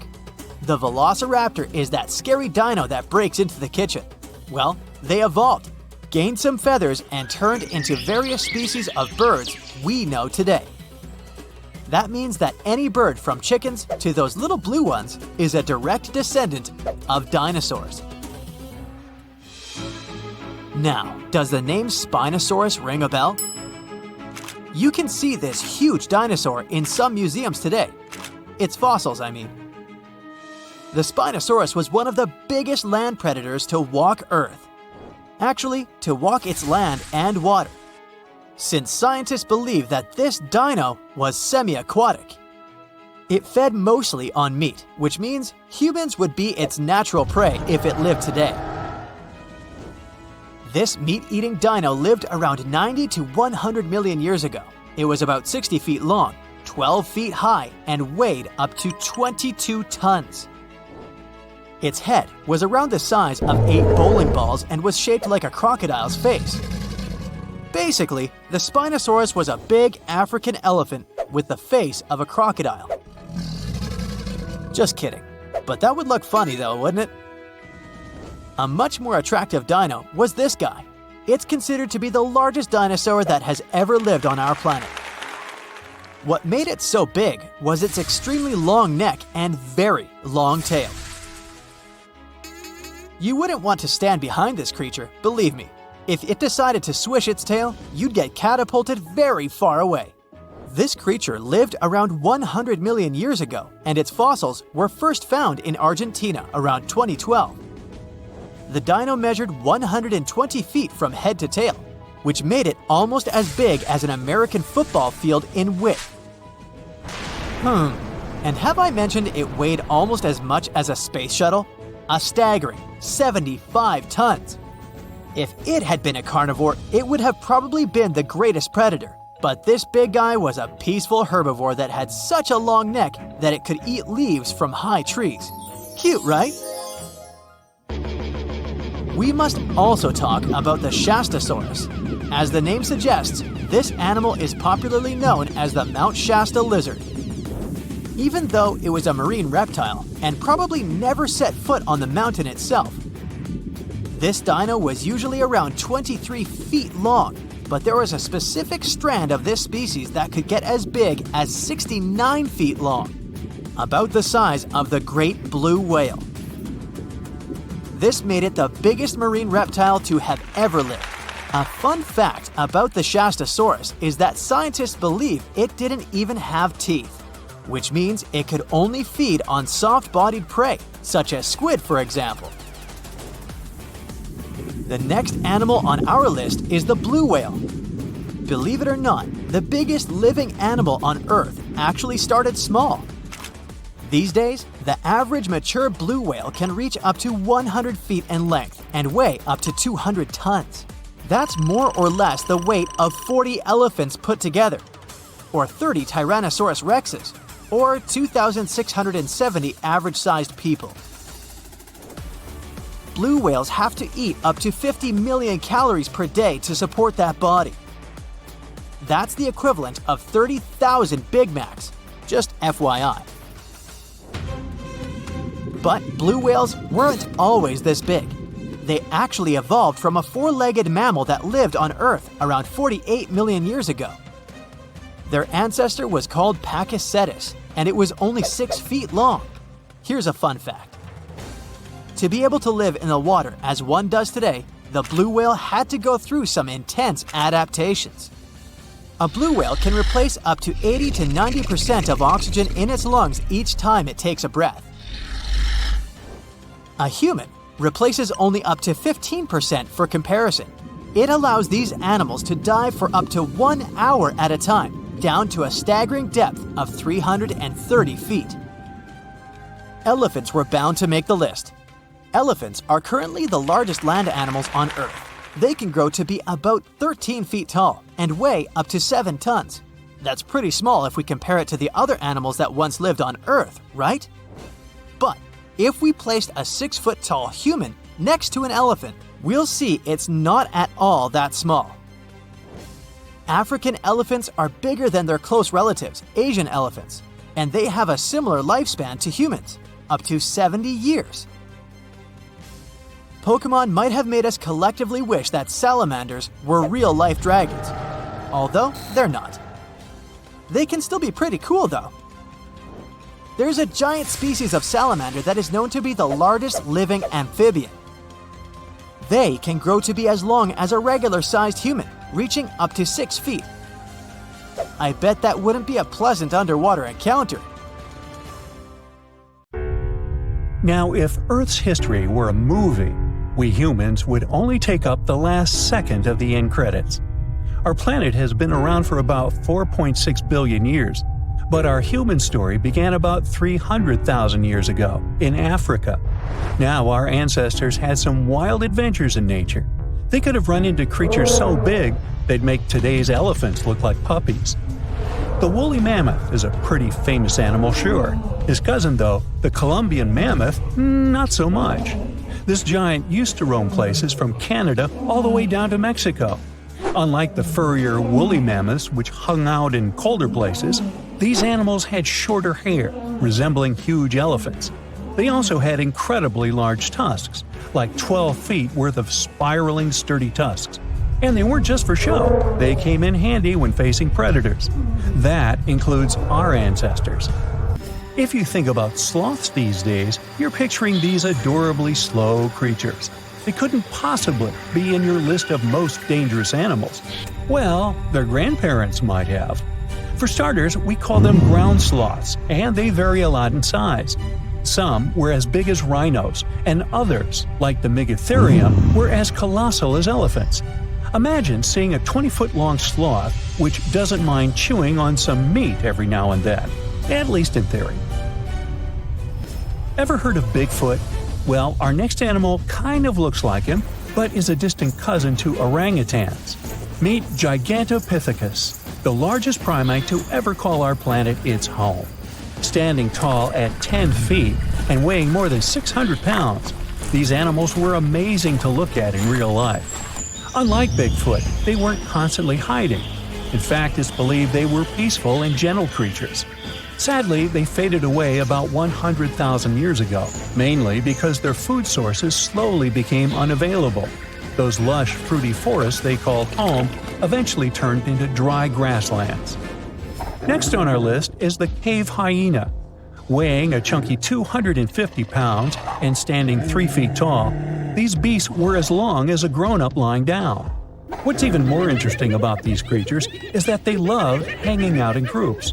A pack could be as big as 30 of these animals, which meant they could easily take on even the biggest, heaviest mastodons. Our ancient families would have needed to stay alert around these hungry specimens. Sadly for these hyenas about 20,000 years ago, their numbers started going down. Soon enough, they completely disappeared from the planet. Quick pop quiz. What's called a tiger but isn't really one? It's the saber-toothed tiger. I mean, sure, they belong to the feline family, but they aren't technically tigers.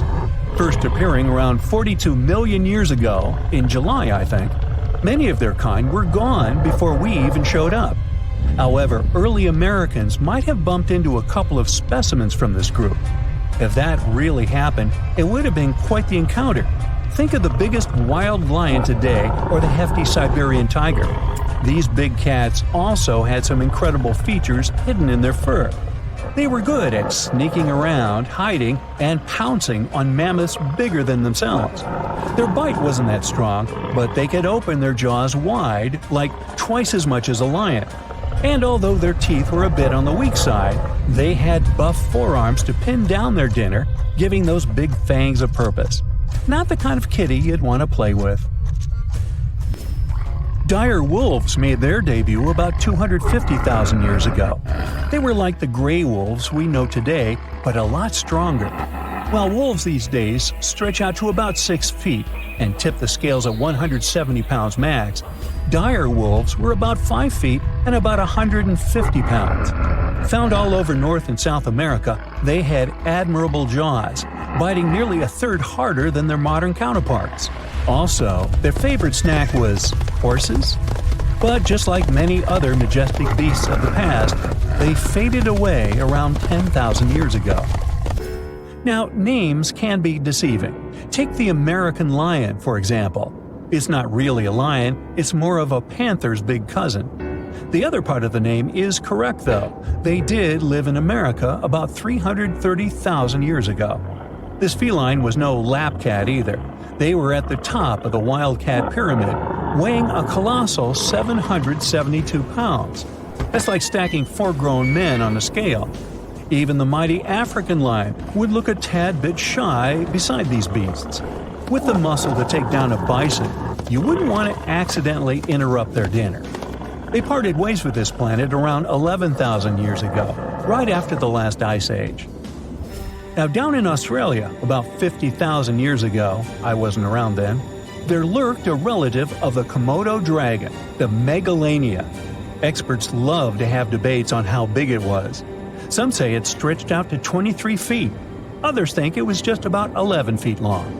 Either way, they were basically mega-sized Komodo dragons with a dangerous bite. If you think bears are already big and fluffy now, let's introduce the short-faced bear. While this big creature stood on its hind legs, it towered at 14 feet. With long limbs, they could outrun today's bears, hitting speeds up to 40 miles per hour. These ultra bears sadly disappeared around 11,600 years ago. Now imagine a crocodile. Okay, imagine that same crocodile, only supersized, with sporty legs, doing its thing in Australia about 1.6 million years ago. Well, say hello to the quincana. These crocs were extremely large, reaching 23 feet. And no, they weren't lazy river loungers. These creatures really loved spending time on land. They evolved to have strong legs for their chases and razor-sharp teeth designed for slicing, not gripping. When did we stop sharing beaches with them? About 40,000 years ago. The name elephant bird might not sound familiar, but try to picture a bird that stood tall, as high as a basketball hoop at 10 feet, and weighed as much as a small car, 1,500 pounds. Their eggs were equally huge, like 150 chicken eggs bundled up into one.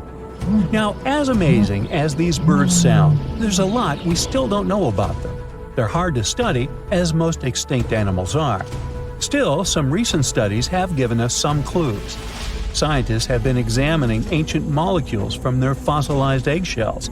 It's an awesome piece of evidence, since these birdies' shells were thick, preserving precious DNA inside. Plus, there are tons of these eggshell fragments sprinkled all over Madagascar's beaches. Because of these findings, we now know these birds were herbivores and loved eating leaves and seeds. We also know the tiny kiwi bird is its closest living relative. Now, dodos were these amazing birds we also used to share the planet with. They're like distant cousins to ancient pigeons. To give you some perspective, imagine a chunky bird weighing about 50 pounds. Similar to chickens, turkeys, and ostriches, dodos were also the types of birds that couldn't fly.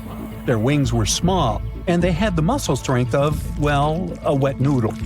Now, you might have heard the word dodo used as a name for creatures that aren't that bright. Don't get confused, though, by this name.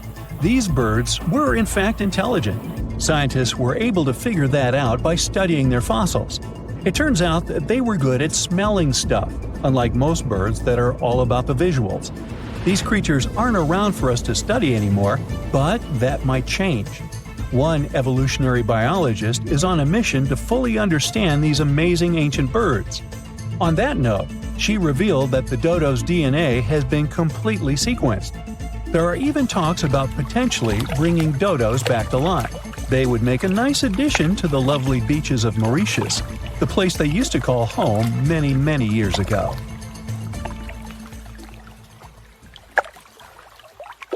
Dinosaurs, big ancient bugs, creepy spiders, and scary insects are all cute animals compared to the monsters that lived on Earth about 500 million years ago. For example, here's a creature that swam in the water like a stingray and had 3 eyes. Its mouth was like a pencil sharpener. 2 long claws with forked tips like pincers protruded from its head, and its gills were somewhere in the back. This is not a thing from a sci-fi movie. This is Mosaura. Its remains are preserved in excellent condition. Let's look at it more closely and study other similar monsters. The Cambrian explosion. Remember this name. This period is also called the biological Big Bang, the time when a huge number of different living creatures began to appear in the ocean, large, small, and tiny. The ancestors of almost all modern animal groups were most likely born during the Cambrian explosion, which lasted from 541 to 485 million years ago. It was a time when the first truly effective and terrifying predators appeared on Earth. One of them was Mosaura. It's only the size of an index finger, but you would never want to meet such a creature while swimming in the sea. It's scary to imagine what it could do with its pencil sharpener-shaped mouth. And you probably wouldn't be able to hide from it because, come on, it had 2 eyes on the sides and 1 big eye on its forehead. Mosaura belonged to a group of arthropods. Scientists called it a sea moth since it reminded them of a moth. This thing used a flap-like apparatus similar to wings to float in the water like a stingray. This monster was quite creepy, but its appearance may seem familiar because it's a distant relative of modern spiders, crabs, centipedes, and moths. Scientists found several 506-million-year-old Mosaura fossils, but unlike many other similar finds, these ones have been preserved in excellent condition. The found fossils showed sharp claws, a toothy jaw, and large gills in the tail section. Some parts of the fossil were so clear that they revealed the details of the creature's internal anatomy, including parts of its nervous and circulatory systems and digestive tract. It had jointed limbs like those of modern insects and crustaceans. When this monster swam in the sea, it probably grabbed its prey with long spiked claws sticking out of its head. Many Mosaura relatives have claws covered with multiple spikes, which help them grab food. But that ancient creature had smooth claws forked at the tips. That is, it grabbed the prey with those tongs, using them like chopsticks, and then brought it to its mouth. Of course, this is an assumption, and nobody saw how this creature actually did it. Unlike many other similar animals, Mosaura's posterior segmented body was studded with gills. Scientists don't know why this was necessary, but they assume that such an unusual breathing system helped to adapt to an environment with low oxygen content. Perhaps Mosaura led a very active reproductive lifestyle that required high oxygen consumption. Creepy, dangerous, and reproducing fast. An excellent set of qualities for one of the most dangerous predators of antiquity. But what did Mosaura eat? It probably caught different types of worms and small arthropods. It's nice to think that this monster lived so long ago and was so small. But what if this creature was the size of a shark and was swimming in the ocean these days? Perhaps it would become a dominant dweller and people would swim much less along the coast. Mosaura lived in the water but was discovered in the Burgess Shale Rock Formation in the Canadian Rockies. Many mountains on Earth were once the seabed inhabited by strange creatures. One of them was Opabinia. It had 5 eyes, a mouth facing backward, a long trunk and claws instead of a nose. Wait, what? It's too strange even for science fiction, even for outer space. In its eccentricity, Opabinia was perhaps the loneliest creature on Earth. Scientists couldn't find another species that would be similar to this individual until recently. Meet Utaurora. It seems to belong to the same species as Opabinia. Its inch-long body was divided into 14 to 15 furrows. Each of them ended in a pointed flap. Opabinia had the same body, but it's unlikely that both monsters were friends. The difference between their timelines was several million years. It's hard to imagine why these monsters needed such strange body structures. Why haven't modern filmmakers used the design of those animals to create cool space monsters yet? Okay, they were creepy creatures, but what about weird and kinda useless ones? Scientists have discovered Su, a legless creature with no head turned inside out. Huh? This 444 million year old creature was found in South Africa, north of Cape Town. They called it Su after the discoverer's mother. In fact, it's some kind of new arthropod species that may have lived in low oxygen waters. This creature was turned inside out, and the outer shell with the legs and head was lost. Thanks to mineralization, muscles, tendons, and even Su's intestines were preserved on the fossil. It's a great success to find such detailed remains of an ancient creature. However, scientists still can't determine the evolutionary history of this species. They're sure that it was a primitive marine arthropod. Okay, we can see that 500 million years ago, Earth was filled with creepy monsters, which fortunately are now extinct. But what about trees? Were they the same as we see now? Or was there something else? Something creepy? Oh yeah. Scientists have discovered a new kind of living organism similar to a tree or a mushroom. It was gigantic and had a very minimalistic design. Meet the Prototaxites. It's basically just a big stick with a round end poking out of the ground.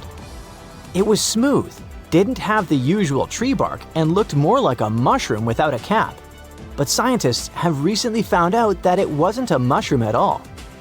Prototaxites probably belonged to a previously unknown branch of life. Prototaxites is considered to be the first giant organism in the history of the planet that lived on land. It existed about 420 to 375 million years ago during the Devonian period. It was the time when plants began to spread across dry land, forming large forests. Over time, they began to grow leaves and form roots in the ground. Then, the first seed plants appeared. The real colonization of land began. The first arthropods, such as centipedes, arachnids, and other unpleasant creatures, began to walk among those forests. Meanwhile, the water was filled with a huge biodiversity. There was a giant supercontinent on the planet, and smaller parts began to break off it. During this period, Prototaxites towered over the land. Some of these things reached 26 feet high and 3 feet wide. It's like a 3-story house and as thick as a palm tree. But what was it? A plant? A mushroom? Algae, perhaps? Scientists discovered them in the middle of the 19th century, but only in 2007 did they conduct chemical analysis. Research showed that it was most likely a giant mushroom, but in 2025, scientists refuted this conclusion. It turns out this may have been an unknown life form that existed separately from the kingdom of fungi, animals, plants, and protists. Scientists noticed that the inner part of Prototaxites consisted of a number of tubes. There are similar tubes inside mushrooms, but the tubes of that ancient living thing branched and joined differently. They even had a different chemical composition. The main building block of mushrooms is chitin, but the Prototaxites contained chemicals similar to lignin, a substance found in the bark of trees and other plants, and its anatomy differs from the structure of any other organism known to us. What were they doing on Earth? Just chilled and enjoyed the bloom of life? Did they produce some kind of fruit, like a banana with eyes and claws? Scientists don't know. What if it was something that was brought to Earth from outer space? What if they were flowers planted by another civilization?